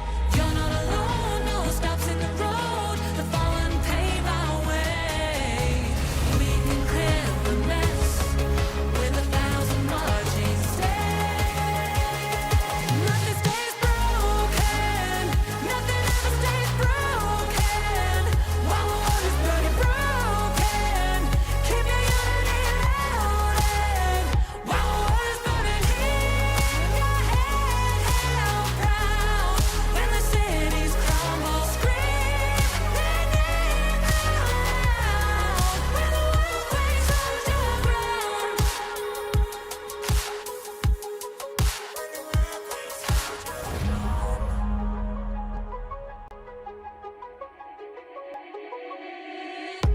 Fade into black.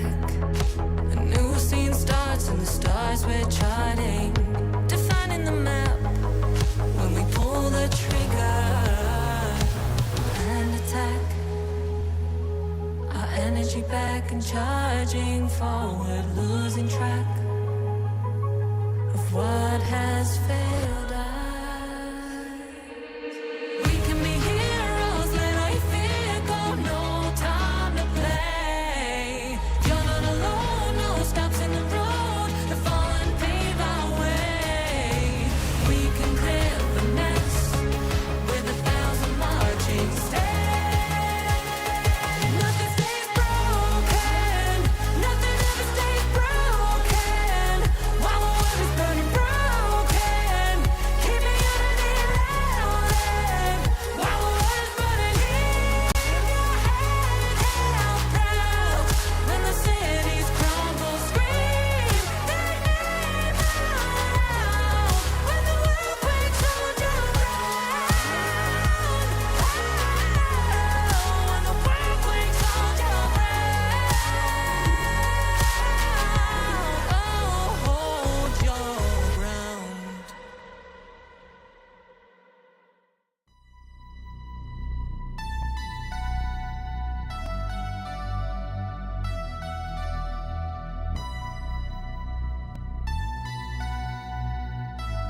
Broken pieces on the floor, like you've been walking on shattered hopes.